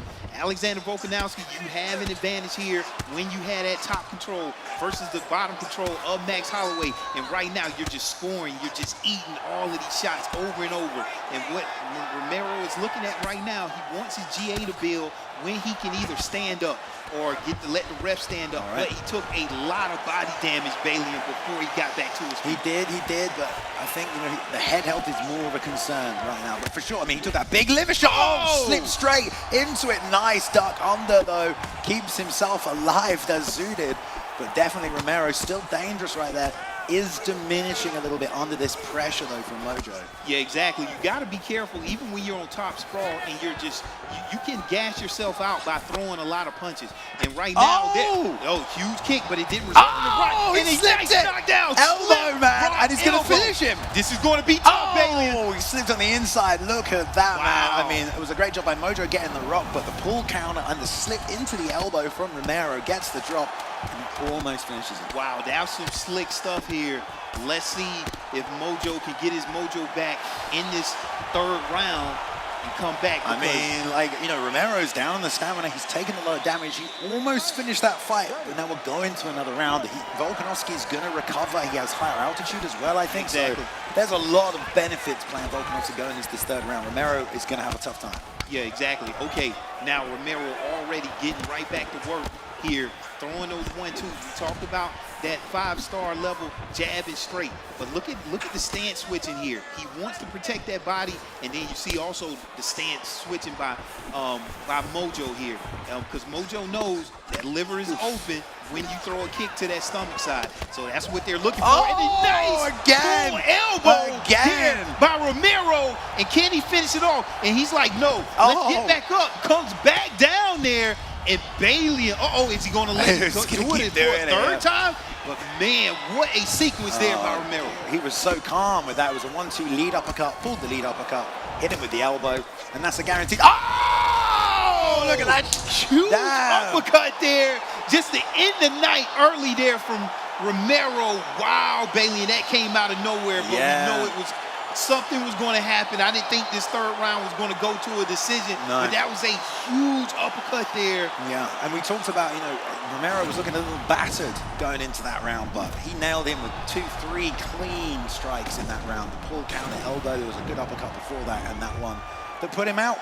That's round one of the best of 3 there to Romero. Yeah, and that's what we talked about. These fighters can come back at any given moment's notice, and that's what we saw there. Even though Zooted Mojo was up, Romero able to come back, get on the board for one. Let's see if what Zooted Mojo is going to do here in the second fight, Bailey. Okay, we got a Israel Adesanya mirror match. Oh, a mirror match. You don't really see this. I've never right seen here, this. Bailey. No. Now you got to fight a little bit different whenever you get this Israel Adesanya pickup. Yeah, I mean, you're not very good at fighting on the inside. Exactly. Obviously, I mean, it's very good because true to life in that respect. You know, you got short arms, but you can throw hooks faster. They're not as long, and also when you retract, it comes back a lot quicker. So fighting in close with Izzy isn't an option. But this is a mirror match. Yeah, mirror match. So they're both going to constantly try and find that range. But also, we just saw them go toe to toe in such a high-paced fight, and now we're going to see it again. They have even more techniques to use. Yeah. So here we go. Exactly. I'm expecting both fighters to get in their bag because Israel Adesanya, he has a lot of kicks. He has a lot of different things that you can just pull out. Teep kicks, I mean, down low. I mean, he's just strong in his striking here. So let's see what happens. In all of the games that's being played, it's just meta on top of meta right now. Yeah. Romero, Zooted Mojo, round one. Israel Adesanya mirror match. What more can you ask for, baby? Oh, man. I mean, these guys are both so good. You can tell Zooted has definitely played Izzy a ton. He's stance switching so much as he fades back there, which actually protects his body. It's really smart. But, you know, these guys probably start switching more than anyone we've seen in this competition so far. But nice little trip right there. Romero back to the feet. Will take some long-term stamina damage. Looking for that pull counter that he did so well with early. But both guys really using those side kicks right now. Yeah, exactly. And that stand switching is something that normal players, they may only stand switch if something gets hurt and it forces a stand switch. However, these players are stand switching because these things give you different advantages based upon what your opponent is doing. And right now, we're just seeing a lot of meta. These guys he landed it. are just landing a lot of different shots down low, up top, Bailey. And I mean, this is a lot going on right here. You got to figure this out. Nice 1-2-3 and a frame out there by Romero. He's also doing big damage with the leg kicks, you know, and that kind of can be an equalizer in a very methodical, close matchup. Nice 1-2 body kick there from Romero. Mojo being the one that's pressuring right now, but he's kind of walking into a few shots. Gets another drop with the side kick, though. Yeah, it is very impressive anytime you land that side kick because it can be evaded. And also, that spinning back kick there, that also can be evaded. But you need to understand, based upon your opponent's stance, you want to be walking to that opposite side to evade that. You also can sidestep it, but you got to do it at a moment's notice. And these players are good at baiting that out and throwing it exactly at the right moment. And that's what we're seeing right now. Mojo pouring on that pressure right now against the cage, but look at there, Romero able to return a combination of his own. He did, but he lost stamina because he planned to do it, and then Mojo punished him a little bit to the body for it. And you know, this pressure from Mojo, he is walking into shots, but it is kind of helping him corral Romero a little bit here. There's another side kick, and that's why he's pressuring so much. He keeps pushing him to the back of that cage with those side kicks. Yeah, wow. I don't think nobody has taken a takedown attempt right here. It looks like it's all going to be on the feet, just exchanging shots right there. Nice knee to the body right there, and that was a huge uppercut. This may separate Mojo right here in this fight, in this first round. Landed some big-time significant strikes there, baby. Yeah, Romero's done a good job with the leg kicks, but what a whip. Just missed that. Stiff arms out. Burning a lot of stamina in that first round as well, both now. But they're just going at each other. So. Yeah, exactly. Anytime that you whip some of those spinning kicks, you got to watch your stamina. But you see, you want to pull those out at the end of the round. And that's what I see. Now, look at that recovery there from both of those fighters. Look like Zudit Mojo still has the stamina advantage there.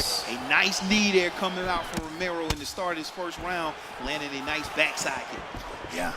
Romero has to find a way to get away from those side kicks now, at least to stop him getting backed up so much. Obviously trying to push forward a little bit more.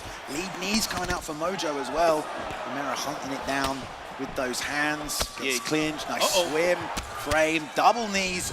Didn't get the uppercut, but he got him straight back to the fence again, Boxer. Yeah, exactly. Those do a lot of damage, and I saw some spinning back kicks there from back fist there from both of those fighters, and they want to throw that when their opponent is throwing that jab, as that can go over the top of that. But right now, both of these fighters are still I had to feel that somebody's pulled out, but look at that combination. Got to watch that head help there by Zudit Mojo.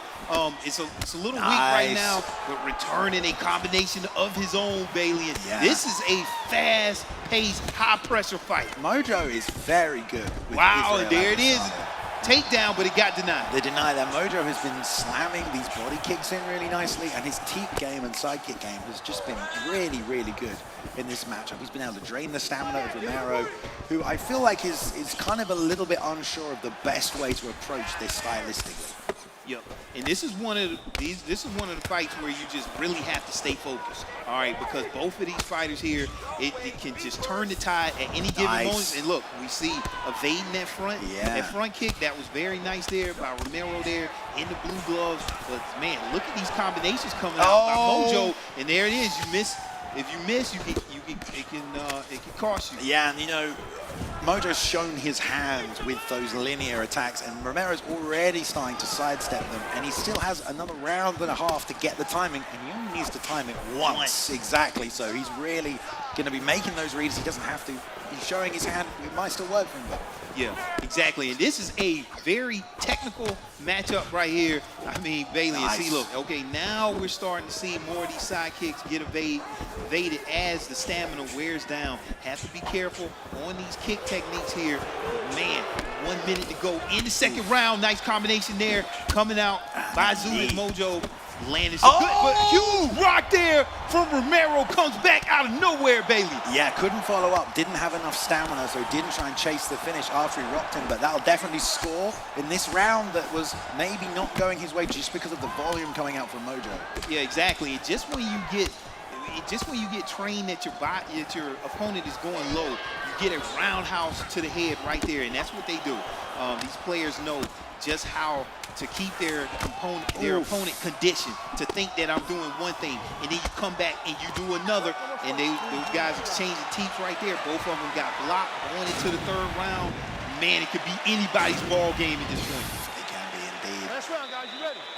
Gonna get them started here. Shout out to everyone who's watching online, guys. You know, last time I checked, we had about 1,000 concurrent viewers across all our platforms here, and we still have the 8-man tournament to come, Boxer. So thank you everyone who's tuning in, watching around the world tonight. Wow, and this is what you're seeing right now. These guys, they know that it's getting down to the wire here. Nice spinning back fist right there from Mojo, and exchanging it there. Romero right back, and round 3, this could be anybody's match. Let's see what happens. Yeah, Romero still fading back here under the pressure of those teeps. Now pulls that one out way. Going back to that leg kick because it's there as an option, but Mojo, oh, the big left hand from Romero.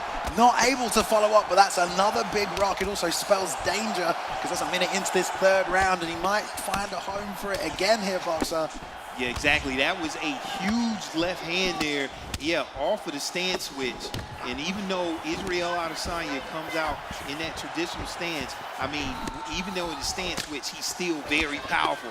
Okay, 3 minutes left. Can Mojo do what he needs to do to apply enough pressure from a very skilled and talented Romero who is able to evade and still get the rocks that he needs, even though he's fighting off of the back foot. But Mojo still applying that pressure, Bailey. Yeah, and Romero's doing a good job circling and then popping in with the straight shots as he turns. There's that body kick again that we've seen Mojo load up on a ton, but he's done more damage to the body than the head health has Mojo. So if he needs to keep working that body, he's got to get it going. We've got 2:30 left. I'd give the last round to Romero based on the rocks. Looking like Romero might take this final round and take this best of 3 because he's up 1-0 already. There's a lead hook. Yeah, there's a slip. Looking for that check hook. That can definitely spell lights out at the end of a round whenever your head is hurt. I mean, but man, these guys have been having a high output in all 3 rounds, and it's only 1 minute, 40 seconds left. And look at that combination there coming out from Romero, but that gets mitigated by that knee. Nice knee by Zudit Mojo. I'm seeing blinking head health, blinking legs from both sides. I mean, it could go either way. Nice check there as well. Romero targeting those legs still. I think Mojo has to land something big, has to get a knockdown if he wants to secure this final round.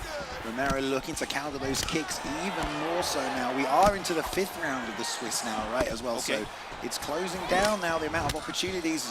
Mojo's got to get up some points on the board. Even just getting a round or a win off Romero to even it up, that can help him if it comes down to the wire.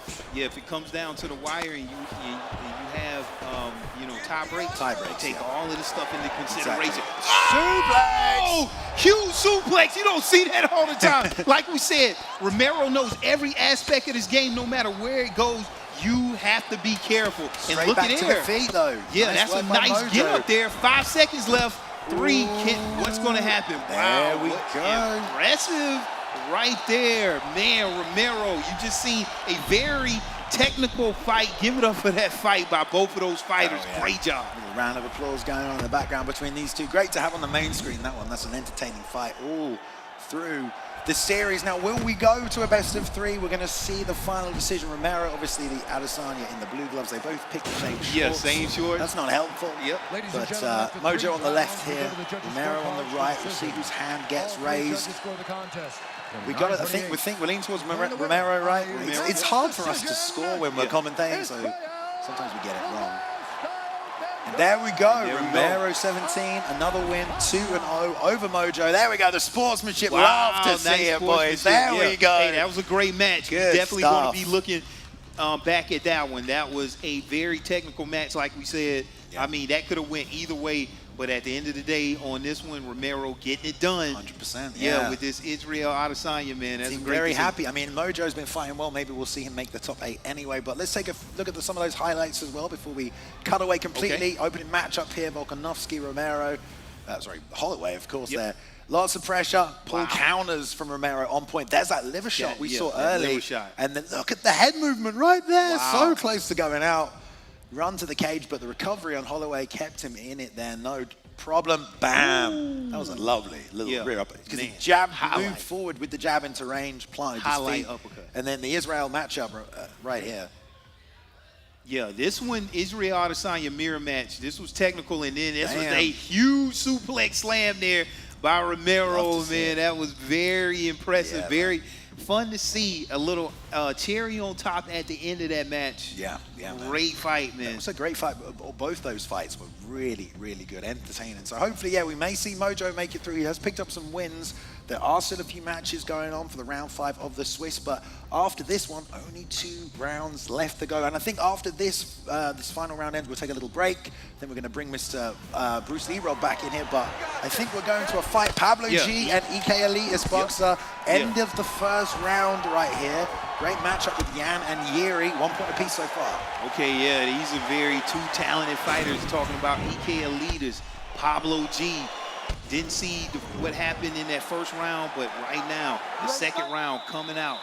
And we got, what's this, Yuri versus Jan Blachowicz. This is going, now, see, now whenever you talk about this light heavyweight division, you can't make a mistake, because if you make a mistake, that could be it, just right there. That's what we said. These guys have major power here, and these fights don't last long, especially when you got hands like Elitist or Pablo G. Look at that. I mean, man, this is already high level, high energy action, and look at these combinations. Man. I mean, Bailey, anything can happen. These guys got major power. Head kick coming up there for Pablo G, slightly low on the stamina, so didn't do a ton of breakthrough damage. DK trying to keep this fight at his range there. Elitist got the Yuri pick, long limbs, coming on the inside. He's going to switch those elbows and knees up the middle, but he's looking for moments like that, where Pablo overreaches, he misses, and he can capitalize. Yeah, exactly. Anytime you can get your opponent to whiff, and then you come back, especially with that straight, with the power of these guys, it can be early. Right now we see Elitist pouring on that pressure right now, and one thing I like, he is mixing it up down low and going up high. Already see that leg red there on Pablo G. So maybe that's something, but look at there. You pay for it, and a huge knockdown. I thought that was it. Man. And look, stay alive, man. Elitist did what he needed to do to stay alive. Now Bailey, and he needs to get back to his feet some kind of way or reverse his position. Ended up trying to go to the back. That's one of the easier transition blocks of this game. But look, Pablo G wants this fight back to the feet, and that's exactly where they're at right here. Big right hand. All right, you got to watch out. Anytime you whiff a head kick, you deplete all of your stamina. It broke through the block. Yes. And good head movement by Pablo G, though. Wow, he's down again. Huge knockdown. Man, big straight right there by Elitist. He's doing a good job using that pull lunge there whenever that head kick comes out, but now back on the pressure. Almost got taken out. This is one apiece. They both need a win here for this Swizz. This is high stakes, man. I bet they're both sweating right here, especially when you're so close to getting knocked out. Both of them there. Again, the pullback lunge. We'll see if Pablo can take advantage of that somehow, but there's a lovely liver shot right there from Elitist.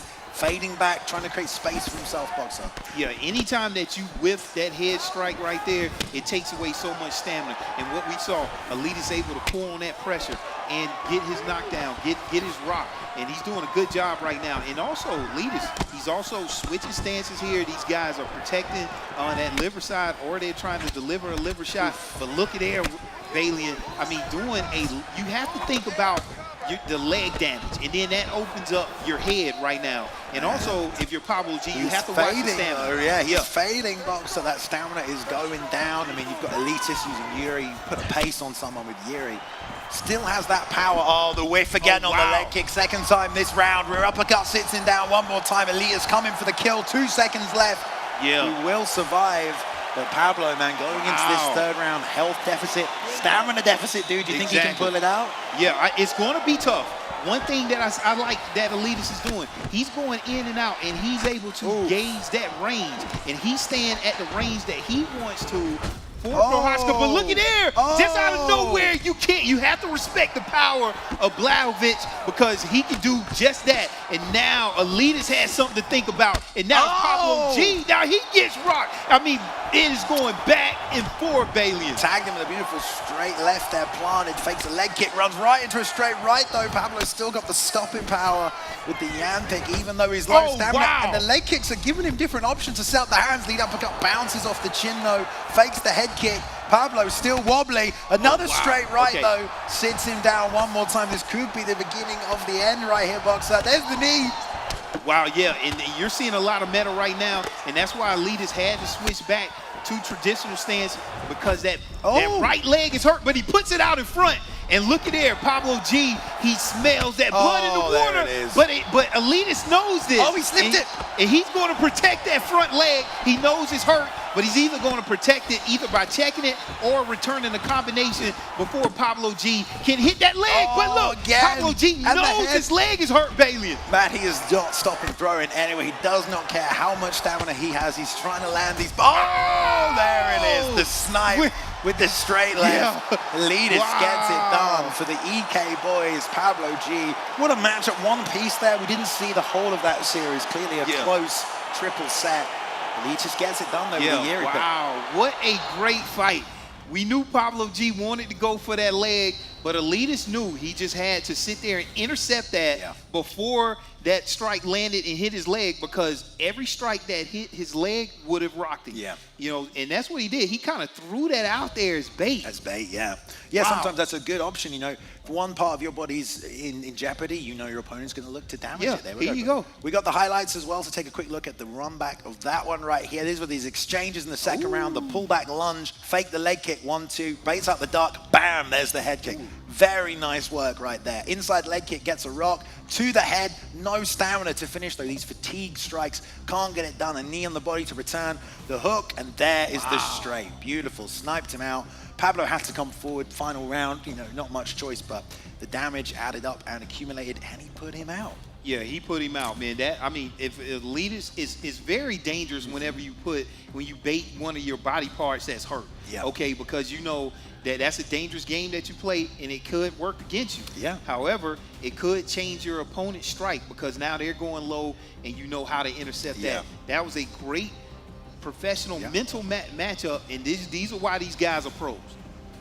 All right, we've got EK Warrior taking on Suave Jamie here. We're going to go to this. It's probably a best of 3 as well. If these guys are still fighting on this stage right now, deep into the 5th round of this Swiss.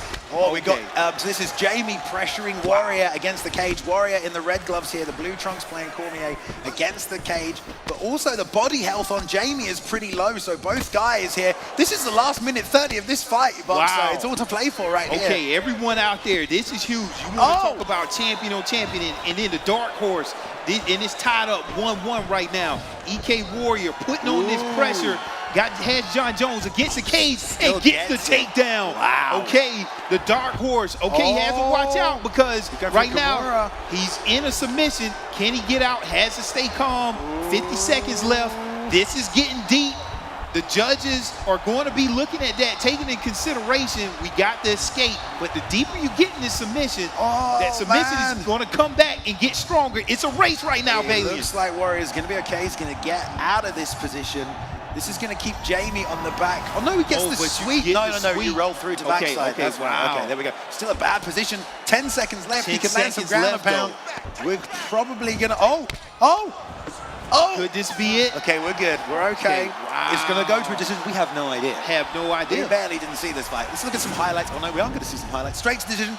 There we go. That's EK Warrior getting a win over Suave Jamie. Warrior. There we go. Also takes the putting best people on notice. 3, man. Wow. Now, I don't know if we have the updated bracket just yet, because that is the end of the 5th. So we're going to take another quick break right here, another 5 minutes or so. We do have more matches going on. Okay, so no time for a break. Let's go when the next match is ready. Close out this strong. But yeah, we saw Warrior beating Suave Jamie right there. Everybody's saying the dark horse of this whole thing, EK Warrior, watch out. So getting it done. Dark Side versus Maceo right here as well. It's 1-1 as we see. This is the 2nd round, so there'll be another round left after this. Tons of stamina on this Yuri pick. Again, it seems to be working for some people trying to bait these high-low techniques. Trade the left hooks there. Condit versus Harding. Okay, Darkside gets the best of it, Boxer. Yeah, definitely. Darkside, a very technical fighter, pouring on that pressure, has all of that power in the hands of Yuri, Hashka, and look at there. What does Maceo have to do to get off that cage? All right, so he's off the cage, but man, back and forth here between Yuri and Gustafsson. Yeah, Darkside showing that patient game again here, pinballing his head against the cage, poor Maceo. But we are going to go to a 3rd round here, looks like, unless something goes crazy. In terms of the head body damages, the stats on either side of the screen looking fairly even. Gas tank advantage for Maceo. 1 apiece. We've got 1 round we're going to see here for the end of the Swiss. What do you think about this Yuri pick? Yuri Prohaska somehow having a lot of stamina still across the board. A lot of stamina, a lot of power, and a lot of things that people like about this Yuri pickup. He has a lot of different kicks that can come out of nowhere. So, I mean, when you mix those two together, you have one of the meta pickups in this division here, but you can go either way. You know, especially when you're fighting up against Alexander Gustafsson. I mean, man, right now in the center of the ring, 1-1. What is this, a 3rd round? Man, these guys got a long way to go, Bailey, and not sure what's going to happen. Yeah, we're seeing Darkside keeping that hands up, keeping that block up. But we've seen him rely a little bit on that too much previously, and now it's getting broken.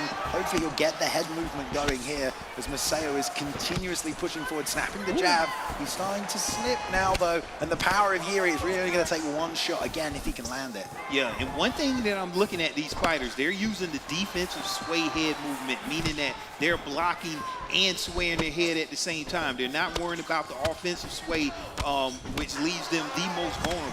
So these guys understand the power out of both of these fighters. Have to watch that stamina, because right now, Darkseid has a huge stamina lead. And let's see if he's able to pull on that pressure, but he has to pour it on methodically. These guys looking for the pull count. They're both just trading as well, just waiting for the other guy and then swinging at the same time. That rear uppercut on Gustafson's a very high-level technique. It's also going to be a big weapon if Maceo can land it. But Darkseid loves this cage pressure. Yeah, exactly. And he's not even striking. He's just pressuring you with his footwork, staying on the inside here, making it tough for the long strikes of Alex to come off effectively. Exactly, and this is where you want to be if you're Darkseid, because you have the stamina advantage and you can't take the stamina home. So let's see, you leave it all out here in the octagon, and he should be able to outpace his opponent right now. However, it's a lot of stamina for Maceo to work with, and he has to be careful. This could go either way, but you want to keep your pedal to the metal right now if you're Darkseid, and that's exactly what we see him doing, because he has the stamina to do it, Valiant. Oh yeah, wow, 100%. Nailing that body with the straights as well. Lead hook to the body, lead hook up ahead, lead hook to the body. Maceo needs to bang that uppercut if he can find a home for it. Darkseid looking really good. He looks like he's warmed up, boxer. Yeah, exactly. Looks like he is there's a finally lead hook. at home. And look at straight. that huge knockdown there by Darkseid, delivering the shots up against the cage. Not able to get the knockdown. Pulls off Valiant, and let's see, he's going to go for it again. We still got a minute left. Anything can happen right here. Maceo has to keep his head in the game right here. But wow, what a knockdown there by Darkseid. Yeah, trading left hooks. Again, there's been a lot of trading in this fight between these two guys. Unfortunately for Maceo, the power, is really in the side of Darkseid with his pick here in Yuri. And he's also kind of accepting this cage position a little bit. Got the elbow in tight right there, really looking for these counters, and he's broken down this block. Lead uppercut straight into a lead hook, and then another straight on the end of it, tagging the chin, but he's got 10 seconds here, Boxer. Yeah, 10 seconds here. You want to pull out your most powerful techniques right now. You want to sway the judges. All right, it goes right down to decision. 1-1. This is a very important decision. Got to sit back and see what's happening. Yeah, one apiece. Obviously, we didn't get to see the whole fight. Came for about round 2 right here, where we're going to see that head kick land beautifully right there between the two of them. Lovely striking matchup. Like, they were just wheeling each other. Like, go on, you throw it, you throw it. I'm going to throw it at the same time, Yeah, exactly. And when you want to talk about power, let's see what it goes down to in this decision. Piece. Get this drum roll. Someone will get an extra point here in these Swiss standings, and it's been very close. There's not like 6 guys that have beaten everyone. There's really only 2. Everyone else has taken losses along the way. Unanimous decision, Yuri. And we got this Darkseid right there with the win. They will fist bump. Well done, gentlemen. Great fight between you two. Very impressive. And it's good, because that Darkseid definitely needed to get a win. Yeah. I don't know if he had got a win yet, but man, to come here on this stage, get a win against one of the best fighters in the world has to feel good, and that was a very impressive performance there. We're going to check some highlights out for this match here, just what we saw between those two men. Darkseid, Maceo, trading left hooks right there, getting the better of it. Double jab just out of range. Rear uppercut landed, and then the lead hook. That was good work, but he's just taken too much damage at this point, Boxer. Yeah, you're trading with someone who has a head health advantage. It's just always going to be tough for you, right? Yeah, exactly. And then whenever we saw that stamina advantage there by Darkseid, he was able to have a lot of output in that third round to get the job done. Yeah. Great fight. Great fight. So many good fights right there. So we just did rounds 4 and 5 of the Swiss tournament. There's 2 rounds left for these guys. So 2 more best of 3s for each fighter. Then the Swiss tournament will be over. There will be a maximum of 7 points per player if they won every single matchup. But the people with the most points in the top 8, they will go to our 8-man tournament later on. So it's going to be good. We're going to take a 5-minute break right here, guys. Shuffle some things up. We'll be back. Don't go anywhere. And we'll be back with the final 2 rounds of the Swiss. So see you in a bit.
Yes, sir. I mean, there's so many players that are in that top 3, but then there's a big group that need a win here to move into that top 8. It's a lot harder than I thought it was going to be to get to that top 8. Yeah, exactly. It's intense right now. Yes. Because if you're in that pool that needs to get into that last division, yes, this is all on the line for you right now. You came out here, we done set up this whole tournament, man, and it is about to be something special. We're getting ready to see a very heated last 7th round here. Yeah, these are the crucial matchups of the Swiss tournament, the end to just a beautiful event, and these are going to get spicy, Boxer. And I'm glad to be here with you, my brother. Exactly. This is like, we haven't commentated in a while, and I am looking forward to it. But yeah, when we talk about these fighters, you want to talk about, you need stamina throughout this day, like physically, to fight all of these fights. For sure. And it is not like when you're online, whenever you can fight, you can take some fights off. Right. Because you're not facing high-level competition. Every single match is the best player in the world. And right now, coming in the end of this round, you need to step it up. You definitely do, and just being down there out of the commentator booth, I was able to see their faces. I got up close and personal, and I was watching them, and I could see the emotion. Some people were laughing, like Pablo Grips was just giggling the whole time. He was just getting knocked around, and some players are focused. I saw Suave Jamie was a little upset with that loss to EK Warrior, but it's just so cool to see the players, see their reactions live, and witness greatness. Yeah, so when you talked about when you was out there, how did you feel about the crowd and then their reaction and everything in the whole environment, just soaking it all in? It was insane. You know, you'd see a competitor, you'd see their dad be like, yeah, standing up. I'd see Davikon's dad like, yeah, and I'd see Trixie's mom screaming, his family. I mean, it's just so, it's just rewarding, you know? Okay, and now we talked about that pool of fighters that still need to get it done. I want you now. What's one of your picks? Who do you think could really surprise everybody still that may not have gotten it done so far? Yeah, if we could possibly see that screen so we can talk about those point values. But I know there's 3 players that are. I've only lost 1. I know Zayaf is undefeated. Suave Jamie's up there, and then you have Trixie, who's done phenomenal as well. But some players that are 2-2 or 3-2, this is a big moment because they cannot afford to drop a point because they have to. That's the goal, right? Get to the tournament, get to the big stage, and that's what it's all about. Yeah. So we had the scores here for round 6, and then let's take a look at it. Okay, so you got this pool here of 3 points: Young Butter, Dirty Dave, Mojo, Noetta, Pyoxis. Okay, Suave Jamie and MMA Troll there. They definitely want to get in for 4 points. And you got Zayaf sitting there all alone at 5 points. He's good. He's safe. Okay, but now who comes out of the 3-point division? That's what we want to know, Rob. Exactly. You got Trixie, Davikon, Romero, EK Warrior, and Zayaf. It seems they're pretty safe within that 3-point category. You know, K Young Butter coming out of nowhere, Zooted performing very well, Pyoxis on the line. I don't know if the 2 points, can they make a comeback with a win? If they do, and if any of those people in the 3-point value loses, it could be some kind of draws based on how many you've won or how many you've lost. Exactly.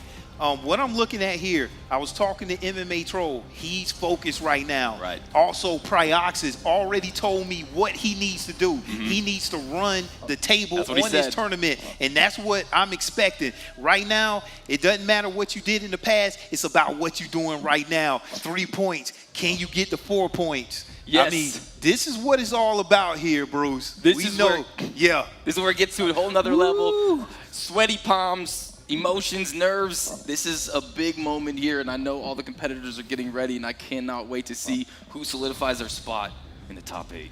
Yeah, the top 8. This is where it's all on the line. They're going to be competing for the belt. We're getting right now into the first fight, and we get to do what we do best here. Let's see. We got the women's flyweight division. Don't get the chance to see this that much. We're looking at a Valentina Shevchenko mirror match here. And man, you cannot make a mistake here. And let's see, who do we have fighting here? We don't know. There we go. Here we go. Romero in the red and Davikon in the blue. And this is going to be a big matchup right here. Davikon and Romero both are hungry for a win at this point to solidify their spot. Okay, yeah, of course. We know these are the 2 best fighters in the world. Romero knows everything about the game, but the very competitive Davikon over there in the blue gloves. And right now, what are we seeing early? Nice body shot there by Davikon, getting it done. Yes, we're seeing a lot of stance switches for Romero there, a lot of in and out movement. We saw Dab barely lose earlier to Trixie. So he is hungry right now to, beat a name like Romero, but we saw Romero just do a phenomenal job against suited Mojo in a heated battle. So both these guys are battle tested so far. Yeah, exactly. And right now is standing on the feet. Nobody has went to the ground. Nice body kick there by Romero. And I don't see nobody pulling out so far right now. Romero is good in the standings right now. He's playing it safe, but he's dangerous at any time. 3 minutes, 17 seconds to go in this first round. Nice body kick by Dab. Beautiful. Yes, both these guys so dangerous, trying to make reads, trying to make adjustments, and they're creating a big, gap between them because they're trying to, feel each other out. They want this win badly. They're trying to mind their P's and Q's. Beautiful spinning back kick boxer. Ooh, not sure if that one counted as a knockdown, one of those active knockdowns, but wow, what a sequence there by Davikon. Has to feel good, looking real comfortable here against a very technical Romero, and nice body kick. You got to be careful there. Another body kick by Romero. He's pouring on that damage right now. Head kick, Rob, man, you got to be careful about Romero. You got to, and those body kicks are what's setting up that lead head kick, and then there's a beautiful spinning back kick to the body again by Romero, but there's Davikon boxer dropping some body shots. Big uppercut lands for Davikon. Huge uppercut there by Davikon.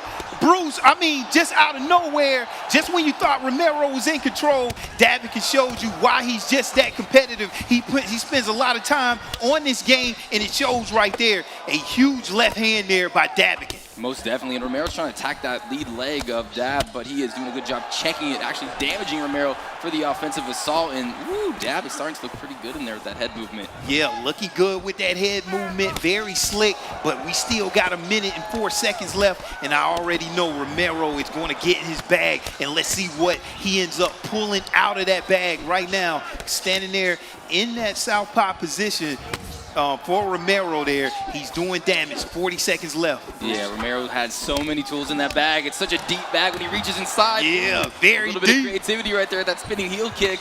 And now a little bit of pressure for Dab, putting it on Romero. Romero got to find a way out. Oh! What does he do? Wow. Spinning back into the body. Yeah, we talked about that deep bag that Romero has. Yes. He has a lot of tools, a lot of tricks, but you gotta watch out for Davikon because he got a huge rock there out of nowhere. So you never know who that round could go to. Both of those fighters did a great job. We got a fight on our hands, Rob. Yes, we do. Round number 2, and Dab with that beautiful uppercut. There it is again. Romero trying to exchange, lead uppercut lands, and now they're just in the phone booth. Oh, he catches the knee and cracks him. Good job by Dab.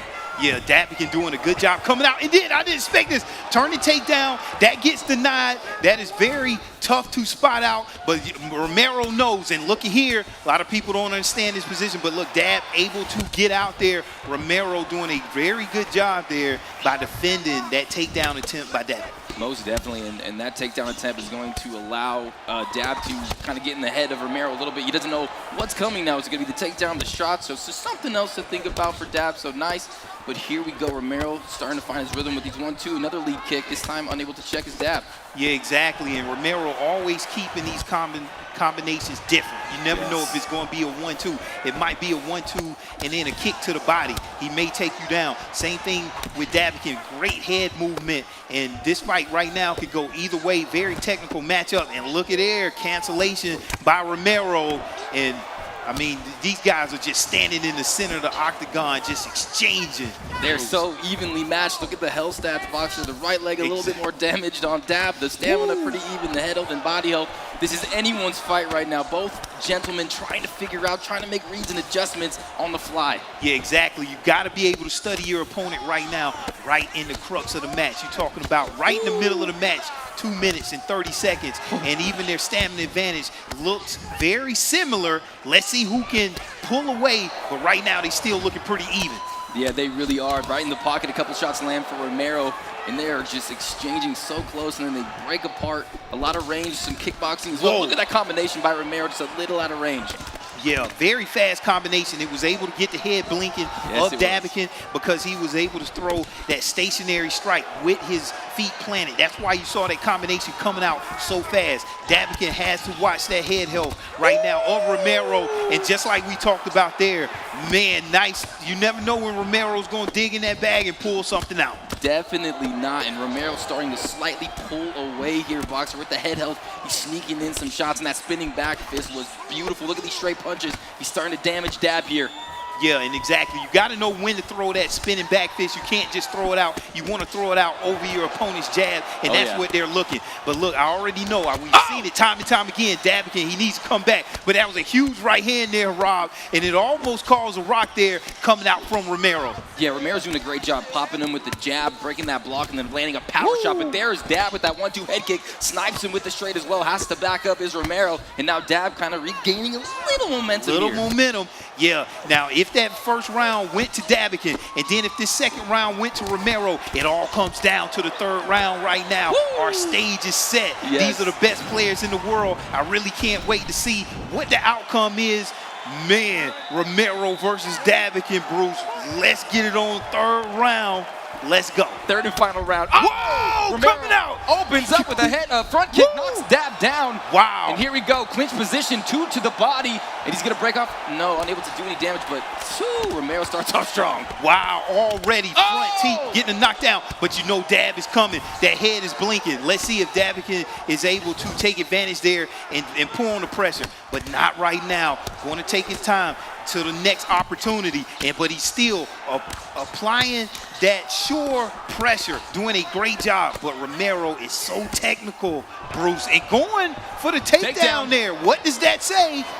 Man, a lot of... Big slam by Dab! Slam by Dab! Down goes Romero, and that was, Dab taking over a little bit in that third round, doing some damage to the head, and then the slam right inside control Boxer, and this is where you could shine right here. If he holds him down, this is his fight. Okay, yeah, you want to hold him down, but you know at some point you need to posture up, and you need to do damage if you want to score those points, because you need this round if you're going to win this fight from both of those fighters. And right now, Davikon is on top.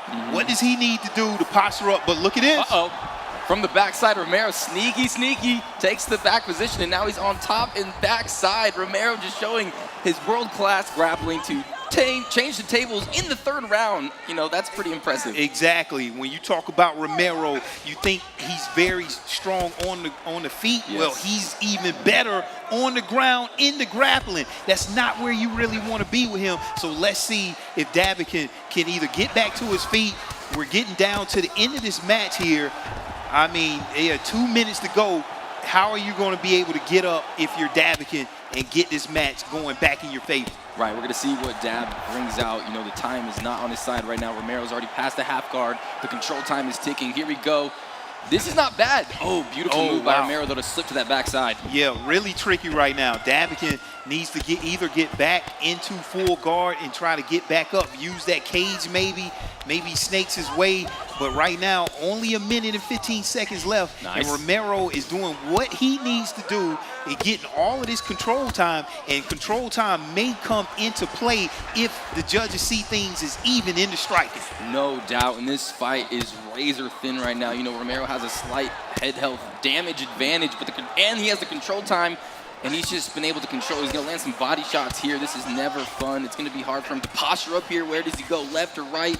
Let's see what Dab decides to choose. Yeah, exactly. And as these body shots are mounting up, you're going to start getting some grapple advantage there from Davikon. And look at there. All right, sneaky. 13 seconds left. What can Davikon do? He wants to posture up from this position and land down and lands some huge ground pound. There it is. Good shots right there. I mean, what more can you ask from Dab in that position? 14 seconds left. Yeah, he pulled out. He did what he needed to do, and he landed the significant strikes. Two big ones. May change what the judges are thinking. You never know. Baby. You don't want to leave it in the hands of the judges, because with the logic of the game, it can go either way. You never know. Never know. And yeah, just, to posture up to land those two big shots.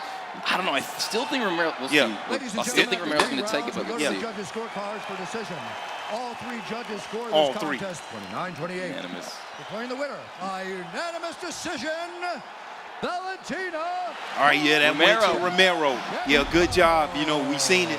Romero just in control that entire match, just doing a good job. When you hear all three judges, you got the job done. Yes, Dab taking a deep breath, not happy about that one, but I mean, he's playing one of the best players in the world right now. Romero able to sneak that one out, put it in the bag, his deep bag that you've been talking about all day, Boxer, and now Dab faces elimination. Wow, you know, here we go. We're getting right into the next fight, but that was a great job by Davikon. He shows a lot of character, how he's able to stay in this fight and come back.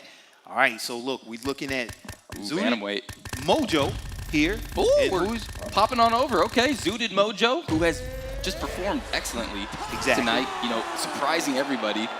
Giving Romero such a tough fight earlier, and I didn't see who he was going against. I didn't see it either, but we know Zooted needs to get a win here because he was one of the fighters that is in that three-point category. He's fine, bang, bang. That's okay. Ooh, huge matchup.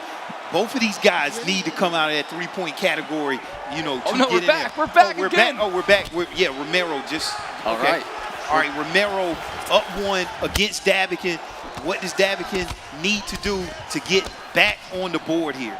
Davikon just needs to stay confident. Ooh, beautiful check. He's been doing that so well throughout this tournament. And just, you know, believe in what got him here. He's one of the best players in the world as well. And just, you know, stay confident. Exactly. Stay confident. He has the right meta pickup here with Piotr Jan. He can get it done. But with that TJ Dillashaw pickup, very good in all categories, in the stand-up and on the ground. And as we see, Romero, he kind of starts out like this, very safe, doing a lot of things that won't get him in any trouble, but out of nowhere, both of these fighters can just land that shot to get you in trouble. Definitely, there's the takedown there and a denial by Dab. That's huge there. Going to take a little bit of stamina off from Romero, and these two are doing well. And that right leg is getting assaulted by Dab right now. Yeah, already Davikon doing a lot of work down low, and a spinning technique coming out there from Davikon. We know that Piotr Jan he has a lot of just tools to his arsenal with the kicks. So you got to be careful. And look at there, well-timed spinning back fist there by Romero.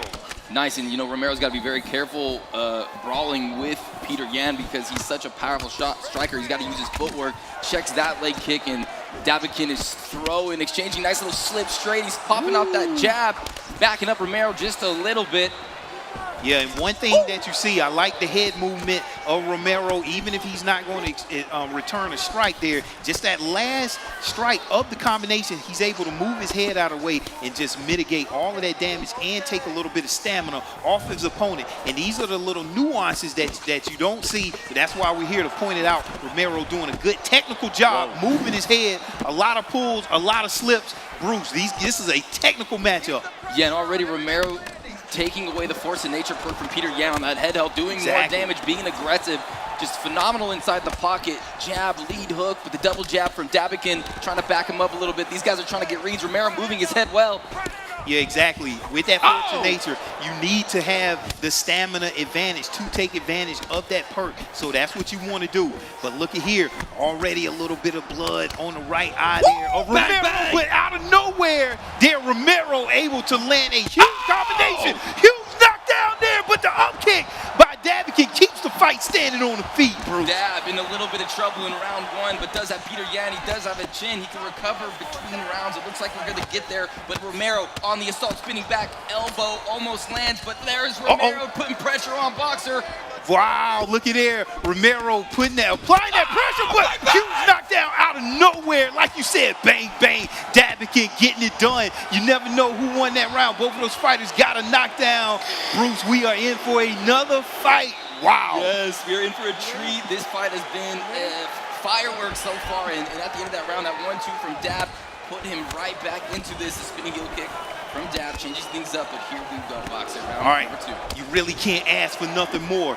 Davikon has a knockdown. Romero has a knockdown. Davikon needs to get this fight. He needs to get this round, but he can't think about all of that right now. He just needs to look at what's in front of him. Right now, it's Romero in front of him in this second round, and can he get the job done? You see that blood trickling off of the side of the face of TJ Dillashaw. A nice little small pull counter there, a minor pull. These are the things that are very nuanced about this game, because off of that minor pull, you can return even a stronger shot. Look at there. Hey, just, we called it. Look at there. Pull, stinged him, Bruce. Stinged him like a bumblebee, and now Romero's got the back. He's going to drag Dab to the floor. Side control position. Romero is so scary in this position. There's another denial as well, and on top, Romero in control. Wow, and you don't want to be here if you're Davikon with a Romero, as we saw all of the tools in the bag on the stand-up. Well, he got another bag on the ground. And look at it. In some trouble. Romero going for the arm triangle. In the submission here. Let's look at this race here. It looks like it's close right now. Submission in the red, escape in the blue. Who's going to win this battle right now? Dab is so low on stamina right now. If he is able to escape, he's got to stay calm. He cannot move his stick too much because it will make that bar so big. But right now, it looks like he's narrowly going to escape. But at the end of the submission, it looks like Romero's coming back to get the choke. Wow! Oh! He gets it! Wow, he gets it. The longer you stay in that choke, the more dangerous it is. Romero staying in that game, it looks like he was down and just came back out of nowhere. Great job by Romero getting the submission victory over a strong Davikon. Wow. Yes, and you saw Romero nodding his head like, yes, that's right. I'm capable of striking, jiu-jitsu, wrestling, and I can win anywhere and everywhere. And that just shows how dangerous Romero is, and that confidence is just looming throughout this stadium. Exactly. When you get that type of win on this type of stage against that type of competition, man, that just takes you to the next level. Very impressive win there. Very impressive performance by Davikon. He's showing that he has what it takes to get the job done also. For sure. You know, Dab is one of the most talented players here, but when you go against the cream of the crop, the best players from around the world, you know, the margin for error, just like the skill gap is so small. It's all about adjusting and your game plan and just like sometimes a little bit of luck too. Yeah, so exactly. You need it. Dab fought very well, but Romero takes it, gets another point, and I think we got some highlights coming here soon. Yeah, exactly. Highlights of that last match. And right there, Romero in this first match, a huge slam right there by Davikon, and just had a lot of control time by Romero in that first round. And this is where Davikon turned the tides here and did what he had to do. But he ultimately didn't convince the judges. Now in that second fight, this is where Romero started taking control. Right, definitely. And Romero just slowly able to do some damage. But you saw Davikon here with the 1-1-2. But there's Romero, bang! Just a beautiful combination. Bang, bang. Puts him against the cage and just putting so much pressure on him with those knees, and then you break off hook, you know, it's just tough. And now, does that mean Romero has solidified himself as a top 8 with that win? Yeah, you never know. You never know, but at this late stage, whenever you get those points, okay, we're going right. Jamie. Big, and look at the score, it's 1-1, and it's in the second round. Both of these guys, they need this point because they need to go from 3 to 2. Yes. This right here is a major matchup. Pyoxis versus Suave Jamie. You can't ask for nothing better, Bruce. Most definitely. We saw how good Pyoxis was with Conor McGregor when he was fighting Romero earlier. That was the match he was able to take off of him. But here we go, the biggest round in 50 seconds here of these guys' career. Yeah, and I know Pyoxis want to get it done. I know Suave Jamie wants to get it done. You want to talk about he has championship stats against all kind of competition. So let's see what happens here. Pyoxis using that Conor McGregor pickup, but that power of that Dustin Poirier pickup by Suave Jamie is no joke. But that fast hands perk there by Conor McGregor, you have to be careful in close. Into the second round here, nice combination there by Pyoxis to get Jamie Suave's head blinking, Rob. Beautiful. And here we go. I think round 2 has come to a conclusion. And so far, it looks pretty like we check it now. We're going to a third and final. And both Conor McGregor and Dustin Poirier, they have power in their hands. Here we go, third and final round. Pyoxis in the red, Suave Jamie in the blue. Woo, let's get it on. Touching gloves, showing sign of respect. A whiff there. Jamie didn't able to take advantage of that. But Pyoxis on the back foot. And Jamie applying that pressure right now. What does Jamie want to do to get control of this match? Looks like he's trying to put some pressure on Pyoxis. Oh! Front kick lands. Just flush on the face. Pyoxis is missing a few shots, and Jamie just standing right in front of him. Looks like he might want to be baiting out a full counter, but he go into the body with the straight as well. There's a takedown. Oh, look at there. There's the takedown. Pyoxis defends it. Wow, nice defending takedown there from Pyoxis off the turning takedown. Man, and that's going to wear on that stamina there of Suave Jamie. So you got to feel good if you're Pyoxis for that takedown denial that came out of nowhere. Yes, such a clutch denial right there to keep it on the feet. You don't want Dustin Poirier, Suave Jamie on top of you. Oh, beautiful slip straight from Suave Jamie. Here he comes. Pyoxis backing up, trying to use that pivot movement to get out of the way, and he is okay. Yeah, and we talked about it. You want to watch out for that power of Dustin Poirier. And one thing that Suave Jamie was doing, he was switching stances so he could get that single leg. It makes it a lot faster, even though he didn't get that takedown. But man, these guys are doing a lot of things when they are switching their stance there. You know they're setting up something. But right now, they're Pyoxis coming back with a huge right hand there from Conor McGregor. Nice uppercut, then goes to the body. Lead hook, he's popping him. He is looking pretty good. Watch out, Suave Jamie connects with the left hook. Wow, nice defensive sway head movement there by Pyoxis. But Jamie is still pushing the pressure. This is the last and final round here for these players that's going to get the last point. Bruce, they're pouring on the pressure right now. Yes, they are, but it's Pyoxis' head health. It's blinking. Oh, kick to the face. Anderson Silva-like. Here he comes. He throws the lead. Right into the uppercut, and this could be it, Boxer. Man, huge uppercut. Which way will he go? And will he able to get it done? He's not able to get it done. A minute and 30 seconds. Pyoxis has to get back to his feet or get a sweep some kind of way. We know how good Suave Jamie is on the ground, and he's doing what he needs to do to stay in control of this match. Yes, this is going to be very difficult for Pyoxis to get out from underneath Suave Jamie. Another denial. Nice right there transition for denial. Suave Jamie. These elbows are dropping down. The elbows raining in. Oh, he's Knee got to on finish belly. the fight moment. Wow, knee on belly. You got to be careful because that knee on belly takes a lot of stamina in this game, but you only got 40 seconds left. You don't want to leave nothing on the table, so you might as well press that pedal to the metal and leave it all in the octagon. Full mount there for Suave Jamie on top. Did he get enough? Did he do enough to get the job done? Last 10 seconds, Rob. I think so. Suave Jamie going to end the round on top. Pyoxis trying to get out, just time not on his side, and he's unable. And there's the shot to finish off the cherry on top to a beautiful performance by Suave Jamie. And we'll see. Looks like Suave Jamie's going to be taking this one. Wow, I mean, very impressive performance. Let's see, there we go. There it is. Didn't even wait for it. Suave Jamie getting it done against Pyoxis, a very tough competitor. Obviously did very good because he was able to get that 1 point off of Jamie, and he almost got a second, but today was the day of Jamie versus Pyoxis, and Jamie came out on top. Good job. And we got some highlights for the fans and the audience at home. Here we go. Talk us through this, Boxer. All right, here was the second match, the third match. Suave Jamie and Pyoxis already got a point, but here's the highlights where we got that turning takedown denial there by Pyoxis, and Jamie with that slip straight there. Yes. And this was the turning point, I think, because from this point, he was able to land that huge left hand there, and once he got on top, we know the rest of the story. Jamie was in control and just took over that match. Yeah, as soon as he got him to the mat with those punches, you know, with a minute 34 left, Suave Jamie's so good at holding someone down, especially in that side control position. Got a few denies, and they were 1-1. It was so close. Both of those guys, Pyoxis and Suave Jamie, they both needed that win. They needed that point to have hopes to get to that top 8, but Suave Jamie is the man who gets it. Exactly, because there's going to be a lot of players that end up with the same number of points. Yes. Then you're going to go to that tie-breaking system. So you don't want to drop any fights, any rounds, because you never know how many tiebreakers that you're going to need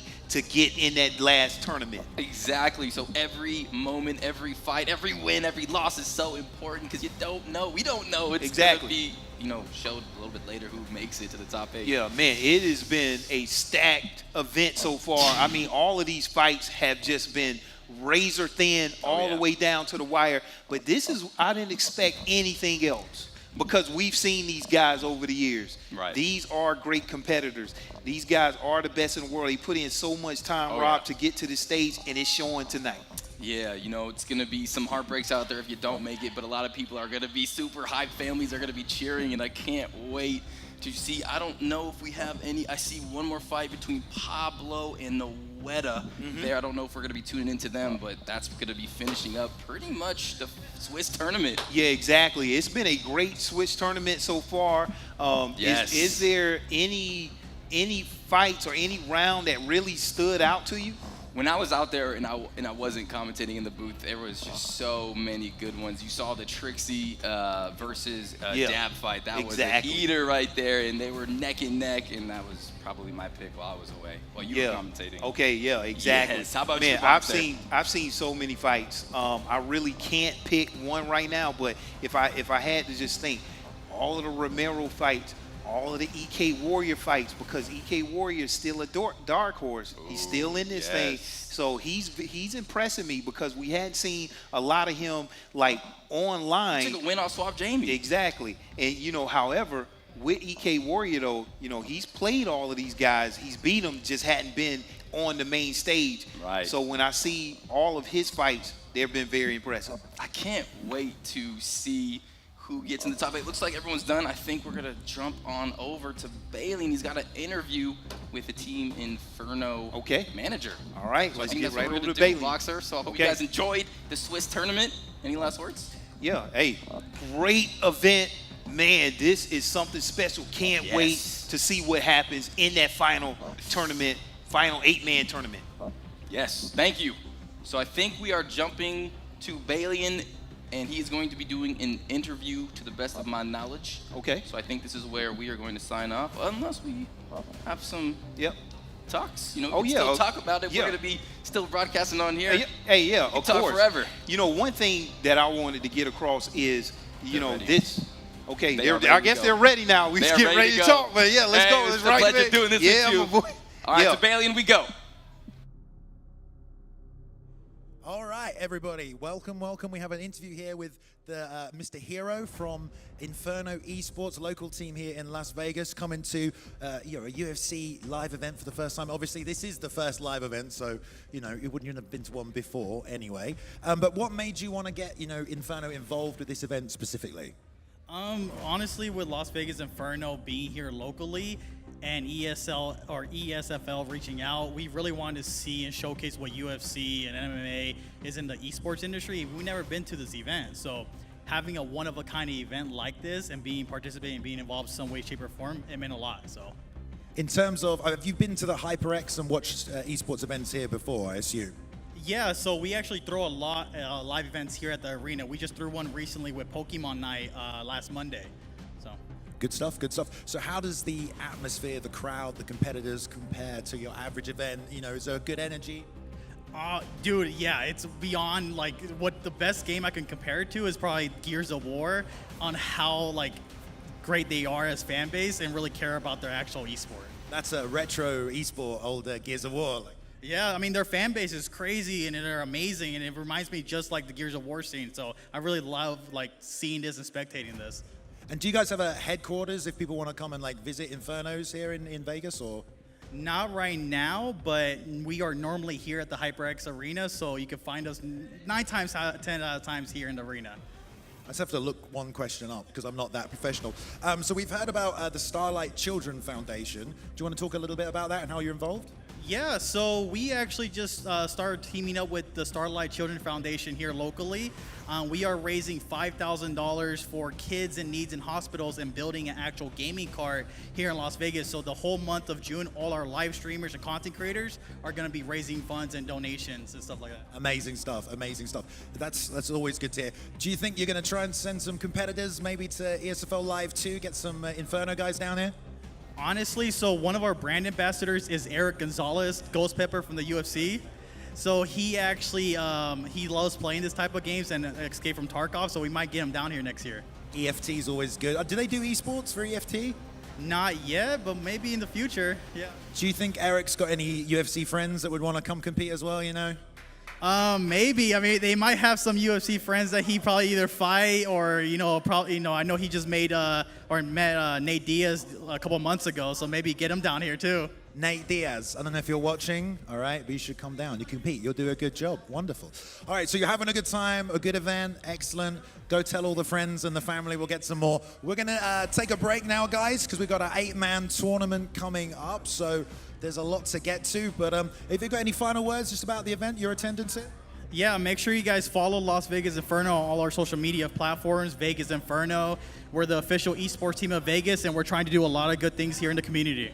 Yeah, and if you are here at the venue, there is a merch booth down there for more Inferno stuff and any questions you have for Hero here as well.